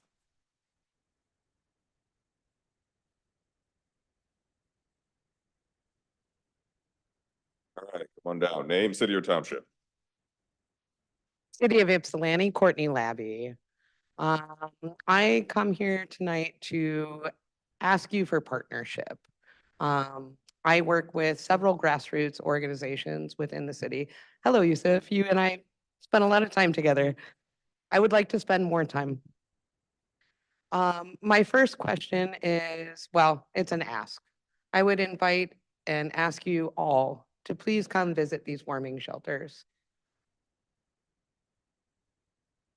I would ask you to directly interact with the constituents that we're speaking about this evening when it comes to the extension of the shelters, when it comes to the idea of the 24/7 movement. And I want to directly address the millage as well. So our grassroots organizations, we fill that gap in care. In the last week, my friends and I, we've delivered over a dozen doses of Narcan. We've housed 30 people in emergency ways by personally funding those hotel rooms. We've reached out to you commissioners, and unfortunately, I don't know why, some of those needs were not able to be met immediately when they were needed. For instance, a family with 5 children. They spent a night on the street because we weren't able to get them, you weren't able to get them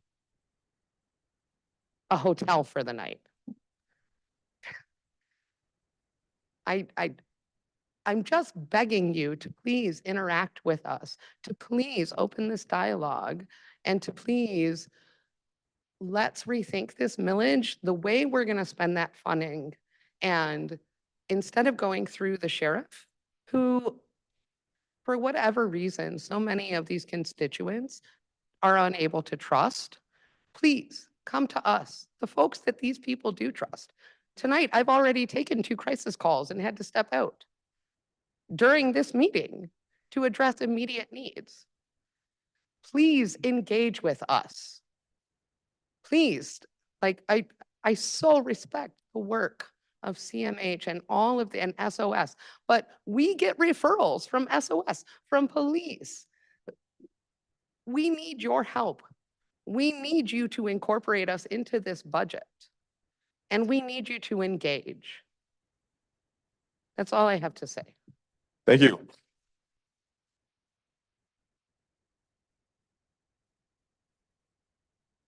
Anybody else in the room for public comment?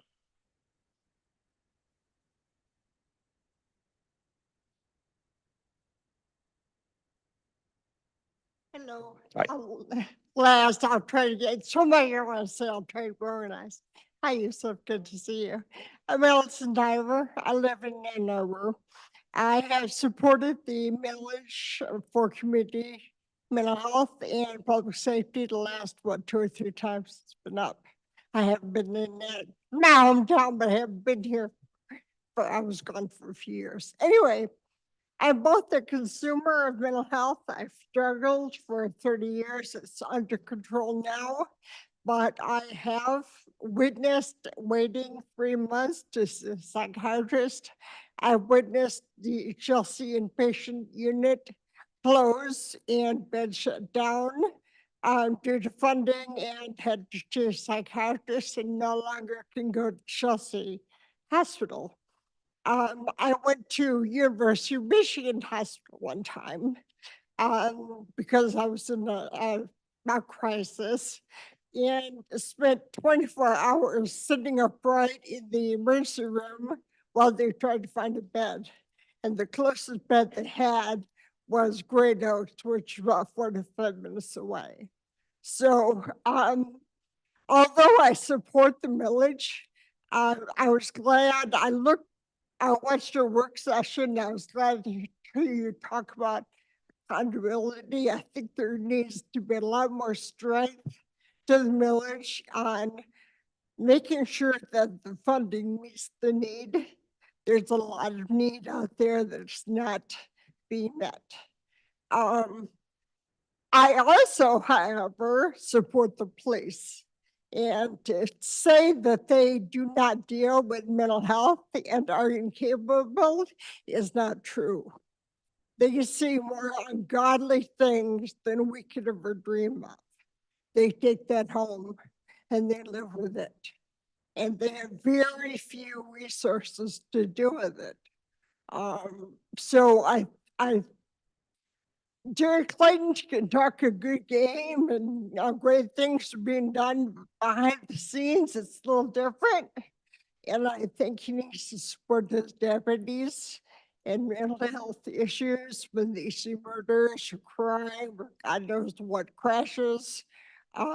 So in a nutshell, I think you need more time before you vote on the millage to go to the ballot in August. I think there needs to be tighter rules on how it should be spent so we can ensure that the needs we have get met. And I think that's it. So thank you very much. Thank you.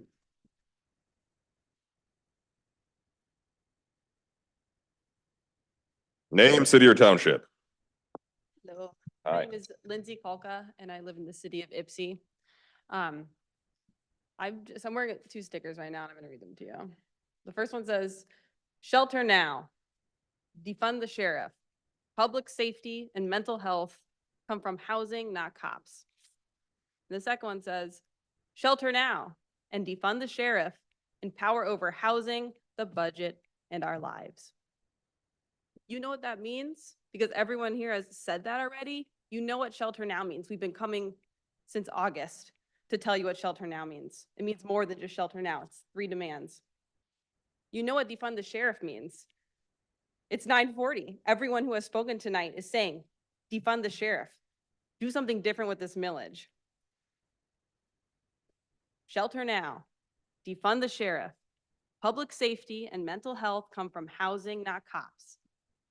Shelter now and defund the sheriff and power over housing, the budget, and our lives. I have 2 more minutes. Shelter now and defund the sheriff. Public safety and mental health come from housing, not cops. Shelter now and defund the sheriff and power over housing, the budget, and our lives. Shelter now, defund the sheriff. Public safety and mental health come from housing, not cops. Shelter now and defund the sheriff and power over housing, the budget, and our lives. Okay. Just a note, because it's March 6th. There are 24 days until the shelters close. That's enough time to make some good decisions about what could be done. You can do shelter now by any means necessary, really. The Learning Resource Center exists. That's being not used right now, even though it was used for a cooling center a couple years ago or last year. It was used as a warming center last year. It's empty, besides for some meetings. Let's fill it and use it as a shelter. There are programs that exist right now that will just end. It doesn't take that much money to extend them. We don't have to reinvent the wheel. We can just, pay the people that are already working them and extend those things. There's a lot of buy-in from the people who do that work to do that. They just need the pay to do it. We hear the excuse of staffing. We hear the excuse of no money. We know those are not valid excuses. If by April 1st, there's no option for people, you will not have peace because no one else who is using those shelters will have peace until November 15th when the shelters open again. And even then they don't because they're underfunded and they're crowded and the conditions aren't safe. So we'll be back and you're going to hear from us. And it will probably be more than just a long ass public comment that everyone doesn't get sleep for and you don't get to do the work that you need to do because people are telling you to do stuff. So 24 days. You got this. Thank you. Anybody else in the room for public comment?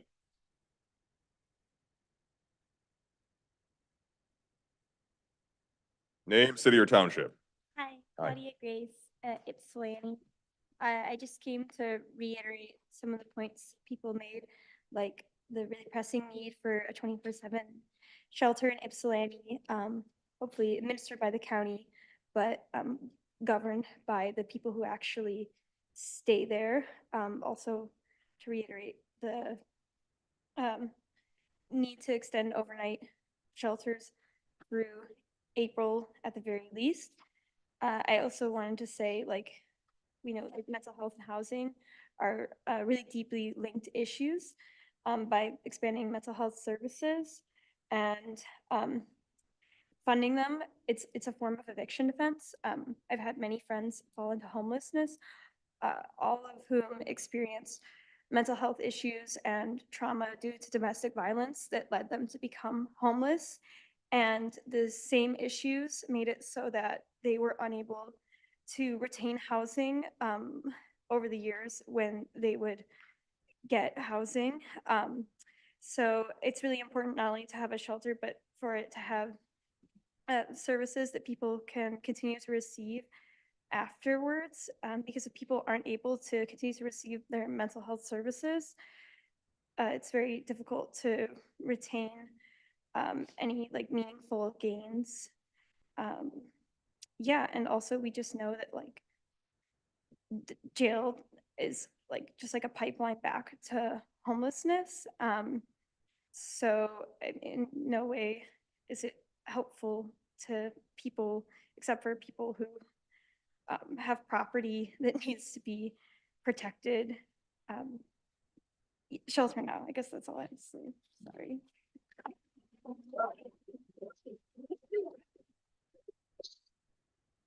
Anybody else in the room? Public comment?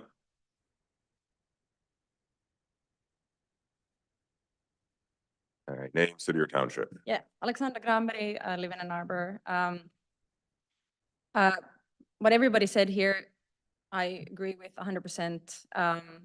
Such good things were said today, and I can't say any better, but I just want to reiterate that we need a 24-hour, year-round shelter in Ypsi, and you need to extend the current ones at least through April. You know there's going to be rain, snow, icy weather. There's going to be, it's cold. April's cold, and then come summer, and then what? You know, tick bites, heat waves, smoky air. You know, the whole thing. We're here as Shelter Now, the group, the coalition group, to demand shelter, but that's a bare minimum. We all know that people need to be housed. I'm from Finland, and I don't usually reference Finland because it's not like it's some sort of whatever. We all have our problems, but there's in Finland, they abandoned this staircase model and instead are doing a model, policy model called Housing First, which is literally housing first with wraparound services. Because we need, like people said here, we need both. You need mental health support, and we're talking about the mental health millage. But you can't. How are you gonna get your life together? How are you gonna feel better? How are you gonna recover if you don't have shelter? If you're sleeping on the street? So house people first with the wraparound services. There's a ton of research. Okay, we're also here to talk about money, and there's a ton of research both in Europe and here. Happy to refer you to it later. That show that it's way, way, way, way, way cheaper to house people than it is to not. To just keep putting these bandages on, you know, and like trying to stop the bleed, and just it's costing you a lot of money. And I don't know if you know this, but it is costing you a lot of money. Also, I want to say, like what Lit said, what Elizabeth, that a few years back or 10 years back or whatever, that there was a comment about we can't make policies based on a few individuals speaking here. There are over 600 people homeless in the county, and I know you know this too, but it's not a few individuals, you know. Like this is a lot of people. So that's like what the other said. Listen to people experiencing these things. Listen to people who are working with this 24/7, like Sherry Wonder, who are taking these crisis calls, who are trusted. No, the sheriff is not trusted, and there's a reason. Again, just repeating what others said, but you know that's not the solution. I think you know this. I'm just here to tell you what you know. Once again, we need 24-hour shelter year-round. You need to at least extend the current ones. So your time is up. And thank you. Thank you. All right. Who's next? Name, city or township. Hey there, my name is Aaron. I'm a resident of Ypsilanti, and I just want to reiterate what so many people have said so well already. The community, the mental health and public safety millage is like this contradiction, right? Like cops are the opposite of mental health. Cops do not protect, they do not, they don't help with mental health. They hurt it, right?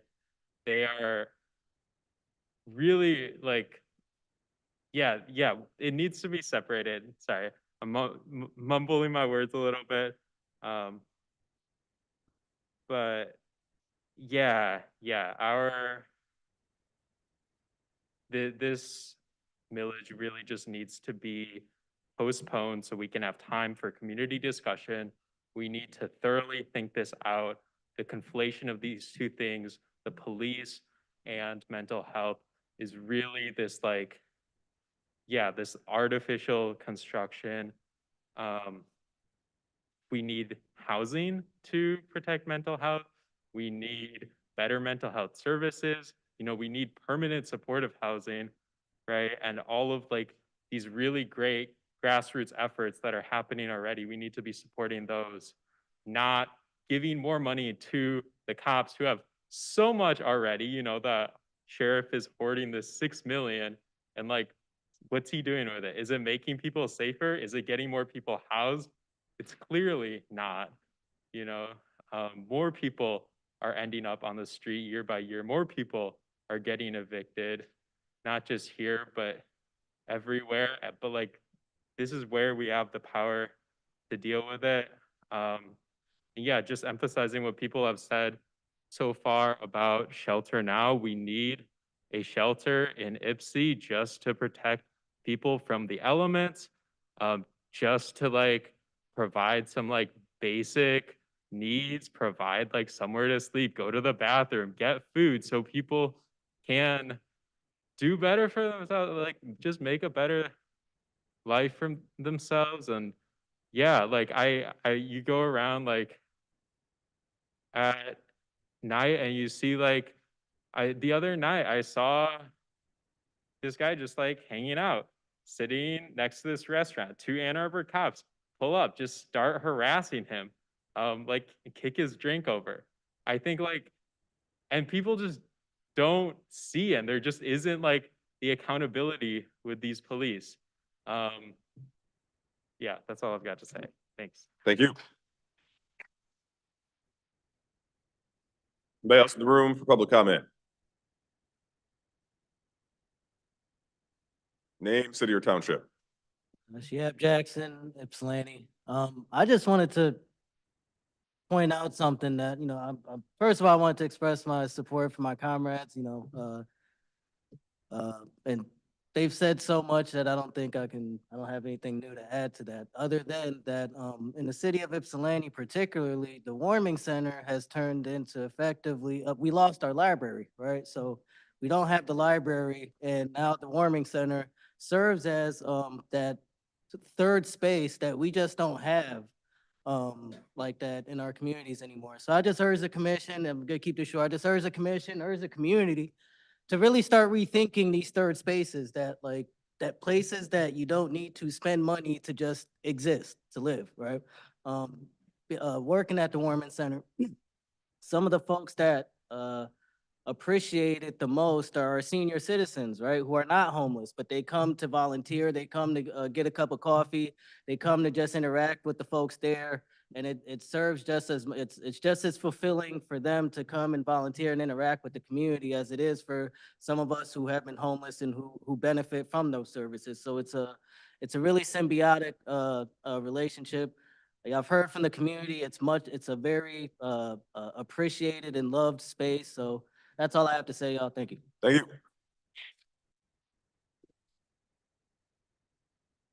Anybody else in the room for public comment? Come on down. All right, name, city, or township. My name is Des Preston, and I'm a resident of the city of Ann Arbor. I have a prepared speech that a friend of mine wrote, but he was unable to attend because he has to work very early in the morning. And he is a current resident of the off-site church rotation program for homeless people. One of many such people in that program who work, very often having to wake up at 4:30 or 5 in the morning to get to work. So I am not going to read his in part. Many other people have addressed the issues that he raised. I will read a couple of paragraphs of his presentation and maybe add a couple of remarks of my own. The challenges of housing insecurity, in addition to the challenges of housing insecurity, violence is a pervasive issue within the homeless community. No barrier shelters, while established with good intentions to provide refuge, often become breeding grounds for violence and exploitation.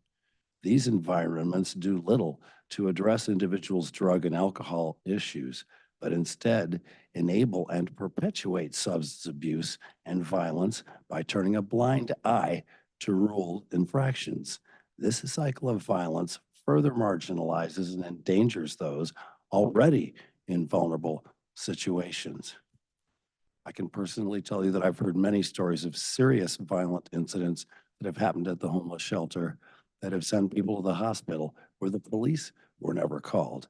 And I know people who have committed serious life-changing acts of physical violence who have not been trespassed from the homeless shelter.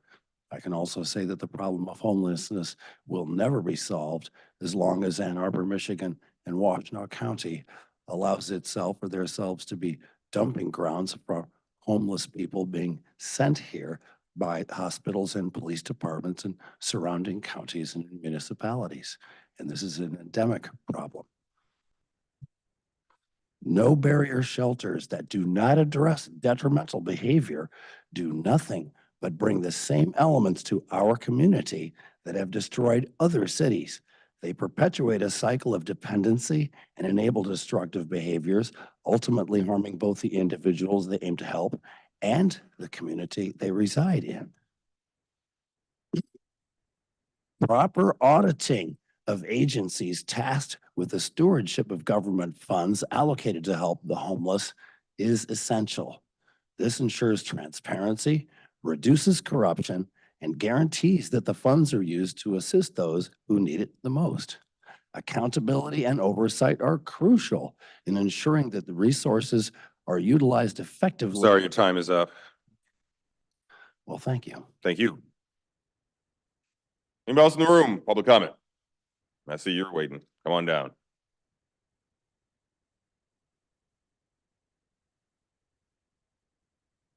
Name, city, or township. Hi, I'm Logan Hughes. I live in Ypsilanti. And yeah, a large group of people that are experiencing insecure housing or are unhoused are really the ones who should be benefiting from this millage. They are the ones who need help, and there are people doing the work already out there right now. They are the ones responding to crises, and it's not the police that are doing it. It's not the county commissioners that are doing it. It's just people who are volunteering, putting their time in to help people to directly solve the problems that are happening right now, to give people assistance who are in crisis and just helping them survive on a day-to-day basis. The simple solution is to just support these people who are already doing the work, and to give people who are unhoused secure housing. And that would be a huge help for everybody in this community. It would give people time to live and enjoy their lives and be happier. And yeah, the police, the sheriff should not be receiving millions of dollars every year to sit on to not solve the problems that this millage is attempting to solve. So yeah, I think it's really quite simple. We need to give unhoused people support. We need to get them in a place where they are not experiencing mental health crises or crises that immediately could harm them physically. We need a shelter year-round in Ypsilanti, and at the very least, we need the overnight rotating shelters to continue into April.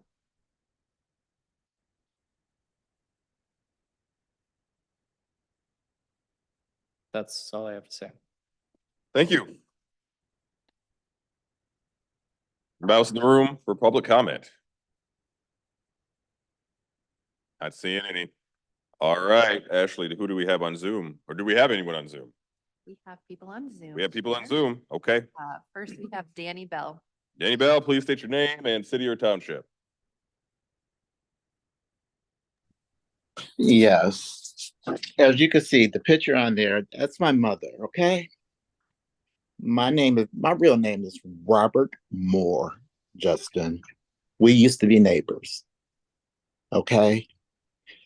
Let me tell you what you guys did to me. I want everybody in that room to know my political.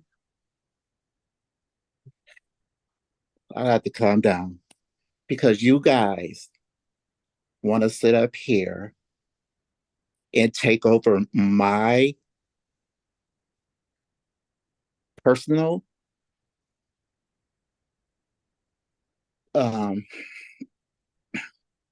y'all want to sit up here and hack into my computer because I don't want to vote for Derek Jackson because I know exactly what is going on. I do my homework, and I told you that before, Justin, and I see that you deleted all our comments on Messenger before you guys took over my Messenger. And my Derek Jackson, you guys sit up here and went to Jerry Clayton. As y'all went to Jerry Clayton, y'all went to CMH. And to have me go to the U of M Psychiatric Award, and I got the proof right here from 2024. You guys have been following me since January. Here it is now, March, and you guys are still following me. Annie Somerville, that property is mine. You know which one I'm talking about. Justin, you know which one I'm talking about. Okay? And let me just tell you, the case is closed on me today. Okay? And I thought the world of you, Justin. I just knew you would make a good commissioner. You really hurt me. And no wonder why all these entities that you guys have given money to, like New Men Lounge, come on now. That's an adult program. Y'all gave him over $200,000, like Park Ridge Youth Home. I mean, Park Ridge thing, over there on the south side of Ypsi. There's nothing going. There's nothing. Do we have anybody else on Zoom, Ashley? Yes, we do, Chair. Next is Samuel. Samuel, please state your name, city, or township. Hello, how's everyone doing tonight? I would like, my name is Samuel Hayes and I'm from Superior Township. I work at the county as well. And I would like to start by congratulating the community and the participants in the audience for showing up, and by going with the quote from Representative John Lewis. Do not get lost in a sea of despair. Be hopeful. Be optimistic. Our struggle is not the struggle of a day, a week, a month, or a year. It is the struggle of a lifetime. Never ever be afraid to make some noise and get in good trouble, necessary trouble. So again, I would just like to encourage everyone to just keep showing up to all of your elected officials, send letters to your congressmen and senators. There's many levers of power to handle all of these issues that we're trying to take care of. And then I would also like to talk to the council people. I believe everyone here said their thoughts on the millage best. Splitting it would probably be really great. Giving some time for discussion that might result in hopefully splitting it would probably be ideal as well. And then I would like to fall back on another one of my points, which is reaching out and supporting the surrounding cities and townships for a lot of the issues that you guys are talking about every time, such as shelter. I know the city of Ypsilanti, I've been in some of their meetings. They've been wanting to establish a 24-hour shelter. I'm not really sure where their issues are in establishing that process, but I'm sure the board and their expertise could possibly reach out to them, see where they're at, lend some planning, some expertise, or perhaps even some funding. And once you get them started, they've taken that situation out of your hands and you don't have to fund it ongoing. There's the same thing for a public unarmed safety response here in the city of Ann Arbor and for an affordable housing initiative that they also need to get going a little bit faster to address the housing needs for people who are kind of in the middle of the gap, struggling with rent, who are about to become unhoused adjacent. And that is just another symptom of the issue that we have to deal with. And I would also lastly like to address the worker burnout and the wages and conditions that I believe a couple of the council people were kind enough to bring up first.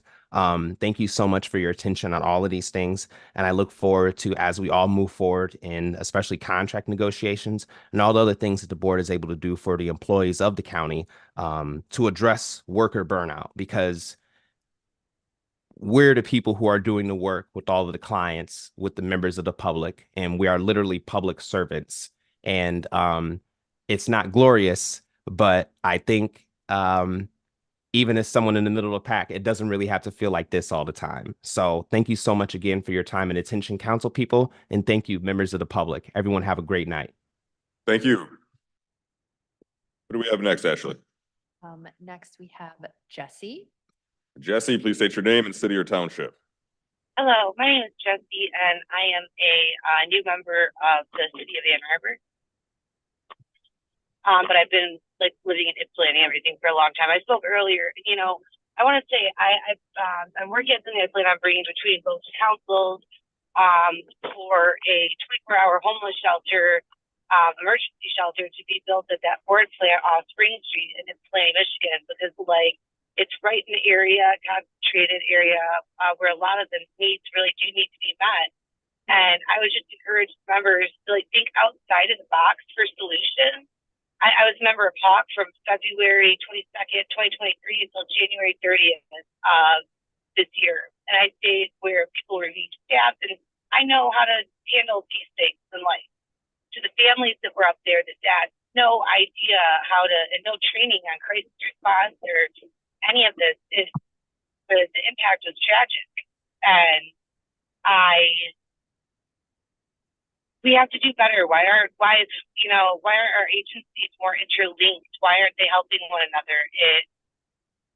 There are so many great solutions if we can only think about it and remember that like we're all just I kind of point this out at every opportunity.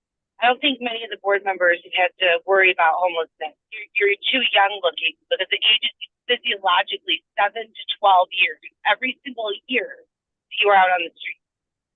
This is a problem that shames us, the community, that we are letting people out here, families struggle, and the majority of the reason why is because their government initially failed them with COVID funding and help.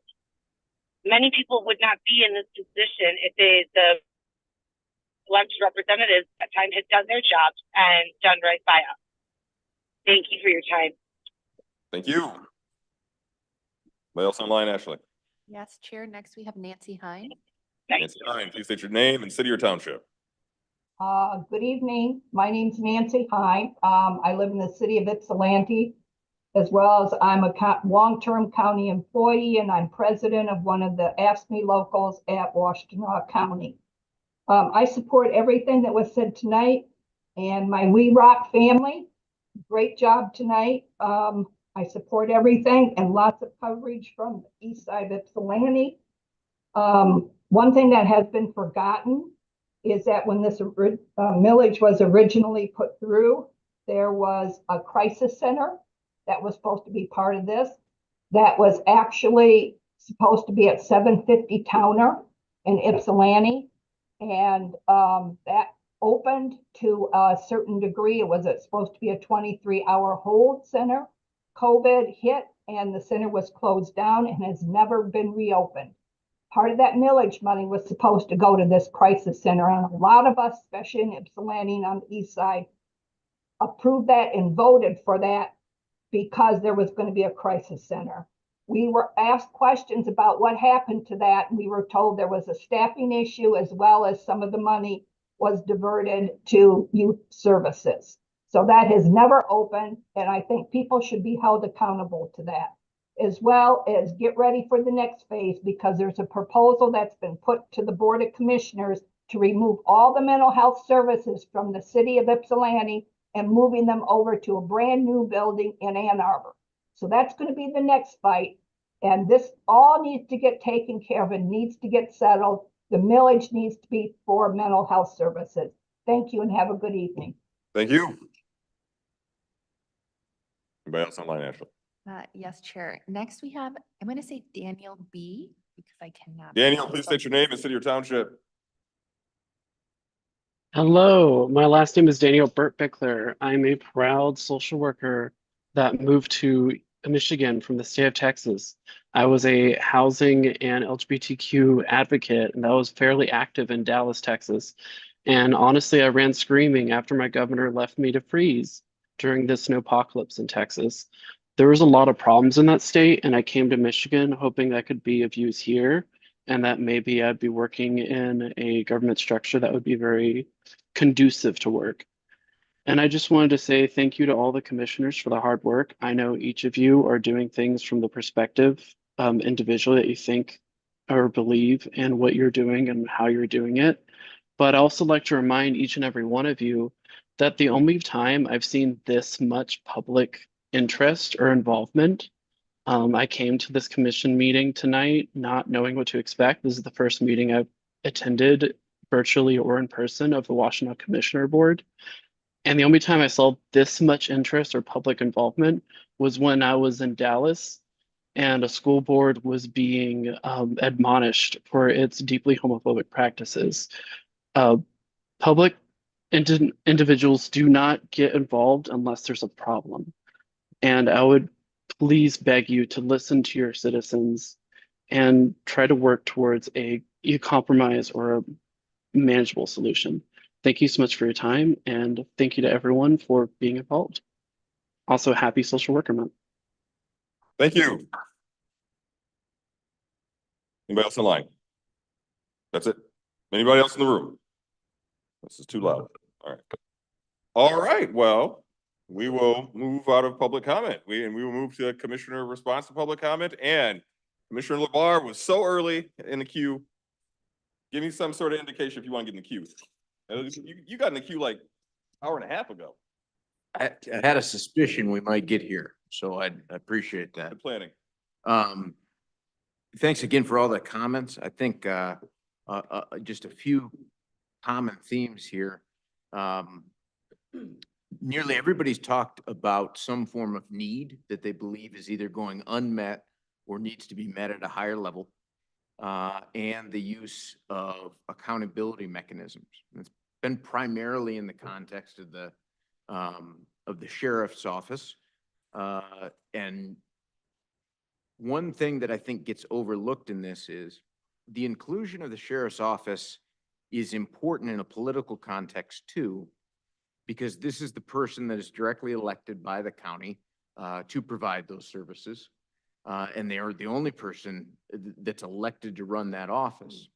Having additional eyes and attention on this funding stream keeps additional eyes and attention on that structure. And whatever changes we don't make, I think that is a useful transparency and accountability mechanism. And one of my concerns with backing away from this current structure is we will devolve all those local law enforcement questions back to local boards. And yes, they are elected, but most of them have appointed chiefs and PDs, executive directors. That disperses accountability, that makes it even harder to track, and it has serious problems. And I would say if we go outside of Washtenaw County, there's a wide array of Michigan sheriffs that run the gamut from, I think, perfectly rational human beings to very interesting people that make odd choices routinely. And so you do get variance there. Having all eyes on a countywide elected official that is answerable to you all the time and that is up one way or another every 4 years is not insignificant. So I would hope that we would hold that in place. This second thing that was said, Ms. Kalk, I believe, spoke about defund the sheriff. And I think it was a rhetorical point, and I certainly want to, state that. But it brings up a broader point, which is in the state of Michigan, there's really only 3 sheriff services mandated, where the state says what we've got to do and to what level, and certainly some cases what minimums. Contractual, those things we literally sign a contract to provide. Those are usually in the context of townships, like the 11 here in this county, the contract, the sheriff's office, and then discretionary services.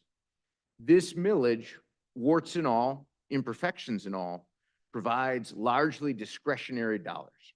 And so if we do away with that structure, we need to know the most flexible and most apt to be more progressive, or even if you want to phrase it as least regressive, those are the first dollars that are impacted if we use a different model. Finally, all of these comments tonight speak to a broader system that I think everybody in this room would say is underfunded in terms of human services. Thank you. When we passed the millage, when we got it on the ballot in July of 2017, there's literally language in the ordinance that was dictated by a meeting in the administrator's office. That meeting postponed the start of our actual board meeting to try and hammer out some of these details. And that ordinance is spelled out there. 24% to the municipals. Who the hell comes up with that number? 38 and 38, same thing. It was a conglomeration of, candidly, compromises, understandings, and a way to put forward to a disparate voter body who had PDs or had contracts with the sheriff, who had constituents who cared deeply about mental health, and candidly, a few that didn't. It was an offer to all of those people to say, we can meet many of your needs as best we can, but the one thing it is not is perfect. And so I'll be the first to admit that. But I would come back and say to all of you again, I won't ask you to change a word of your advocacy, but I would ask you please to hear me. I am being my most honest and my most decent as a commissioner, a community member, and a human being by saying, I think I have a better chance working with my colleagues in this community to get the things done that you have enumerated tonight and to prevent the bad things that you've talked about tonight with this funding in hand, imperfections and all, because it gives us capacity. If we have capacity prior to reauthorization and during implementation, we can improve process, we can refine accountability, communication, transparency, and coordination, including at our municipal level. We can make those progressive steps. We can do better. But let's do better with those resources in hand to bring to bear. Some of the most articulate points that have happened tonight, talking about things like permanent supportive housing, talking about wraparound services, talking about getting upstream to divert bad outcomes and help folks before it's more expensive, more detrimental, and least effective. We're gonna be better equipped to do that with as much resource in hand as we possibly can. I suspect ultimately we will not adhere at this board table to an April timeline. I don't know that, but I'm reading the tea leaves. If there's a delay, please meet us in the middle and come with solutions that you want to see in hand in a spirit of compromise to get ordinance and new policy and candidly traditions of governance at this body up and going in a way that allows us to meet some of what you've asked for and the realities of everything we have to do here. And I'll close my my preaching here just by saying this. I remember 2017 differently because of the perspective I was in there. And I remember it differently because I still file the late campaign finance reports for the massive amount of money that's owed on it. Because we didn't have a lot of attention and we didn't have a lot of financial support to run that campaign. And so some of the shortcomings you have listed tonight, I'll be the first to attest to. Yeah, you are right. It was a different situation. Getting attention to these issues was a different endeavor at county government at the time. And there's a reason this got on the ballot 5-4, because it was a hodgepodge of, hey, is this good enough to go with everybody at this table and do the best we can? We have more time. I appreciate what you've done tonight. I hope you'll continue it and work with us to not just get this back to this board to approve to go forward, but then to go proactively campaign and get this thing passed, whatever tweaks or non-tweaks we may have to it. So thank you so much. Thank you, colleagues, for your grace tonight with my comments. Justin, I will try and not get in the queue so early next time. No, I enjoyed an early queue. It was good. You encourage everyone else to get in there. So Commissioner Beaman is next, and then Commissioner Robbie. Thank you, Chair. I'm also going to get up and preach, much like Commissioner LeVar. But I do thank everyone for coming forward tonight and sharing their stories and sharing their perspective and pushing us to do better. We can always be pushed to do better. Everyone can always be pushed to do better. So I do truly appreciate that. And I understand the courage that it takes to address a body like this. There were a lot of things talked about tonight. One of those was lived experience. And what we heard tonight is the lived experience of those who are here. What we did not hear tonight was the lived experience of those who are not here. I have one member of my district here, Cindy. Thank you for coming all the way. But there is no one else who spoke tonight who is from District 3. District 3 is mainly a very rural community. I have the city of Saline, I have the city of Milan, and I have the city of Manchester. And I have all the surrounding rural townships. I'm going to ask you to kind of take a little trip with me, which is why I talked about the preaching and the story. There was talk about survival. So when we think about mental health and we think about these issues, we think about empathy. And I'm going to need you to have some empathy and come with me. Imagine you are a mother living on a 50-acre farm in the middle of nowhere. You don't know your local police because there are no local police. You are not privileged enough to have a chief of police like Ann Arbor, like Saline. You don't see them at parades.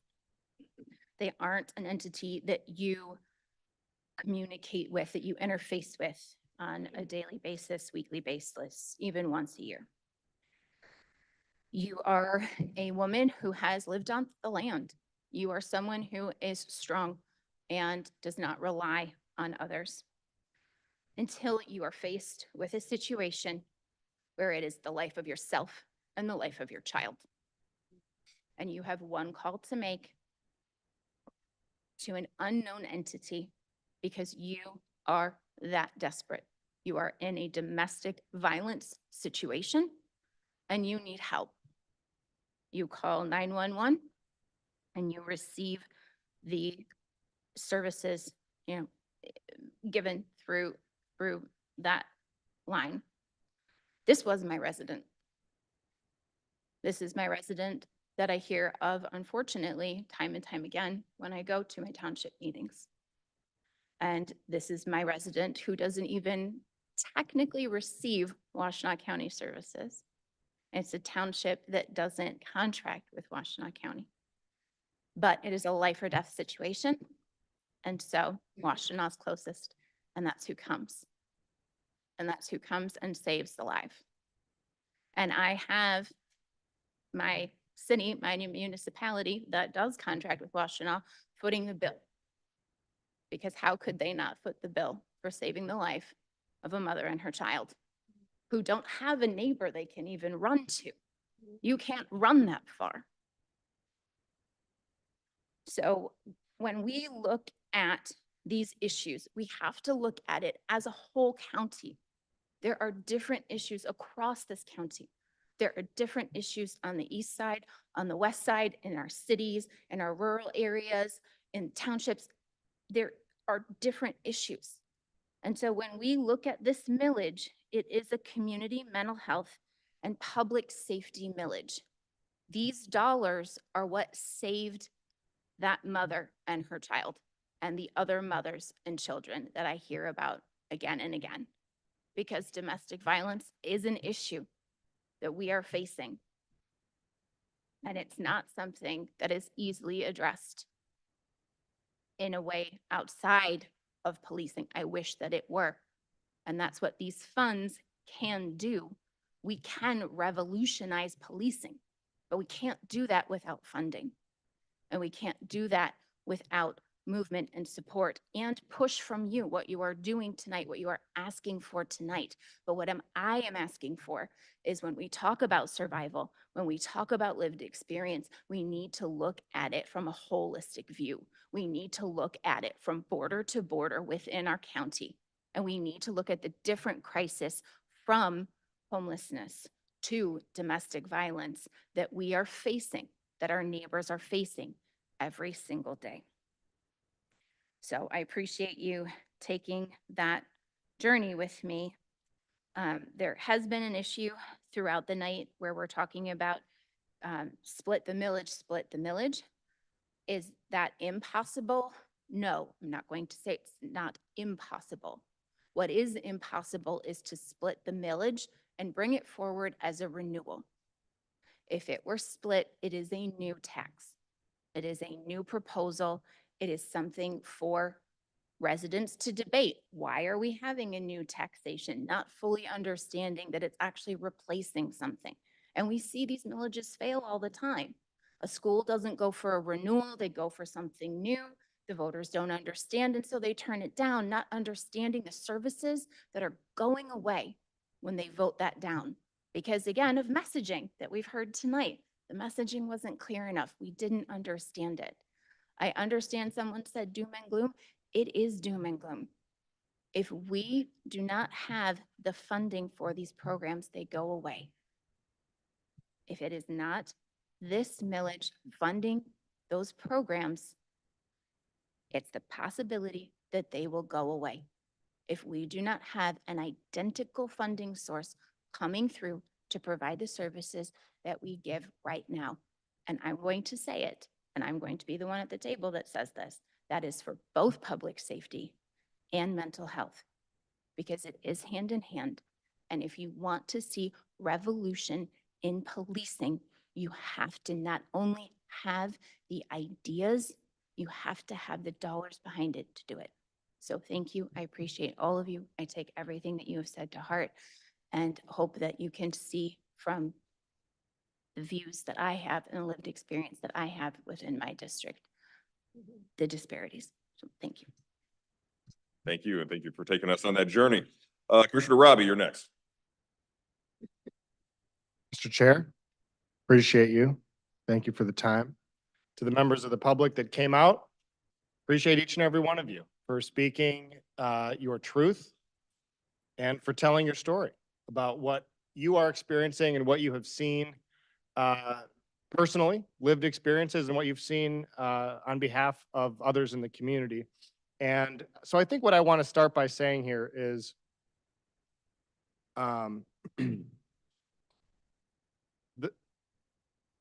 the catastrophes that we face as a community are catastrophes of housing, catastrophes of food access, basic needs that in today's society have become overlooked. We have prioritized time and time again private profits over the public good. And at the end of the day, it is unacceptable that we continue to live in a society where anyone is homeless. It is unacceptable that we live in a society where anyone is hungry. It is unacceptable that we live in a society where there aren't enough homes for everyone, where mental health services aren't accessible to all, and healthcare isn't accessible to all.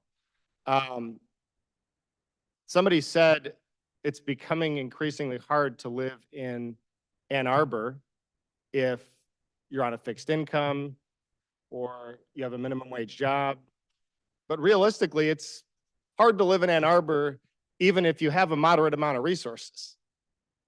If you make enough money, where in most other communities in Michigan, you'd be fine, you're even working, you could be working a $60,000 a year job, $70,000 a year job. Good luck in Ann Arbor. And that is not acceptable. That is not an acceptable reality for us to be living in.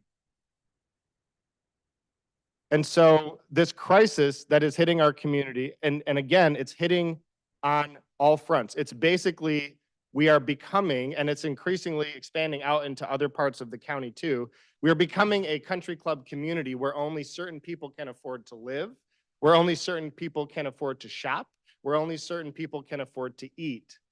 That is not the Washtenaw County that I grew up in, and that's not the Washtenaw County I want to live in.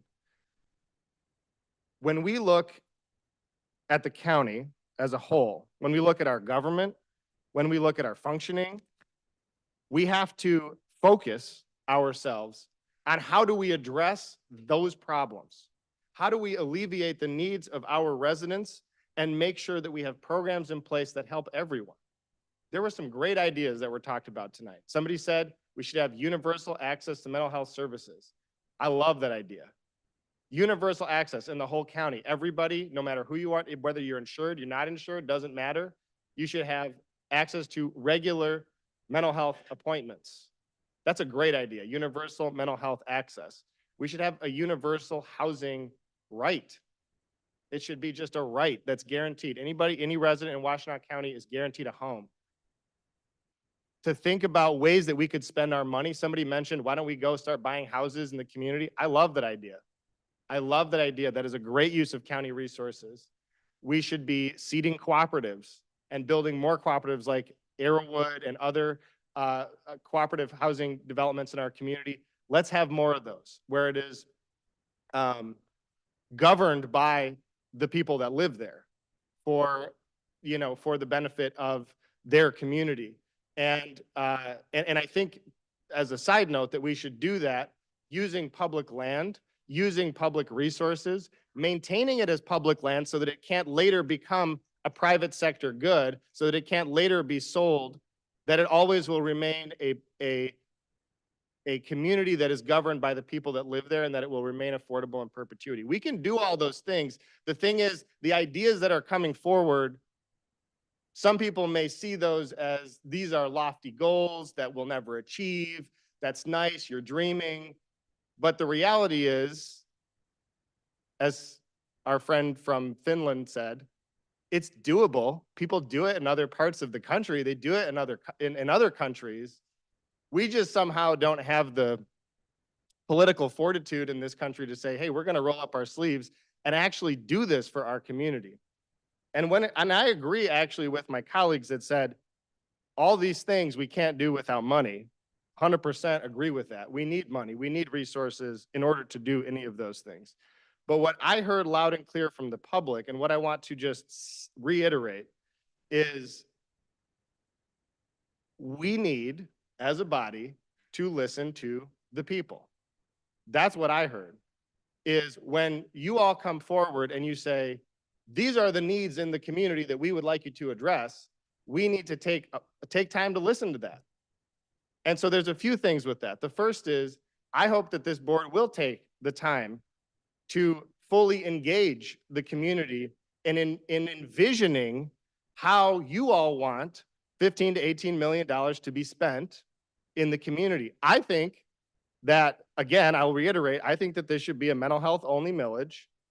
If we have to go, if I have to, find common ground and we have to go with the language that we have, then let's work on making sure that there are strong measures in place where there is public accountability through the Board of Commissioners, and there are opportunities for the public to, on an annual basis, say, we don't like that you're spending money on X, Y, and Z program, and we think public safety, because the way the language works, I believe that it is open enough that we can interpret public safety to mean a number of things. If public safety means housing, maybe we should spend public safety money on housing. And maybe we need to hear from the public that this is how you would like for it to be spent.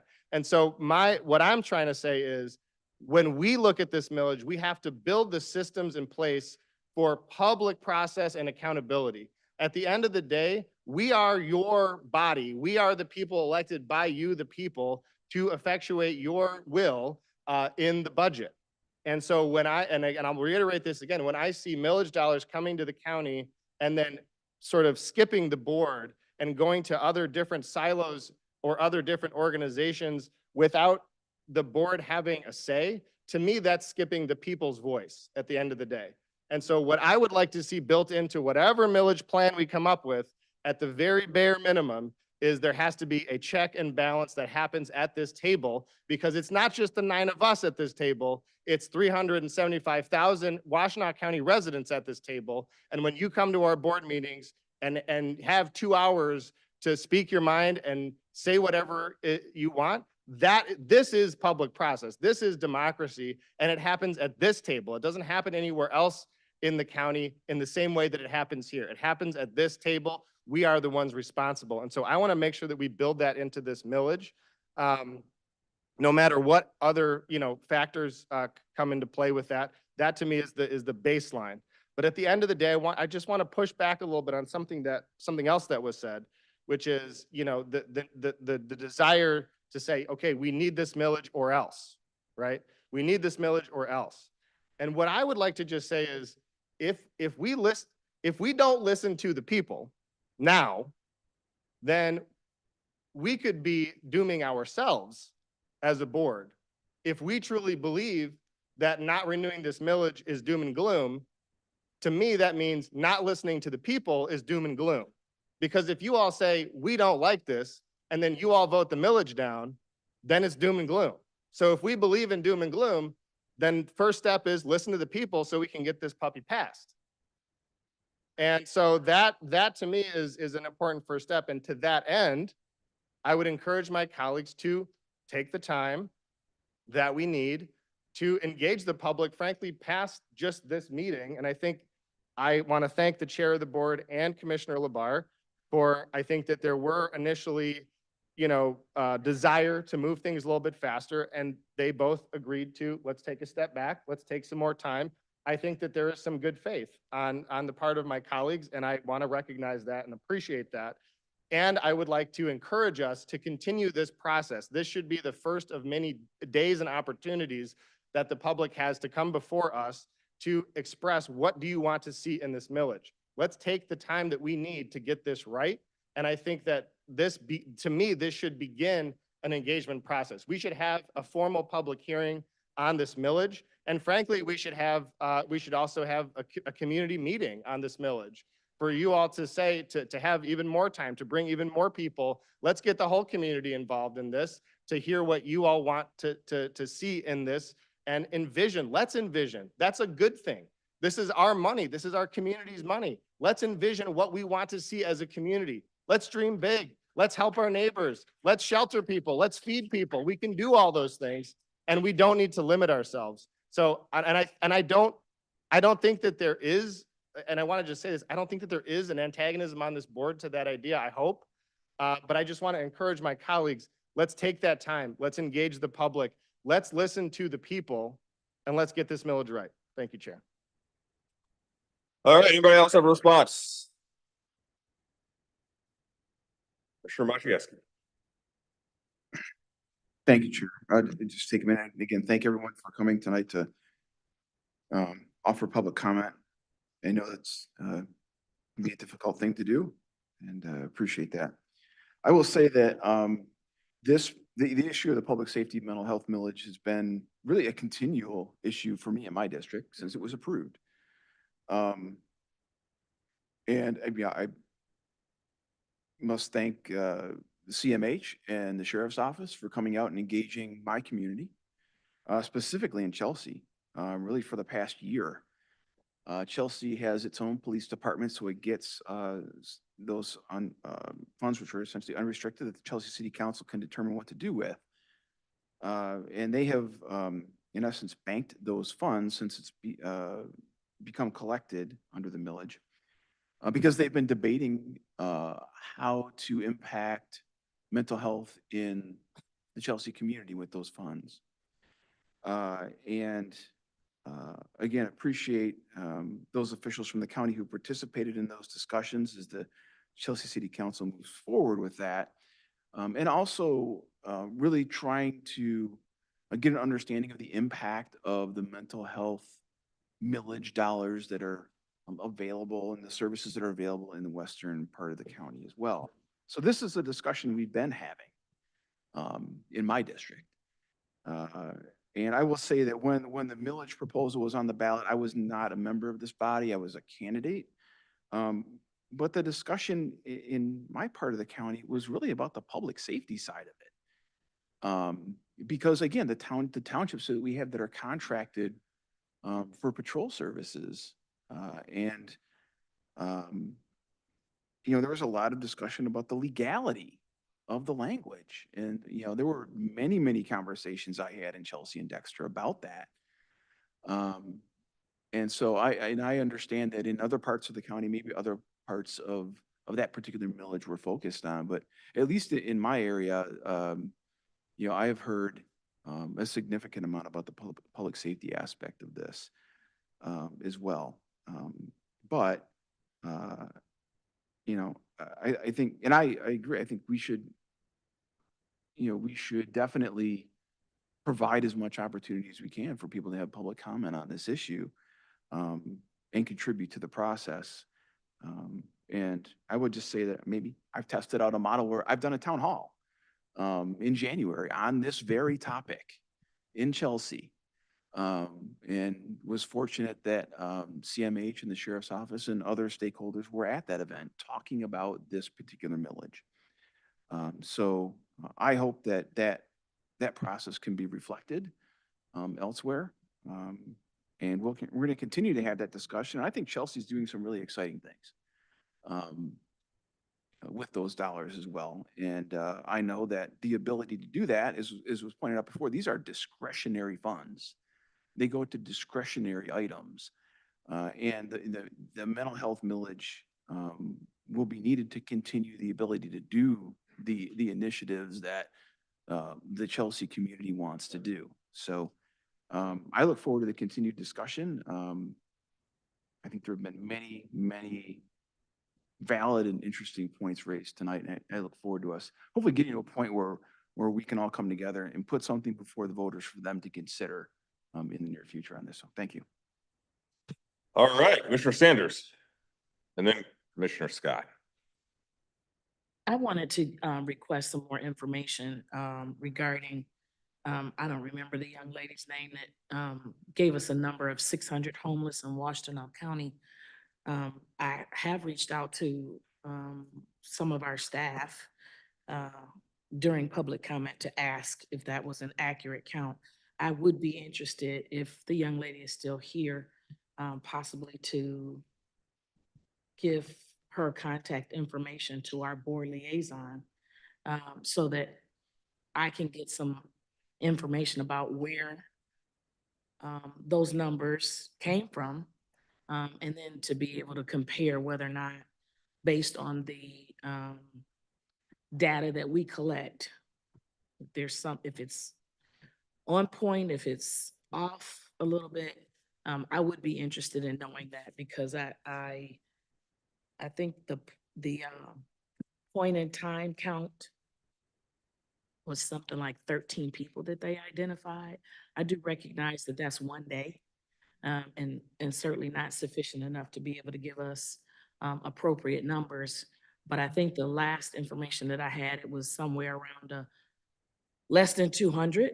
I think Delonis I think the information that I got was Delonis serves approximately 1,500 people in total over a year.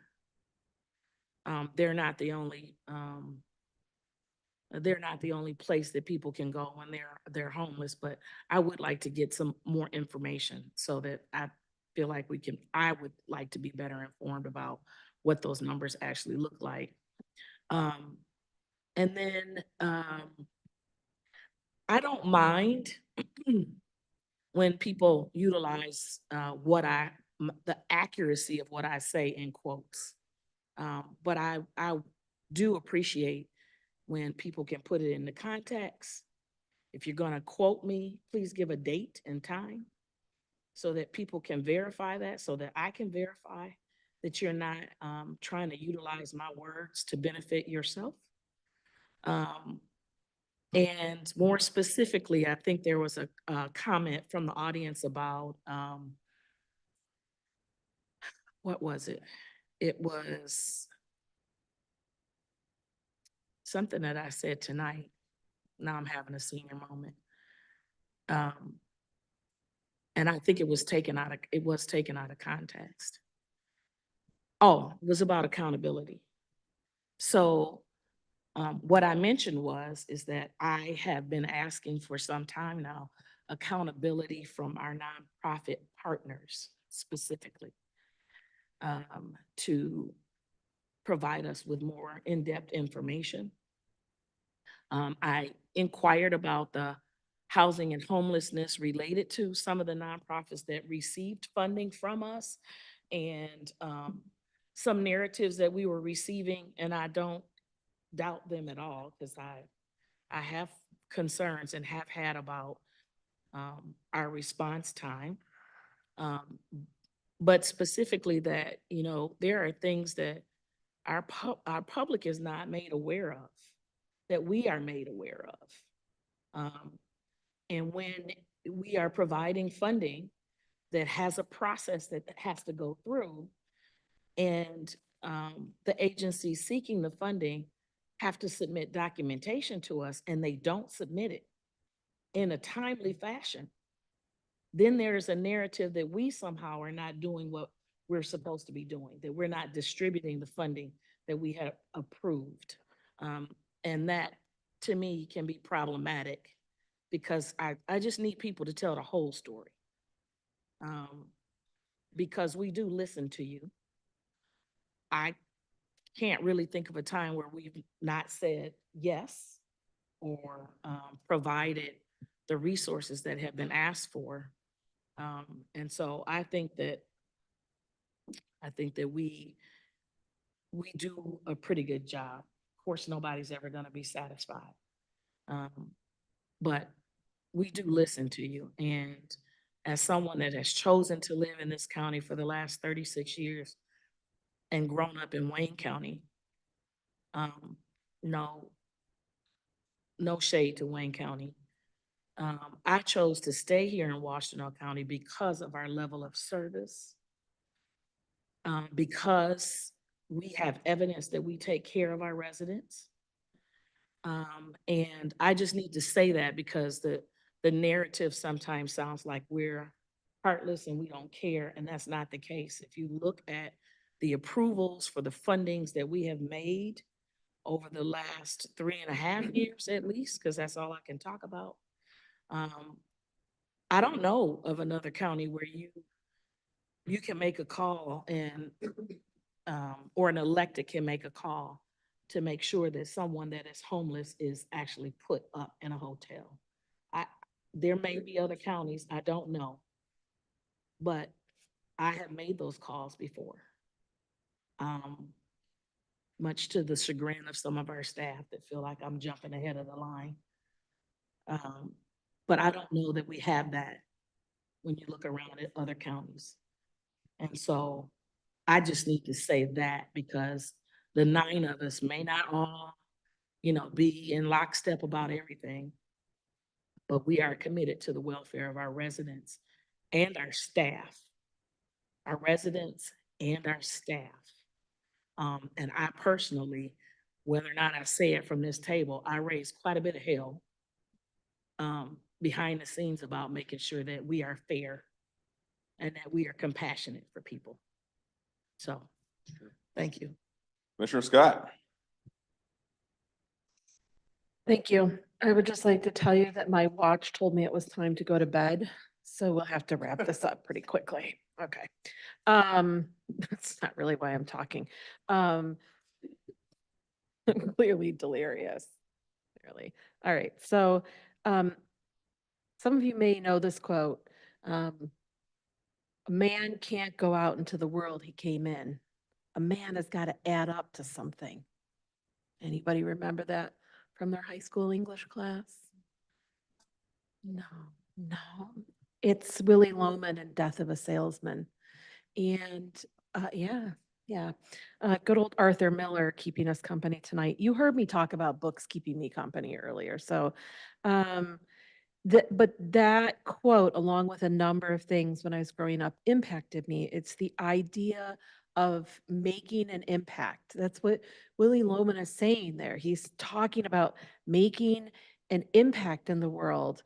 And I want to tell everybody who came out to this meeting tonight that telling your story makes an impact on us at this table, and it makes an impact in our community. Jim got up here earlier tonight and talked about the importance of love and caring for people. And I want to tell you that it's an act of love to each other. It's an act of love to listen to each other. It is an act of love to then try to create action based on those stories that you're telling here. I think that everybody at the board table is hearing those stories, and I appreciate people want to say more about the public safety and mental health millage. That's why this meeting is here tonight. That's why we had a working session tonight. That's why we're having conversations about this tonight. I think that we will continue to have these conversations. I wrote down some of the ideas that people were talking about tonight. I think that there is a willingness at this table to do that. But I do want to also call attention to Commissioner Beeman, because she told us another side of the story. Those untold stories are important too. So we need to make sure that we're trying to hear all of those voices.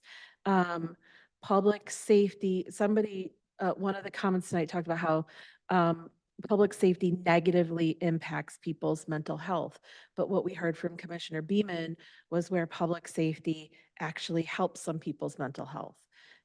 And I can tell you on a personal level of something happening to me, that knowing that public safety is there, if I need them, it impacts my mental health to know that they are available and that they have been receptive to concerns I have brought to them. So there are all sorts of stories, and I'd be willing to talk about that story if we were talking about this further. Now's not the time. But because because my watch said it was time to go to bed. So, I think we need to hear more of the stories as we go forward. Maya Angelou, another quote for you tonight. Maya Angelou said that there's no greater agony than bearing an untold story within you. So let's keep talking. Does anyone that hasn't spoken yet want to speak before I get to round 2 of Commissioner response? Seeing none. Round 2, Commissioner Robbie. Okay, this is a quick one. I don't want to open a can of worms, but and it's not actually in response to the public, but building off of something that I was saying earlier regarding public process. I just wanted to take a moment to thank Annie Somerville for chairing working session and allowing working session to go over. It's normally allotted time. I think that is a really important thing. It's something that I've complained about for, we've had conversations But I want to acknowledge and thank you for taking that extra time at our working session. I think that was really important. And, you know, I've always learned that you shouldn't apologize for things that you're not responsible for, but I'm disappointed that it meant that you didn't get an opportunity to speak yourself. And I just want to basically thank you for giving us that time and opportunity. So I just wanted to make sure to say. We'll make sure Commissioner Somerville goes first when we have the second millage discussion later tonight. Anybody else want to speak? Seeing none. Well, I want to thank the public for coming out and being patient and listening to everyone else and sticking around for what will continue to be a conversation about millages. I want to also point out that we have a lot of staff still here to answer questions for when we get to the items for current or future discussion and talk about millages. They've stuck around this long, so I think make it worth their time. Start thinking about questions you might have for them. Because the conversation we started in working session was meant to be continued here, and we will continue it soon. It's been like almost 2.5 hours. It's been more than 2.5 hours. Anybody want a 10-minute break, Tim? You do. Okay, so if there's no objections, we're going to take a break. We'll come back at about 11. All right.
We're coming back. We're coming back. We have a great night ahead of us. Come on back. Oh.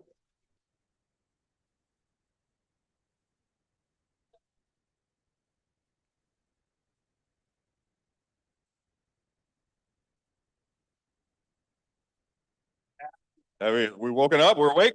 Okay. Just three is enough. That's that's gravel after 11. Gotta eat your dinner before you have the gavel. We're waiting for one more person to rejoin us. It's coming back. You're coming back. I'm gonna gavel it. Okay. Well, I wouldn't want to start without you. Okay, here we go. All right, we're back. Welcome back, everybody. Hope that was a good break for you. We're gonna move right into liaison reports. Anybody got a liaison report for us? Commissioner Somerville. Thank you. The Commission on Aging passed 2 resolutions. One was to recommend a senior millage to be put up on the ballot by the Board of Commissioners. The other to create an office for older adult services. And the actual title is Office of Aging. That is my report. Thank you. Well timed based on the conversation we had. Commissioner Sanders. Community Action Board met last week. It's the first time we've met in a while. Very informative. And we have decided that we will be doing our meetings every other month. It's every other month. So that on the off months, we will have subcommittee meetings. Hopefully that'll help us. There's a lot to dive into there, so that should help us.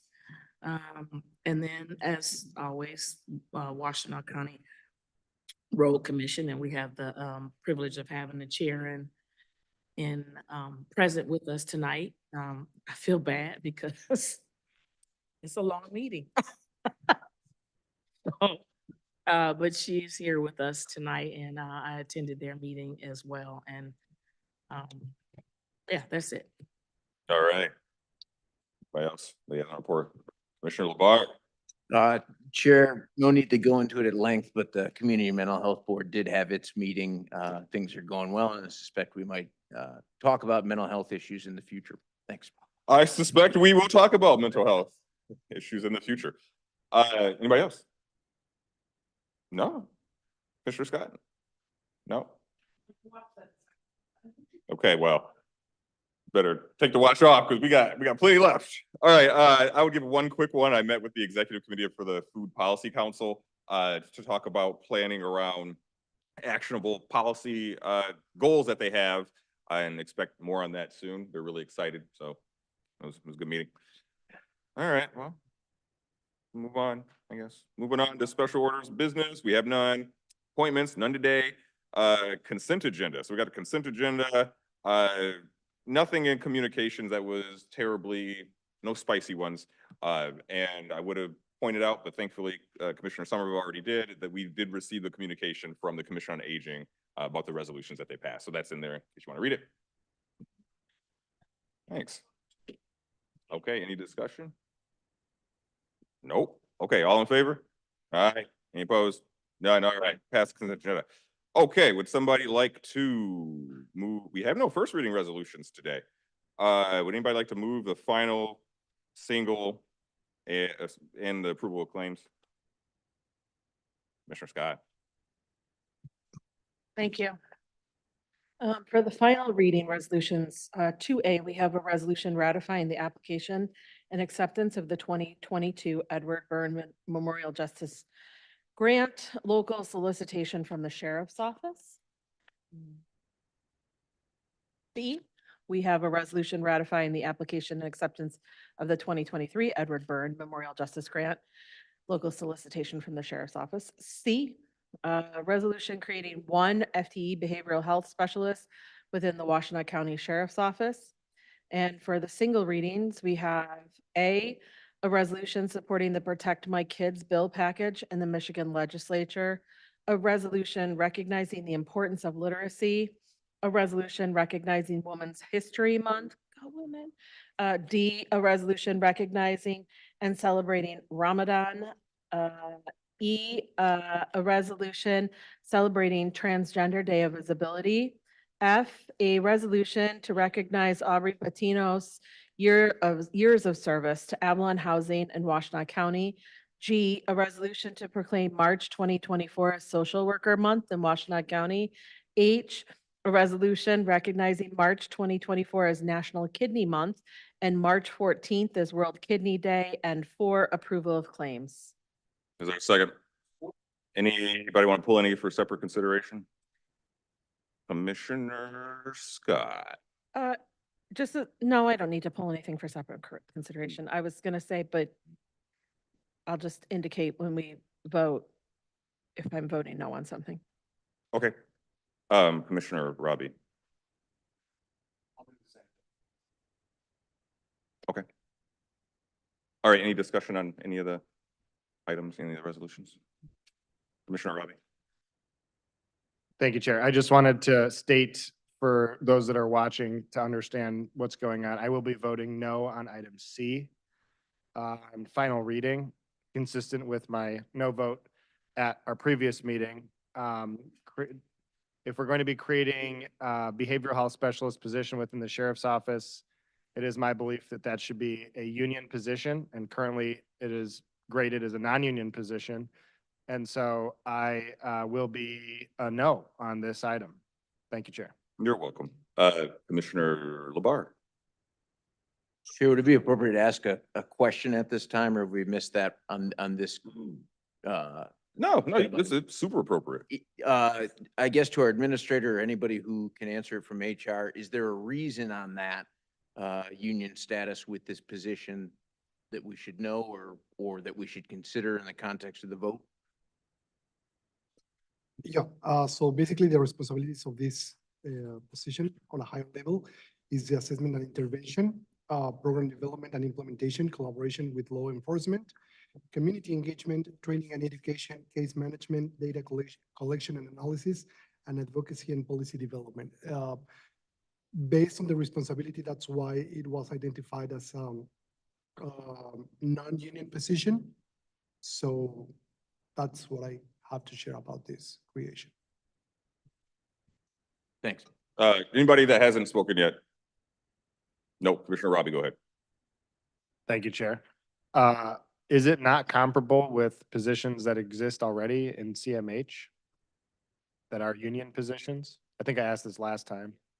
Yeah, it doesn't because of the expanded responsibilities of this position and the which are what again? Did you list all the responsibilities just now or just the expanded responsibilities? The expanded responsibilities that Okay. are above the CMH ones. I guess that's sort of an esoteric reason that you're giving for it not to be a union position.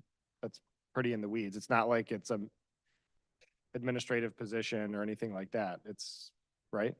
No, it was after the factoring of the position that it was determined that this is the right level for the description that the sheriff's office provided. Was there any discussion with, I assume it would be TPOAM about this position? No. No? No. That's unfortunate. I would hope that moving forward, the county is more vigilant about items like this. If we're going to be creating positions that are comparable to union level positions in other parts of the organization, that we, at the very least, have a discussion with the affected bargaining units before we move forward with items like this. So anyways, I'll be voting no. Thank you. Anybody else? Questions, comments? Take a minute here for one of our or two of our friends from the Racial Equity Office to come speak about the resolutions they put on here that were developed. Are our friends still here? Yes. All right.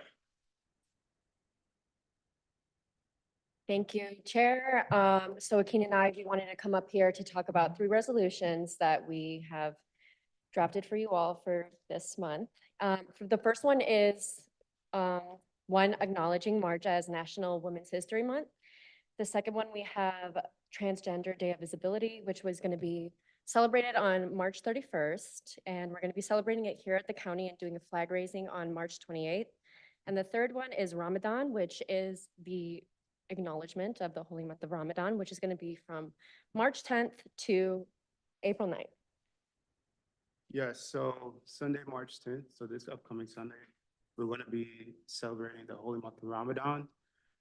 But another point too that we wanted to really hit home is the overarching rationale behind these resolutions that you're going to be seeing frequently. When we talk about the Racial Equity Office, really want to hit home that equity piece.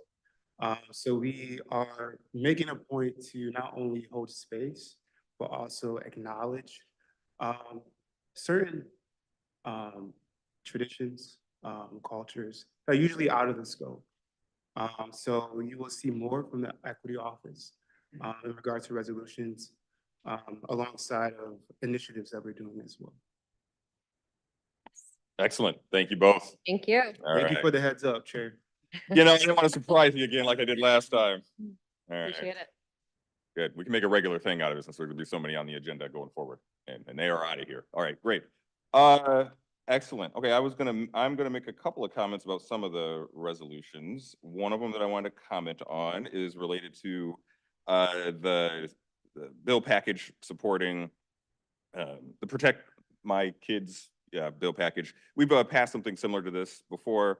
It's in response largely to flavored tobacco products and then taxing e-cigarettes. So all the information is in the resolution. It's a very thorough resolution. Ashley did a very good job on developing it. And it goes over specifically what's included in each of the different bills. So take a look at that when you get a chance. It's consistent with other things that we've passed before and what the Board of Health has passed. And the Health Department is very interested in this issue in particular. We don't have any Health Department friends in the audience today, I don't think, so that's okay. All right. Other one I'm gonna make some comments on is the March National Kidney Month one, and recognizing March 14th as World Kidney Day. I want to take it as an opportunity to illuminate how prevalent kidney disease is in the United States.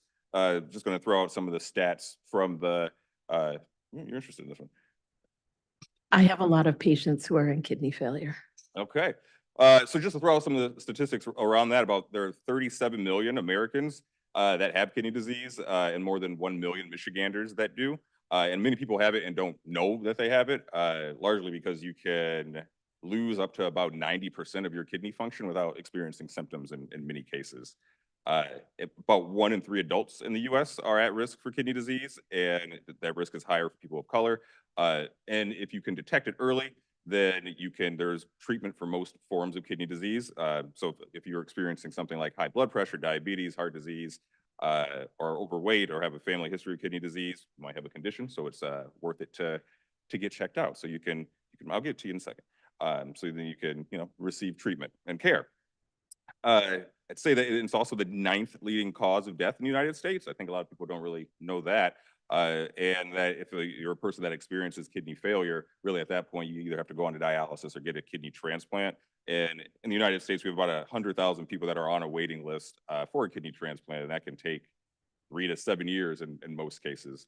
One of the other reasons why I wanted to highlight this too is this is something that's affected me and my family really personally. I've got polycystic kidney disease runs in my family. It's one of the rarer forms of kidney disease that always results in complete kidney failure.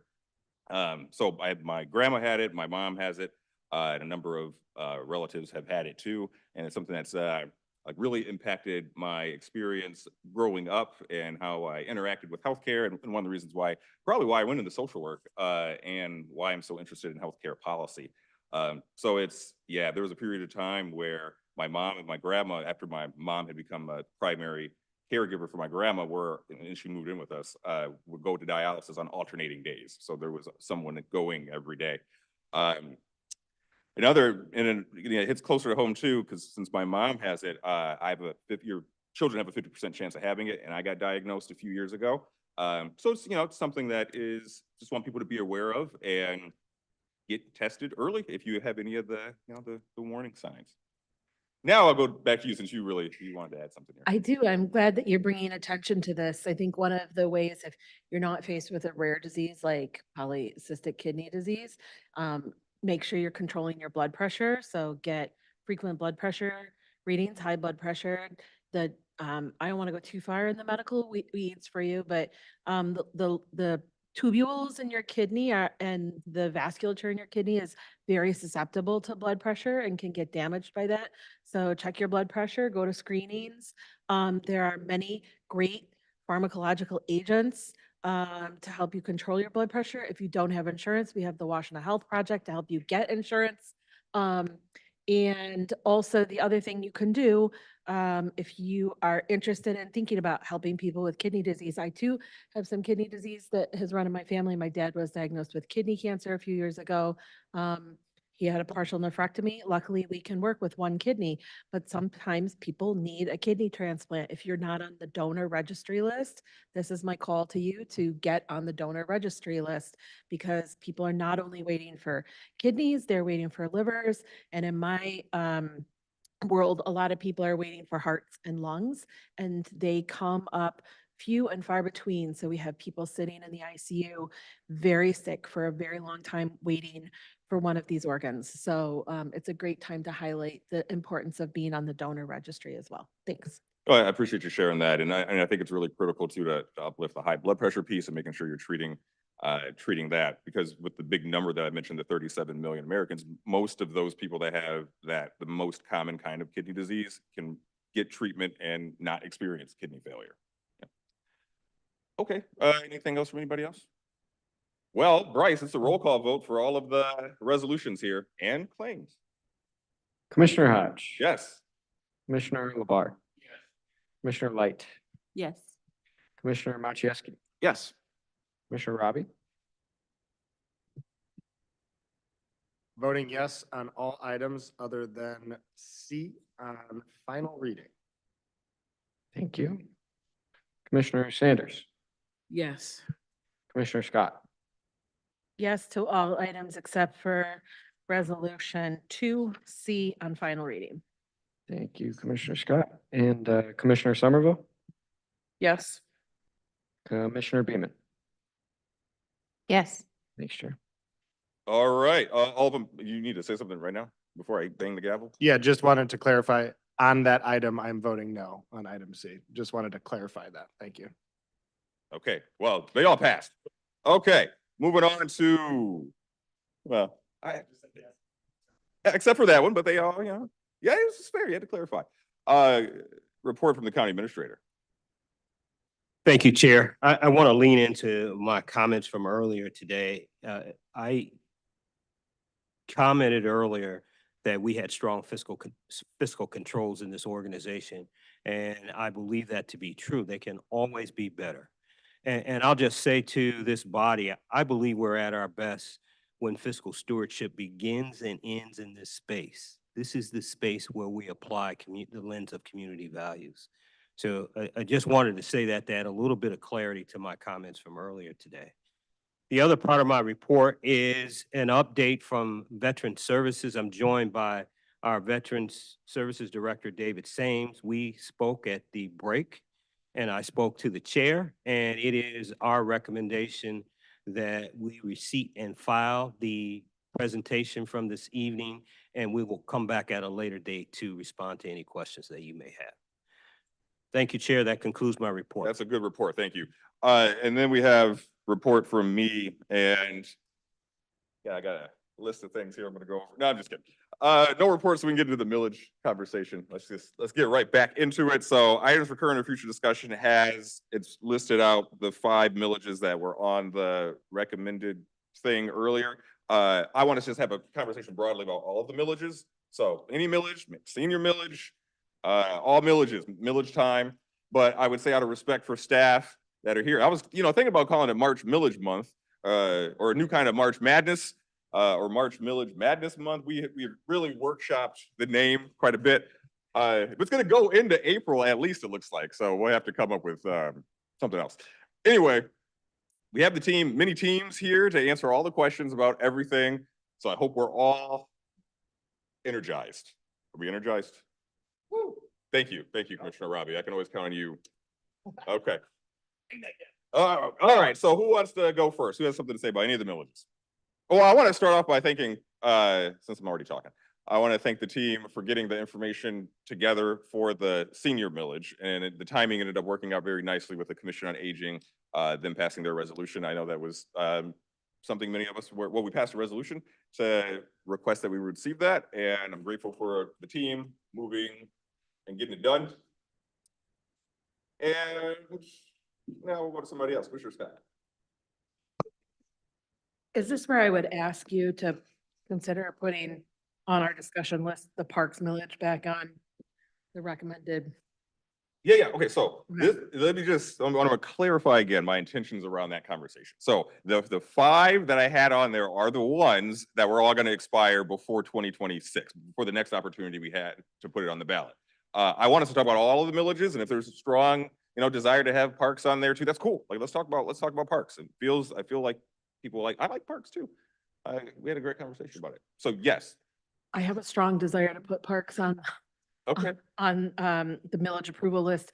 I think especially hearing from Coy Vaughn this evening about how the millages would stack for some of the issues that they're dealing with. And so I think hearing from the director of that area of the county that it's helpful to have it on the ballot this time around. I think it's what Parks Commission was expecting. I would have a strong desire to put that back on to the ballot. Oh my gosh, I can't even think. I also just want to talk about the restoration renewal of the roads and non-motorized millage. Certainly Commissioner Sanders, as a member of the Road Commission, could talk about the importance of this, but we do talk about the non-motorized millage a lot in parks as well, because that is part of creating the border-to-border trail. One of the things that we recently had come before this body was a discussion about people across the wall that MDOT wanted to build. Remember this? And one of the solutions is the creation of this particular area of the border-to-border trail, which will help eliminate some of that traffic going across the train tracks in one of these areas. So this millage also helps support like keeping, not only having that border-to-border trail, which is a great area of recreation and being able to have people have access to that, but also the safety of people who are near those train tracks, and also maintaining some of the natural beauty of our county as well. So. Thank you. I saw your hand, Commissioner LaBarre. Before I call on you, I also want to put out here, like what I'm hoping for us to be able to do with the conversation we're having now is to, one, figure out what millages we want to end up voting yes or no on, and what ballot we would want them on. So with the proposal that I gave with the 5, as I explained, I was trying to be thoughtful about number of millages and number of mills per ballot. With parks included, the combination would look different. I would have put them in a different order. So that's something for us to consider. With parks included, I was going to propose that we do parks, conservation district, and roads in August, and then the other 3, mental health, public safety, 800 megahertz, and veterans in November. So, but that, that's just one guy's idea. This is why we're having the conversation. Commissioner LaBarre, go ahead. So I do think it's wise to put parks on in August. I think both parks and roads are impacted by the construction season, and we build them in extra 3 months of planning. I'm content with that. The biggest issue of discussion tonight, no surprise, is mental health and public safety.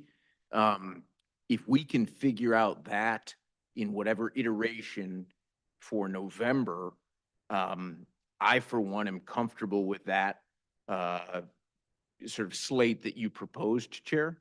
And I think the common theme here with all these things are they are pretty basic identifiable services.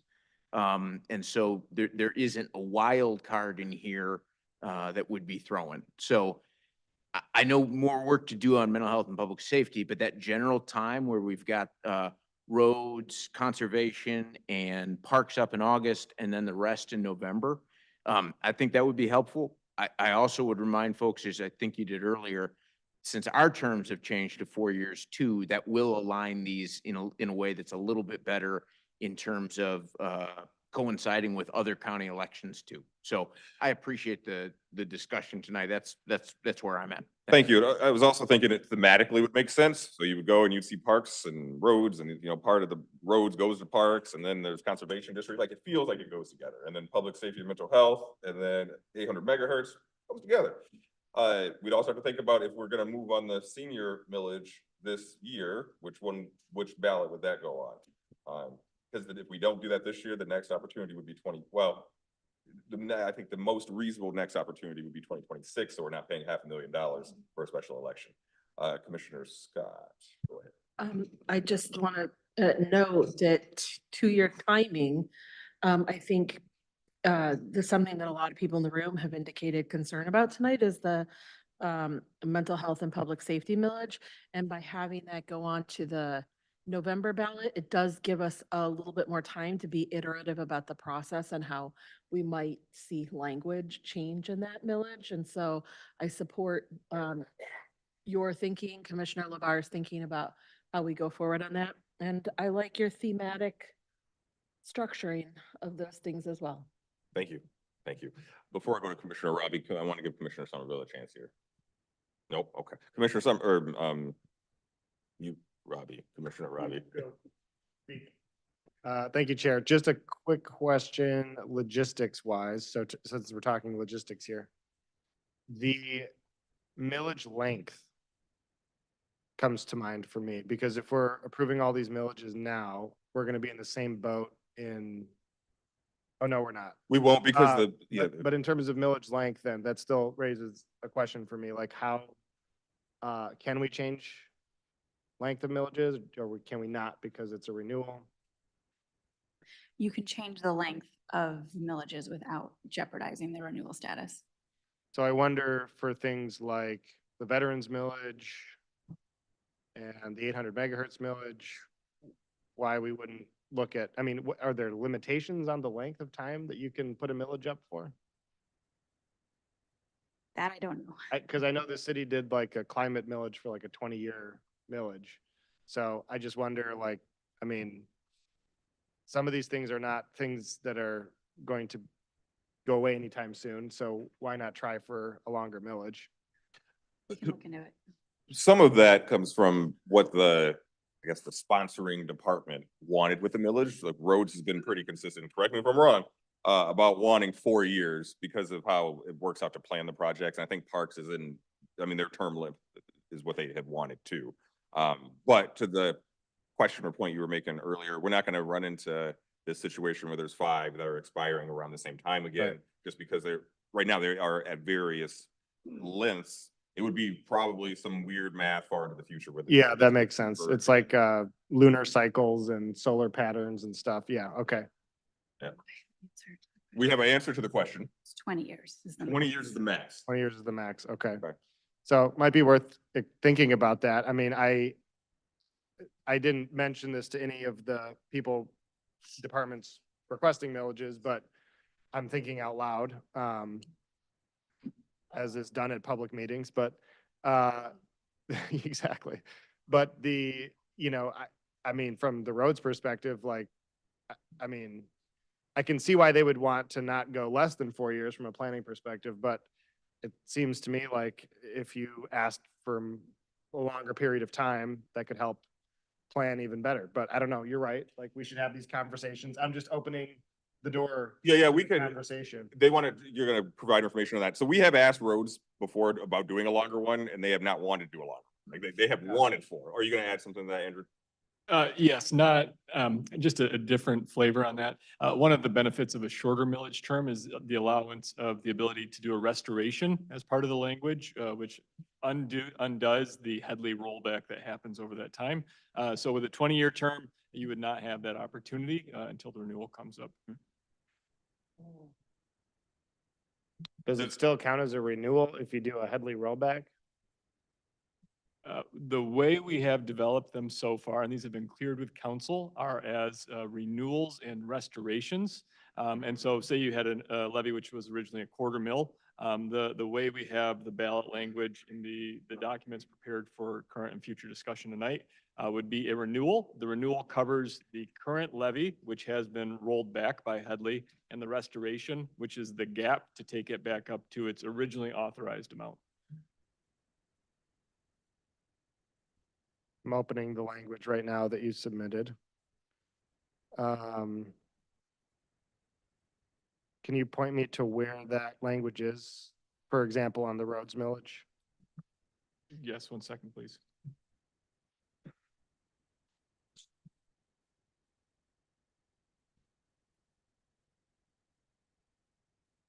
Yeah, I'm having trouble finding it on here. Represents a restoration of that portion of the same authorization which has been reduced by application of the Headley Amendment. So that's the restoration part. Correct. Where's the?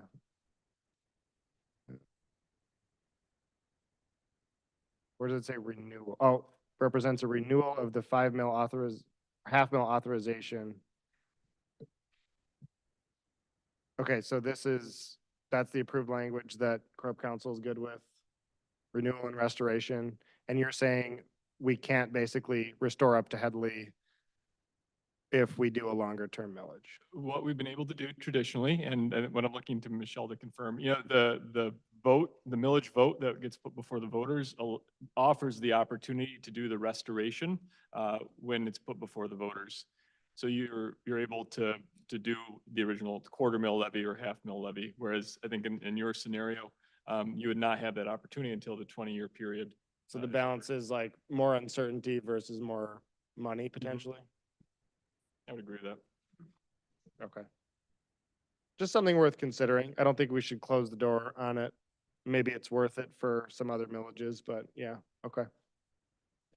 Does anyone have questions too about specific millages, since we have everyone here ready to answer our questions? Yeah, Commissioner Sanders.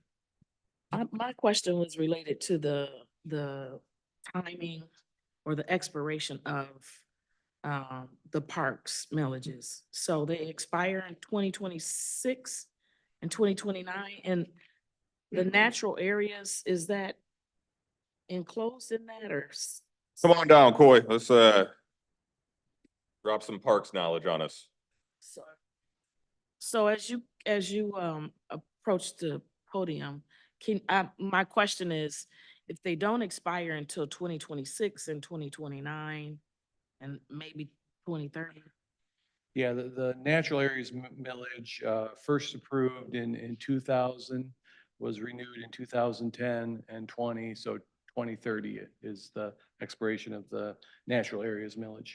To be clear, we're only talking about the one that expires in 26. We're not talking about the other, unless somebody Other really two. wants to talk about those. Oh, I thought there was Yeah. a question But about. we're that. only talking about 26. Yeah. Okay, so don't freak out, Coy. Just tell me, like, why is it necessary for us to even address this now if it doesn't expire until 2026, and we wouldn't be faced with a $500,000 cost because 2026 is an election year? So Right. Yeah. And as I explained earlier, looking at the other millages, we knew we would be the focus of this. Again, we try to keep a separation. We have 4 different millages that if we were to bump this one that has traditionally been on the 4s to 26, that puts it up against our other millage that is only 2 years away. So that would be approved in 28. And so would the road millage, which is also road and non-motorized. So that would be approved in 24 and then again in 28. And then our natural areas in 30. So we'd have 3 different votes with parks millages on them, one with 2, if you look at 26, 28, and 30. So they are separated by 2 years, but it just puts all of we had a cadence going. It puts all of ours together, and it's something we've been trying to avoid. So is there no way for us to combine those? I mean, so, okay, is there no way for us to say that we would look to approve or make a decision of putting all of them on the ballot at the same time? So if the 2026 was the one that we're talking about, could we not fold in the other two at the same time or no? Can you explain a bit more? Do you mean like to So try if- to If make, it's, you go, Like a mega millage? like combine them, like increase the mill rate to the combined, because that would make it a new millage and it wouldn't be a renewal. okay. Yeah, I think we definitely want to avoid that. Okay, I was just asking because it seems like it's really early. Yeah, it is early. I acknowledge that. And, but 26, it leaves us no margin for error. If it fails, we're done with that millage. We can't take it back the next year. If it fails, when we take it, early in 24, we have another bite at the apple. So, that, and then what I mentioned about our capital improvement plan, it allows us to spend, knowing that we have that millage income coming and not wait and hold that money till, until 26, when we know we have, more, millage money coming in. Okay, so now that I've got you at the podium, I'm gonna ask one more question. Your fund balance is enough to take you through how long if a millage was not approved, how much reserve revenue do you have to get you through? We keep a full year of millage revenue as our fund balance. So that, considering both millages, we try to keep at least 10 million in our fund balance. Okay. So if a millage goes down, we can pay our employees, we can operate our parks and facilities, and it buys us some time till we get another bite at the apple. Okay, thank you. Anybody that hasn't spoken yet that wants to speak? Oh, Commissioner Robbie. I don't even remember what I was gonna ask, honestly. No, I remember now. How does it work in terms of sorry, it's late. What am I gonna say? I'm being honest, right? So for example, when we renew, let's see. So veterans expired. Correct. What does that mean logistically? And roads expired, like, so, because we do winter tax collection, right? So we collected in December 23. So that means how does that work? Like, There's no disruption if we pass them now. There won't be any disruption in collection.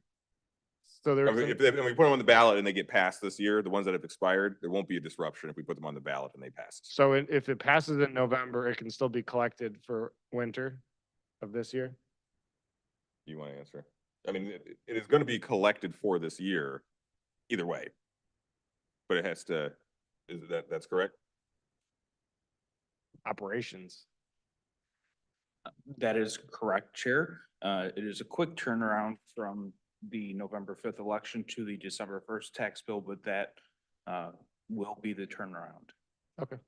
That's what I thought I remembered from previous conversations. I just wanted to make sure. And then the piggyback question to that is, for the millages like mental health and public safety, 800 megahertz and conservation district that expire next year, if we pass the millage this year, 2024, and say, for example, the mental health and public safety millage is still an 8-year millage, that puts us, so what happens with 25? Like because the millage was approved for 8 years. So now does it, basically the last millage only lasted 7 years and then we start new with a new millage, or what happens to 2025 in there? So the current millage is levied through its current expiration date. And if you look at the proposed language, it would be for the mental health and public safety specifically, but it is for all of the millages that are proposed for renewal early. It is for first levied in 2026. So that is the conservation district, mental health and public safety, and the 800 megahertz emergency communication system. Those 2025 is already set. It's already getting collected under the last under millage the approval. current levy. So we are approving for a future millage levy. Correct. How far in the future can the voters decide on approving a future millage? Is there like a time limitation? Like, could we put a millage that starts getting collected in 10 years on the ballot? I'm just wondering. I believe in hypothetically. theory, however, I will caution that there is a Headley rollback that occurs prior to, for any approved millage. So we approve a millage this year that we do not collect until 2026. So this is the only year that there is no possible Headley rollback. So in 2024, we pass a millage, great, we get to levy a full mill, a quarter mill, whatever that millage, full millage is. In 2025, it's subject to Headley rollback. 2026, it is subject to Headley rollback. So we don't start collecting in 2026 on those 3 millages if they were to pass, and there's already 2 years of a Headley rollback. If we were to put something on the ballot for 10 years from now, It would be rolled back for. it all would the be 10 rolled years. back for all 10 years. And it might say it's a quarter mill. It might only be a Yeah. tenth of a mill by the time. That makes we sense. get- I was just asking a hypothetical to try to, Absolutely. yeah, play with the idea in my mind, but, okay, thank you. Any other thoughts or questions for anybody? Another thing I would throw out about the senior millage is that the resolution that we passed asked them to bring back what a half mill one would look like. And then Andrew, and when you were presenting, you provided what different senior millages look like across the state and what kind of money that would bring in. So we could talk about if we put that on the ballot or start to develop it, we could talk about a different mill rate too. It doesn't have to be the 0.5. Anybody that hasn't spoken yet? Yeah, go ahead, Commissioner Robbie. You're gonna have to wait, Commissioner Robbie. Go. That's fine. I'm happy with Just in terms of the senior millage, I don't think we are ready as an organization yet to go seek a senior specific millage right now. I think the commission, I would defer to Commissioner Somerville for more detail on this. I think they asked us about office creation. And just as we did with the Racial Equity Office and with the Climate Council, I think creating that entity, dedicating a first amount or percentage of new realized revenue is the right way to seed it before we go out for any millage ask. That would be, if you ask me, Justin, how I would do it, that'd be how I do it. But I'm not, animated against a senior millage or anything like that. I'm willing to work with folks. I would create the office first, show some demonstrated outcomes, and better articulate the needs that we would fill with the millage, and go that route in future years with the limitation that you said that we're probably looking at 2026. So that's my thinking tonight on that question. Okay, thank you. Anybody that hasn't spoken yet? No. Yep, Mr. Machewski. Excuse me, thank you, Chair. I just wanted to note on the roads and non-motorized millage question that very much appreciate that in the primary election. Is one of the aspects of that is getting it potentially approved at a primary assists the road commission with their contracting.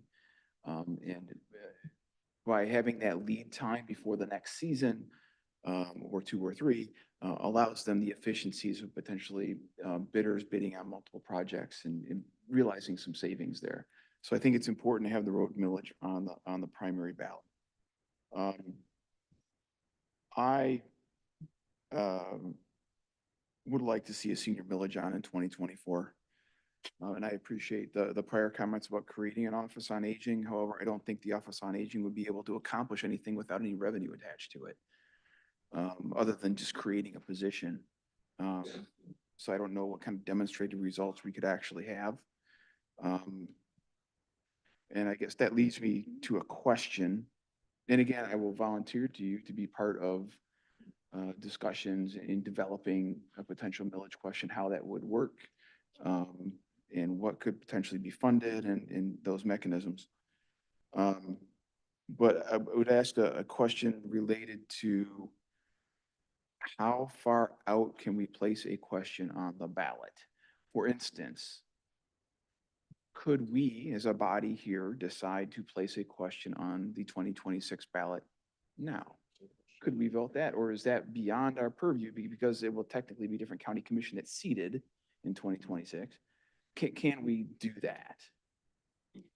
I would add to that question, I think we can do it, but if we do it, could a later board undo it if they undo it before that election happens?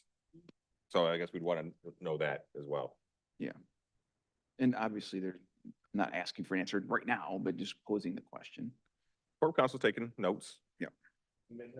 And a nice purple pin.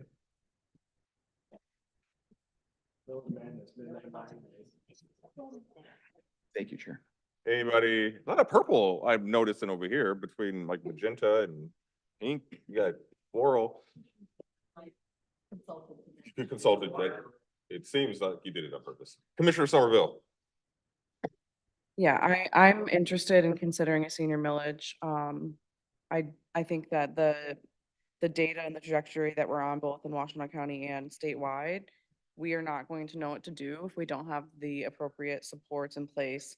When our aging population reaches a certain number, we already don't. The people, older adults who are low income are more vulnerable. They have less resources. Some of the only interactions they have with other human beings is when they get meals dropped off from Meals on Wheels.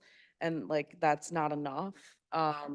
So I do think that it's important to be considered now. If there's not enough support, that's fine, but I think that we should be we need to put it up for a vote. I want to vote yes on that. I don't know if there's enough support on the board, but it's pretty clear that we need to find ways to fund those services. 4 hours ago when we were talking about this and there were comments made about the way that this might be made up. I do have some comments. I especially on a senior millage where we already lack support in our county. We spend I think the last time I checked, $40,000 out of our general fund on like specific older adult services. So we are way behind compared to other counties. But I don't think that we should reinvent the wheel for the sake of saying that we're doing things in-house as opposed to taking services outside.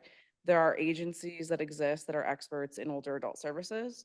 I don't think that we can have oversight and control over how money is spent without reinventing the wheel, because I don't think that actually serves the public good in this circumstance. We're already behind. And when I'm making decisions, I'm thinking about how it's actually going to impact the person who we're trying to serve. And personally, when you think about access to healthcare, transportation, nutrition, housing, weatherization, making sure if we have a 110-degree day in July, seniors have access to fans and temperature control. That is more important to me than us recreating some new way of helping older adults internally when we could just work better with existing structures. So I care a lot about how the money would get distributed if the millage were to pass. And I think we should think about the most vulnerable people who it will impact. And I do think that we should consider it at this time while we're considering other things. And I'll also add that the welfare of older adults is also a mental health and public safety issue. And so we've had a lot of discussion about that tonight. We also need to consider the aging population, what that looks like when there are more older adults and less services. So those are my comments on that. And I do genuinely, I care a lot about many of the things that we're discussing to renew, but we need something in place for older adults. So it does seem like there'd be interest in figuring out the answer to this question around how far into the future could we put something on the ballot. I think we'll get that information and then get it to the board and we can have more conversation about what would make sense in the context of that millage or maybe other ones. That sounds good. And then I'm going to take you up on your offer to work on the wordsmithing. For viewers at home, I was pointing at Commissioner Maciejewski, just to be clear. Did you have a hand up again, Commissioner Robbie? You did. Does anybody else want to talk? Not that I don't want you to talk again, I'm just saying. Yeah, I'm trying to spread share the love, but go ahead, Commissioner Robbie. Thank you, Chair. Just in reference to the senior millage, I love the idea of a future vote to put it on the ballot in the future, and would, like you said, love to hear the answer to that question. I want to underscore something that I said before, though, somewhat in contradiction to what my colleague just said, but you know, I am not in favor of a millage that is going to be used as, frankly, as like an entitlement program for nonprofits. I think that oftentimes our resources get used that way. And, you know, we need strong checks and balances. And frankly, there have been, you know, I appreciate that there have been systems put in place, some of which by the administrator, some of which by the board, to make sure that those nonprofits that are contracting with the county for services are actually providing the services that we want them to provide. And I appreciate Commissioner Sanders for her comments earlier. I think I agree with, you know, what she was saying. And so as we look at the senior millage, I would like for us to think about, you know, a historic time in our country, the New Deal. And I was just saying to one of the advocates for this millage, you know, that we should really be thinking about this, again, just like with what I was talking about earlier, on a larger scale. You know, the New Deal was, part of it was about making sure that all seniors in the state, in the country, could retire with dignity, and created programs for seniors to have that dignity in retirement. Those programs have become under attack over time at a federal level and have lost some of their potency. And as I look to, you know, a future retirement someday, I don't have much confidence that the systems that have been creative will be substantial enough to support me in my retirement. And so, and frankly, a lot of times it doesn't really matter. You have to be really, really rich in order to fully retire with dignity these days. And so making sure that there are systems in place to carry out those functions for people in, frankly, hopefully in perpetuity. I think we need to create universal programs for seniors through this, whether it's a universal food program, a universal housing program, universal housing vouchers, whatever it is that every senior in our community can access. You know, I think that's how we should be looking at this. We should be thinking big. And again, I think the most accountable way to deliver services is by the county delivering those services themselves. It's, you know, and frankly, it's the best way for our community because, you know, again, we have union staff that are providing the services that have, you know, benefits. We're not, oftentimes, unfortunately, when we outsource to a nonprofit to do it, it ends up being that they pay their employees less than, you know, our employees get paid. And so I think it is more costly sometimes to provide in-house services, but it is more sustainable for those that are providing the services. And at the end of the day, again, we are the body that has direct say over how those monies get spent. And so if the public doesn't like how we're spending the money, they can come yell at us. We can change how those monies are spent. And to the degree that we can do that with nonprofits, I am all about that. And I'm all about the transparency and accountability. But sometimes there is kind of a tussle between that, and, you know, attempts to have more transparency and accountability have been met with resistance. And I just want to make sure that we have a good balance. So I would support a senior millage in the context of that and making sure that we have good, strong government programs in place. I mean, even the Commission on Aging recommends that we create a new office in the county. And I think that's a great idea. And I think we should make sure that that office is well-funded in this millage to make sure that it can be the arbiter of those services and provide those services to our residents. Complete change of topic to another millage and actually back to the line of questions that I had before for Brady. Sorry for the whiplash, but just want to make sure I understand this from a timing perspective. And actually, you know, So you were saying, okay, so we're going to keep levying this through the end of 2025, the current millage.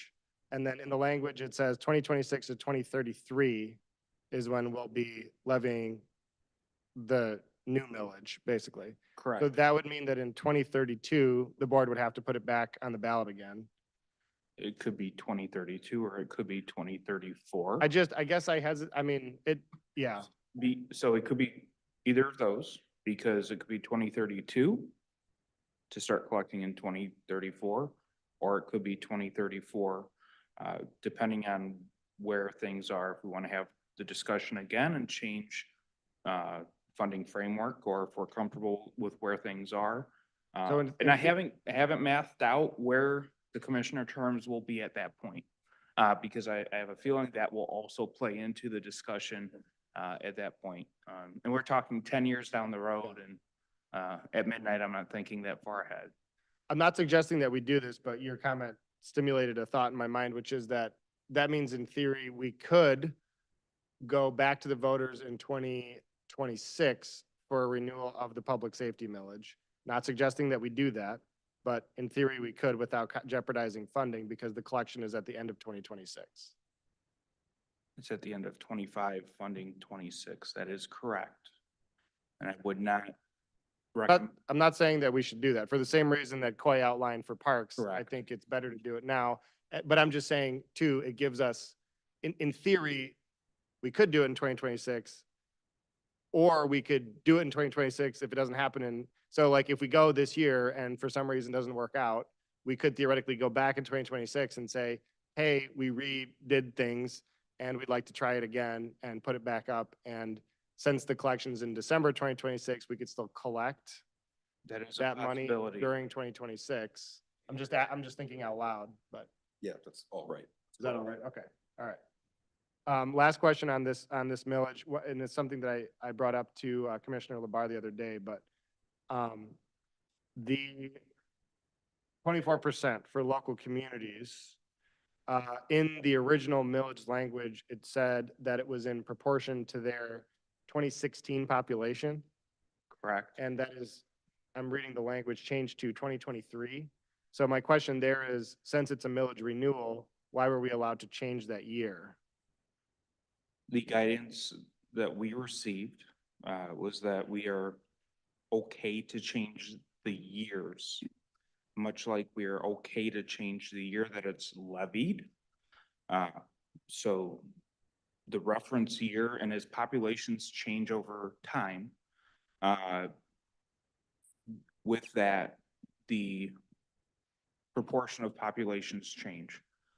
So if it would not make sense to levy or to distribute, if say and I'm not saying, I'm just throwing this out there as a mental exercise. Say the city of Ann Arbor now had 200,000 population, and that 24% would now skew heavily towards the city of Ann Arbor. And it would not make sense to continue to look at 2016 population values. So the guidance that we have received is that it is okay because it is not changing the purpose of the millage. It is just changing the population year that we are looking at. So that is the reason why we have changed that. And we've changed it to the most recent year of available population data, and not to a year in the future, which we do not have population data. Michelle is poised to unmute. Oh, wow. No, you had me. No, Brady said everything. Killed it, Brady. Yeah. You killed it. Yep. Well done.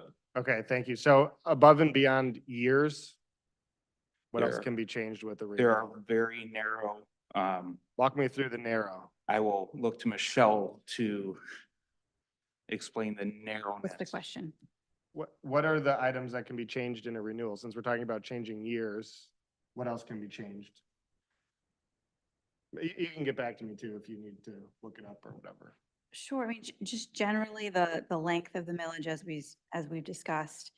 Some of the data that we rely on, like those population values, that can be updated. But when you talk about tinkering with the actual substance of the millage, that's when you get into the risk of losing that renewal label. Okay. So like what if more municipalities have their own police force, for example? Like, could we add more to that list if that were to change as a data thing? Correct. Okay. Okay. Thank you. Last line of questioning, if I could. Yeah, go for it. is On the conservation district millage. Brady, this is such a small millage, like, you know, you guys are all probably hating me for even talking about it, but, how often is there any precedent for the county to have a millage that it collects using its taxing authority, all the proceeds of which go to an external organization? Or is this the only one of its kind? So I can answer this one. And this, there is actually in the presentation we went through earlier, a citation of whatever the Board of Commissioners Powers Act is. And this is specifically enumerated in there for conservation districts okay. specifically, saying that county boards can do this for conservation districts because of the type of organization that conservation districts are.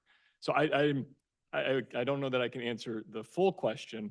That's but- a fine answer. I think Okay. that gives me the context that I was looking for. Okay.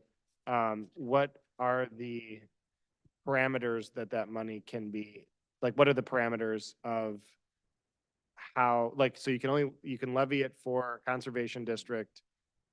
Are there parameters of like how that money flows to the conservation district, or is that up to the BOC? Is that one that we can get back to you on? Sure. Okay. Absolutely.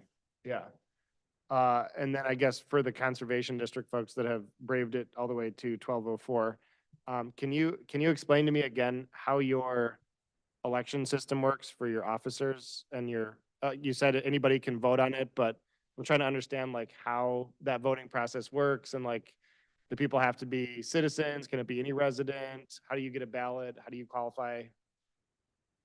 Okay, and there's probably some other context here, but I would defer to your council and your staff to answer some of the nuance, because districts are a little bit weird. But it's all set under state law. And our elections are outlined in our sort of enacting legislation from the state. And so they tell us that we can hold our elections. We allow absentee ballots. It's any resident in the county can vote. They can vote by absentee or they can vote at the annual meeting.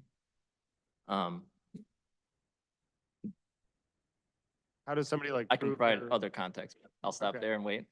No, that's fine. And like, just to be clear, like, I'm not asking these questions because I don't trust either of you. Obviously I've known you for years, but, it's more, I've also heard that in many other counties, conservation districts don't function quite as well as ours does. And so I ask these questions only from a process and governance perspective to try to, you know, while you receive public money, wanting to make sure that your like understand what your systems are, and understand how those, you know, the individuals in our community that are paying for these services can have a voice Yeah. in how the services are being used. I mean, And so, we're a local form of government. Yeah. Our board that is elected, has monthly meetings that are bound by Open Meetings Act. And we have public comment, and all those things. And we're also bound by,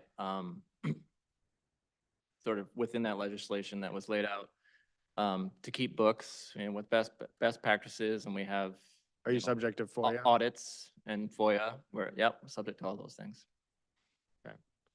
And so how is eligibility to vote determined? Like, what's your process of doing that? They can bring any documentation that proves that they're a resident. How does that work for an absentee vote? They have to come into the office and still provide that certification if they're not gonna be there on the day of the meeting. Got it. What's like turnout usually like, and you have annual votes? Yep, annual meetings, it's typically in January, always in January. About 150 people show up to it. Absentee voting, you can do anytime. It's open to the public. We publish it. And your jurisdiction is the borders of Washtenaw County? Yes, but not all conservation districts in the state align with Okay. counties perfectly. That's why there's only 75 versus 83 counties. So how does it work? And this is kind of off the tangent a little bit, but how does it work in other counties where it's not just one county for a county board to do a millage? So not all districts are doing millages. There's a handful across the state that are. And that's a really good question. I don't know how a multi-county district would approach that. So like if, Oh, Commissioner that's also, Freeman whispered, same as a school district, that'd be intriguing. I didn't know that. well, that's also in the statute, and I can't recall that off the top of my head, but we'd be able to look that up. Okay, I'm just curious, like if a county has a part of a conservation district, how would they levy a millage if they wanted to levy a millage? I'm just curious. Okay, well, I appreciate your time answering those questions. Thank you. That helps me situate what your organization does and how we are able to do this. And it sounds like we couldn't do it for other types of organizations. This is specific in state law. Andrew, if you could, while you're digging, are there other types of organizations that state law allows us to do this for? No, take your time. I don't need it tomorrow, but like, just curious. Thank you. I would just like to further add, washtenaw.cd.org is our website. All right, Commissioner LeBar and then Commissioner Sanders. Thanks, Chair. Corporation Counsel, given the sensitivities around the mental health and public safety millage and the consideration of any change in language that would eliminate renewal status, can we give you specific questions in writing for you to provide specific questions to about changes in a way that you are most comfortable with, having the context before you to be able to give us a certain answer, an answer you are most certain with? And the reason I make this issue is the answer about changing the 2016 listing has changed since I last asked it, and that's good. But I would dearly love not to misspeak or misrepresent what is and is not changeable. I also know that's an impossible job for you, Michelle. So what's a workable way to be able to get you substantive questions in a reasonable fashion that affords you space and time as a lawyer and within the confidence of that relationship, but also in a way that the community can ask, can we do this or that?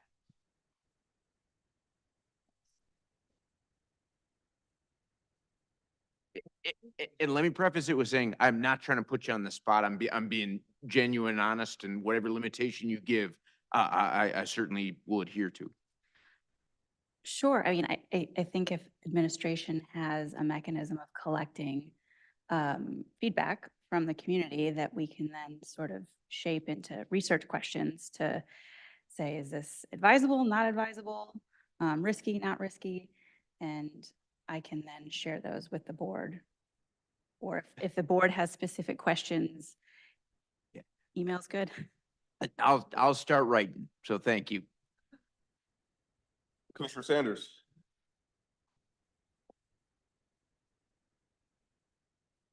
I had a question for conservation, which was just, how is the public made aware of the annual meeting where people can vote? And then I'll do the rest after they answer. Again, since we're bound by Open Meetings Act, and function as a local form of government, all of our meetings are published, just like all of these meetings have to be published ahead of time. So we're constantly like publishing or discussing those events at those meetings. But yeah, we have a newsletter. We have partner organizations that we reach out to and just let them know about the cycle of our events, including our big annual meeting. We just had one in January at the Ypsilanti. Does that include providing notice to our public information officer so that it goes out broadly to the commissioners and if not, can it be? Absolutely, yeah, Certainly. probably, yeah. That would be helpful. Yeah, we're happy to collaborate more beyond just the climate action plan. Okay. And do things like that, sure. Thank you. Senior millage. So I was under the impression that there was supposed to be an agency that was doing a study or a survey about the senior millage. Commissioner Machewski can answer that. Yeah, Oh, are you? yeah, that's fine. Thank you. And perhaps Annie can elaborate on this from the Commission on Aging side as well. The area agency on aging that covers Washtenaw County is known as Ageways. Katie Wendell was here a couple meetings ago Yeah. talking about the name change. They do a needs assessment every 3 years as part of the multi-year planning process, which goes to the state of Michigan, and is a plan for how we're going to use the funds that the state brings down from aging. So there is a needs assessment process through that. But in addition to that, there have been local efforts in conjunction with the Commission on Aging, which again, Commissioner Somerville can talk about, that have been evaluating need through a variety of stakeholders in the county here in Washtenaw County. And I have not been part of those meetings in many months, so I would probably defer to the commissioner. Yeah, the Ann Arbor Area Community Foundation is doing a like countywide assessment of older adult services. I don't think the outcome of that will change the need to fund support for older adults. It will identify gaps, and it will identify ways to maybe merge services. The problem is like the number it might be 46, but we don't spend basically any of our general fund on older adult services. Everything that we get is passed through from state and federal, and it's the stuff that we get from the state and feds is not enough. And the area agencies and aging are kind of like the hub for the pass through as well. So I also want to just like highlight that in the context of the senior millage and how we disperse dollars and services. It is unfortunate that this is where we're at in our country, in our state. But that is how the state of Michigan supports older adult services too. So Sorry. I just wanted to know whether or not there was something that was sent out last year that indicated that there might be a price tag of about $100,000 for there to be this I don't have a better term, survey taken regarding senior millage. So that was one question. And then I literally just received an email this morning. I appreciate the email and the information attached. However, I'll speak for myself. I can't digest something that I get at 9 o'clock in the morning on the day that we're having a board meeting. And I've not received any other communications. I have had a conversation with one of my fellow commissioners about this millage, a possibility of a millage, a year and a half ago or so. And as I shared then, I am concerned and I have gotten feedback from seniors who aren't comfortable speaking publicly about it, that say they can't, even though there may be a need for it, they can't afford it. And I expressed previously, and I've been pretty consistent in this, I think that we are approaching millage fatigue with our residents. And if I was going to, well, first of all, let me say, in the definition of AARP, I am a senior. And I have a over 85-year-old mother. I have very long living relatives. I think that the need is there. I guess I was concerned, and I've said this before, I would be more willing to support a millage that provided funding for seniors, human services, and our youth. I'll speak for myself. I am supporting the raising of a grandchild as a senior. I am able to assist because I'm working 2 jobs. But I feel like our country is moving to a place where you have a very large number of seniors that are helping their children, helping and or completely having to raise grandchildren that are in need of all 3 of those support systems, not just senior support. But when you've got a child in your house, then that opens you up to needing human services and it opens you up to needing youth services. And they are oftentimes married more than we want to admit.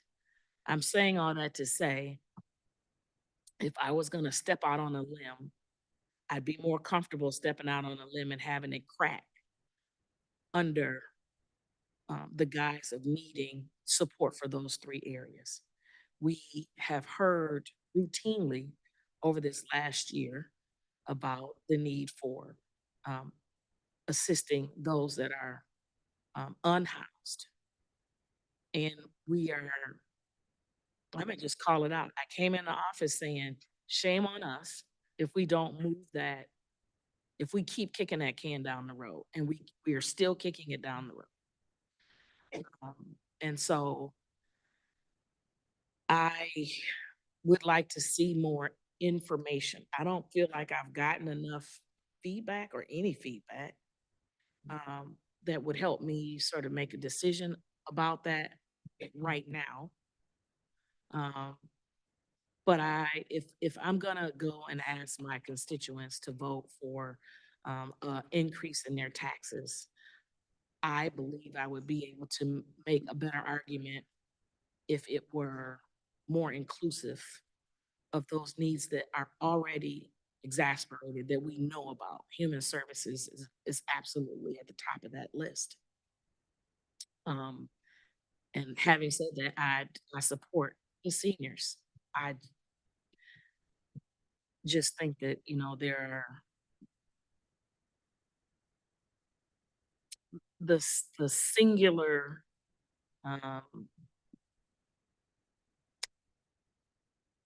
population is not a singular population anymore, not just the seniors. It is anybody else that's living in that household, anybody else that they are still supporting. And I am concerned that we don't have accountability in place now for the partners that we have in terms of providing them with funding. And, you know, I would rather see something in-house. I'm not trying to expand the numbers that we have in terms of staffing, you know, to a level that is not sustainable. But if we were going to do something for seniors, I would really rather prefer that it would be something in-house and not necessarily a millage where we're giving that money to someone else, to an agency that we don't have any accountability for. When it's in-house, we have, you know, the staff members have protection, and then we have a process for if they're not doing their job and if they're not servicing our residents the right way.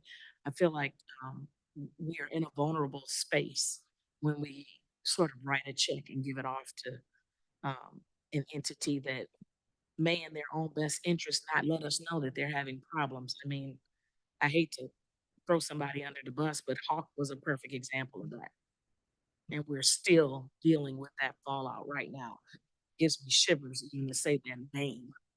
So I just wanted to put that out there. I've shared this before. I've been pretty transparent about it. I do support the seniors. I just wonder if there's a better, more accountable way for us to do it. All right, I think Commissioner Machewski wants to respond, and then Beeman, and then Robbie. Then maybe we are coming to a close for the day. Thank you, Chair. Appreciate it. I appreciate the comments, Commissioner Sanders. I will add that what the kind of situation you're talking about is in the aging sector referred to as grandparents raising grandchildren. It's something we see an incredible rise in over the last decade for a variety of reasons. And on a lot of services that come from the aging side of it relate to establishing guardianship and other legal processes people have to go through in those kinds of grandparent-grandchild relationships, connecting the services as well. But what you've pointed out is absolutely a growing aspect of the aging community and the aging services world. I do want to note that Ageways, formerly known as the Area Agency on Aging 1B, covers 6 counties. And this might sound like a defense of area agencies on aging at the beginning, but I'm going to circle back to what I would think of would be a way for us to potentially administer what my perspective is on administering a potential millage here in the county, which doesn't involve Ageways. But I do want to point out that area agencies on aging, of which there are 16 in Michigan and 614 across the country, were created in 1965 as part of the Great Society, signed into law by President Johnson, authorized under the Older Americans Act, of which Congressman Dingell played a part of. It defines an older adult as somebody that's 60 and over. So that's where that definition comes from. The Older Michiganians Act was modeled after the Older Americans Act. And the Older Americans Act created the area agencies on aging. And it exists as Ageways is a nonprofit entity, but it is designated by the state of Michigan, Michigan Department of Health and Human Services. So it has this quasi-governmental aspect to it. It's not just a nonprofit that popped up and said, hey, we're the area agency on aging. It was created by the state to play this role. And so it does have that relationship. I can tell you firsthand that area agencies on aging have an incredible amount of reporting and auditing that they go through. Not only from the Michigan Department of Health and Human Services, but from the federal government as well. And the other half of their business is Medicaid related. And I've talked about that many times at this table, the work that they do on long-term services and supports, which again is heavily overseen by the Michigan Department of Health and Human Services. I will say that the situation that at least I have been hearing about from Chelsea and Dexter in my senior centers is that coming out of COVID, they are seeing record numbers of people participating at their centers. In a variety of programs, in a variety of ways. Record numbers of people seeking nutrition assistance. And the ARPA funds that we allocated have been helping with that. You heard Monica Prince from Ypsilanti at the beginning of our meeting earlier, well, yesterday, I guess, talk about the staff that she was able to hire to help deliver services with ARPA money. That money is going away at the end of this year. The demand isn't going away, the demand is increasing. Another aspect here is that the Older Americans Act money, which is the traditional money that comes in from the feds and is enhanced by the state, is being reduced because Michigan, although we are experiencing a growth in the older adult population, isn't growing as fast as other states. And it's a formula. So when that money comes in from the feds through Lansing, through the state government, to the area agencies on aging, it's being reduced. Demographics increasing, revenue decreasing. On the Medicaid side, just last week, the Michigan Department of Health and Human Services cut by nearly a quarter the number of what are called slots in the My Choice Medicaid Waiver Program, which is the long-term services and supports program for vulnerable people that are on Medicaid to receive in-home services to stay out of nursing facilities. They cut the number of seats by a quarter. Our current state government did that. So the need is getting more pronounced. And for, for more information about the impact of the older adult population's struggles to achieve services across the range, transportation, nutrition, whatever it might be, the Detroit Area Agency on Aging, which covers the city of Detroit, Grosse Pointe area, 15 years ago did a report called Dying Before Their Time. And the report is essentially what happens to people when they cannot access services. And the reality of it is their health declines and they die before their time. So part of the reason I want to see this issue addressed in 2024, put before the voters to see what they think about it and whether we should have a senior millage or not, is because that ARPA money is running out. And if we wait till 2026, then we're waiting till 2027 to make it effective. That's another 3 years from now. You know, there are some significant impacts. Demographics are still going up. So that is part of the reason I want to see a 2024 question. I appreciate the needs question, right? Let's demonstrate the need. Let's come up with what that looks like. And I think that information exists. And I would challenge those advocates to bring that forward. And specifically have conversations with you and anybody else is interested in that. I've had those conversations with them. So I guess, you know, there's a lot of impact to be had here, I think. And I appreciate the conversation. I appreciate this being discussed here today. I do think it's a critical issue. It impacts not only older adults, but their caregivers and people that older adults might be caregiving for themselves, grandchildren. So I'll conclude my comment by saying all of that I just said about area agencies on aging.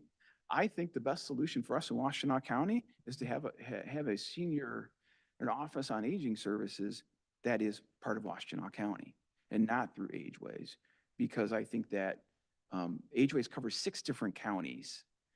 And I think that with the stakeholders we have in Washtenaw County that I've had dozens of conversations with over the last 6 years, I think we have a level of expertise and knowledge and ability within Washtenaw County that we can do this within Washtenaw County government and we can do it effectively. So everything I just said about agencies on aging, I think our millage solution here is really a county administration solution. Mr. Chair, I appreciate the time that you gave me to go through all of that. Yep. And we'd be happy to talk with anyone here further on the side. Chair, Very can I- educational. You have a direct response? Yes. So first of all, thank you, Commissioner Machieski. That is the most in-depth elevator pitch information that I've received. And that is what is needed, though. I mean, I don't feel that I can be asked to make a decision without something to sink my teeth into and without the information to be able to answer my constituents when they say, what are you doing? Either they support it or they don't, but I need what you've just provided that has not been provided thus far. So first, thank you for that. Second, I was not speaking about your agency when I talked about the other agencies. My experience with you and your agency has been positive and supportive, especially in the final days of my father's life on this earth. And I have said to you before how indebted I am and appreciative I am that you were able to help me make those connections so that he had remaining quality of life. So let's be clear, I was not talking about, and I've had relationships with Detroit area agency on aging, never had issues with them either. I'm talking about the nonprofits that we have had experiences with, good, bad, or indifferent. So thank you for that information. It would be nice though, if we all collectively had something that we could dwell into and be able to share out why we're making whatever decision we make related to this issue. So thank you. All right, Commissioner Beaman, and then Commissioner Robbie, and then Commissioner Somerville. Okay, I'm gonna be quick, because mine may be a bit of a tangential issue versus direct to the millages that we're speaking about. And it's also something that doesn't have to be answered tonight, so just bear with me. Because there's questions around who we fund, and because there's questions around this funding going to salaries, I'm just going to speak from personal experience. Back when I was with Ann Arbor Spark, we had a position that was dual funded and dual reporting. So the person had space at Ann Arbor Spark and the person had space at Washtenaw Community College. They were paid by both and they reported to both. So I don't know that that's something we can do. I'm just floating the idea out there so that we could get some answers around it and everyone can tell me, nope, you're crazy. That's not possible. That's not feasible. But if there is this question around we're funding employees that either aren't paid well or aren't doing the job well or et cetera, could there be some kind of reporting structure where if we're funding the position, they are at least in part our employee? So throwing it out there, don't need an answer tonight, just planting a seed. Might be a weed, sorry. Well, all right, well, we're gonna look into that.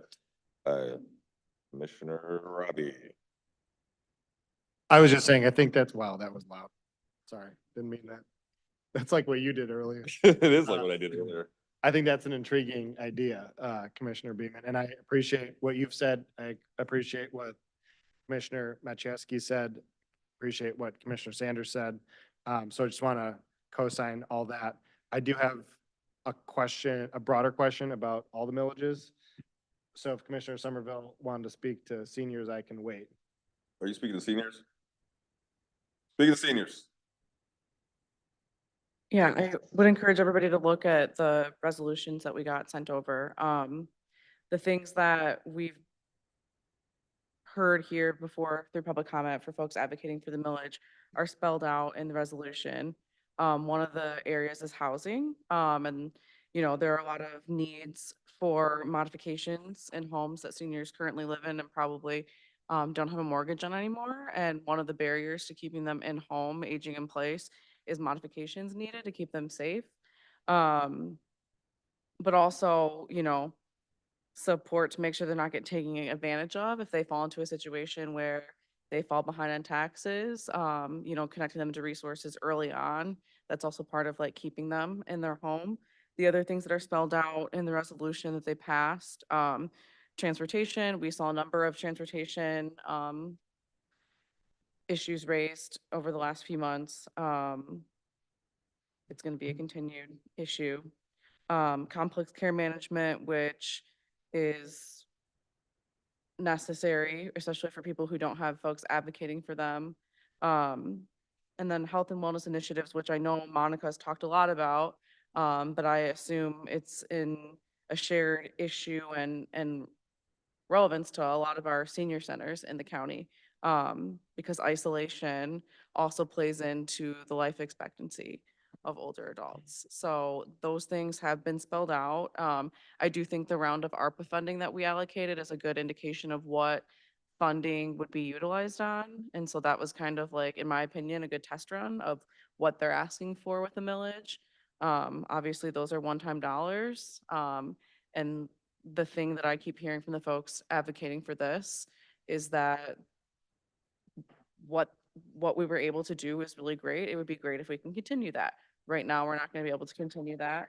And so you know, each commissioner has a counterpart on the Commission on Aging. I would recommend, you know, getting together with them and talking more about it. But you know, the needs are there.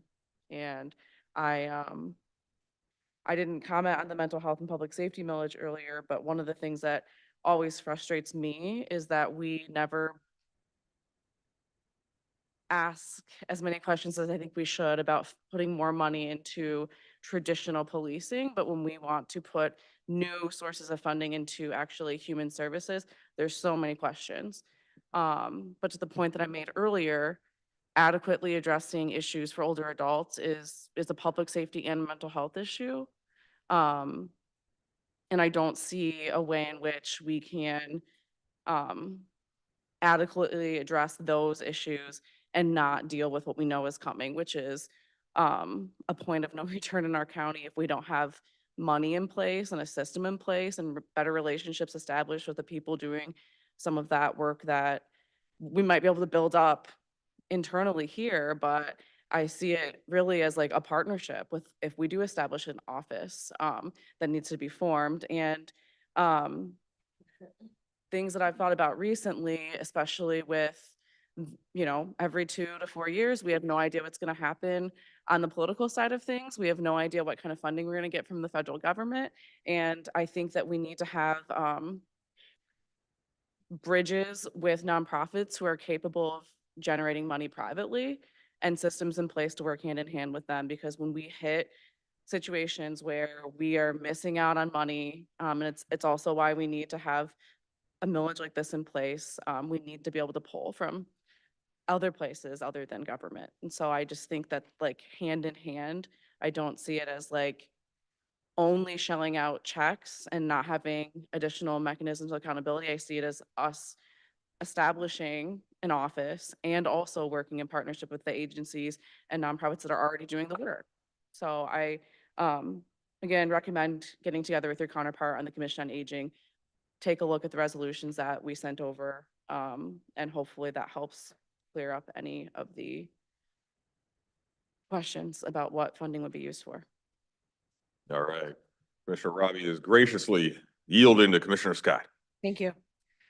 Commissioner Somerville, I just wanted to like yell bingo, because I think I say a lot at this table when we're talking about things that sometimes we get into a position here and other people do it too, where we are like reinventing something and we are not getting the most bang for our buck, where we are getting 1 + 1 equaling less than 2. And we need to be at a position where 1 + 1 is equaling more than 2. And if we aren't thinking about how to create a senior millage and work with people who are already doing the work in the community, we're starting out less than 2. We're not getting the bang for our buck that we would need. And so, rather than wax on about this, for a long time, is it necessary that we do something to think about seniors in our community? Absolutely. Nothing meaningful has been done with any kind of senior legislation in this country, never mind the state, in this country since 1983, which is the last time Social Security had any kind of reform. And with the Great Society and Social Security, like in the 30s, the 60s, and 83. It's 2023. Our society is aging. We have to figure out.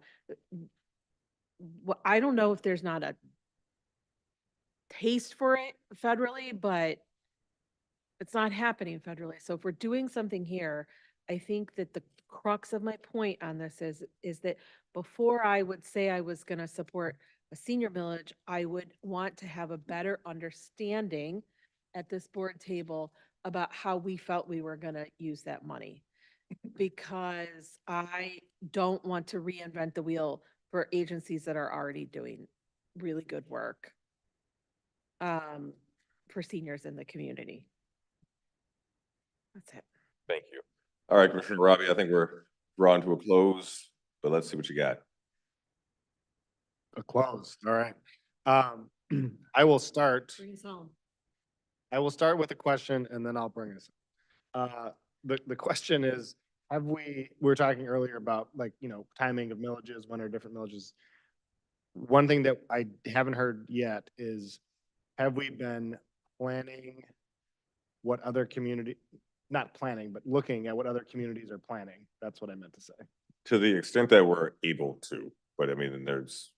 Do we know what's on the horizon, or is some of it like proprietary at this point? Or do we have like a general sense of?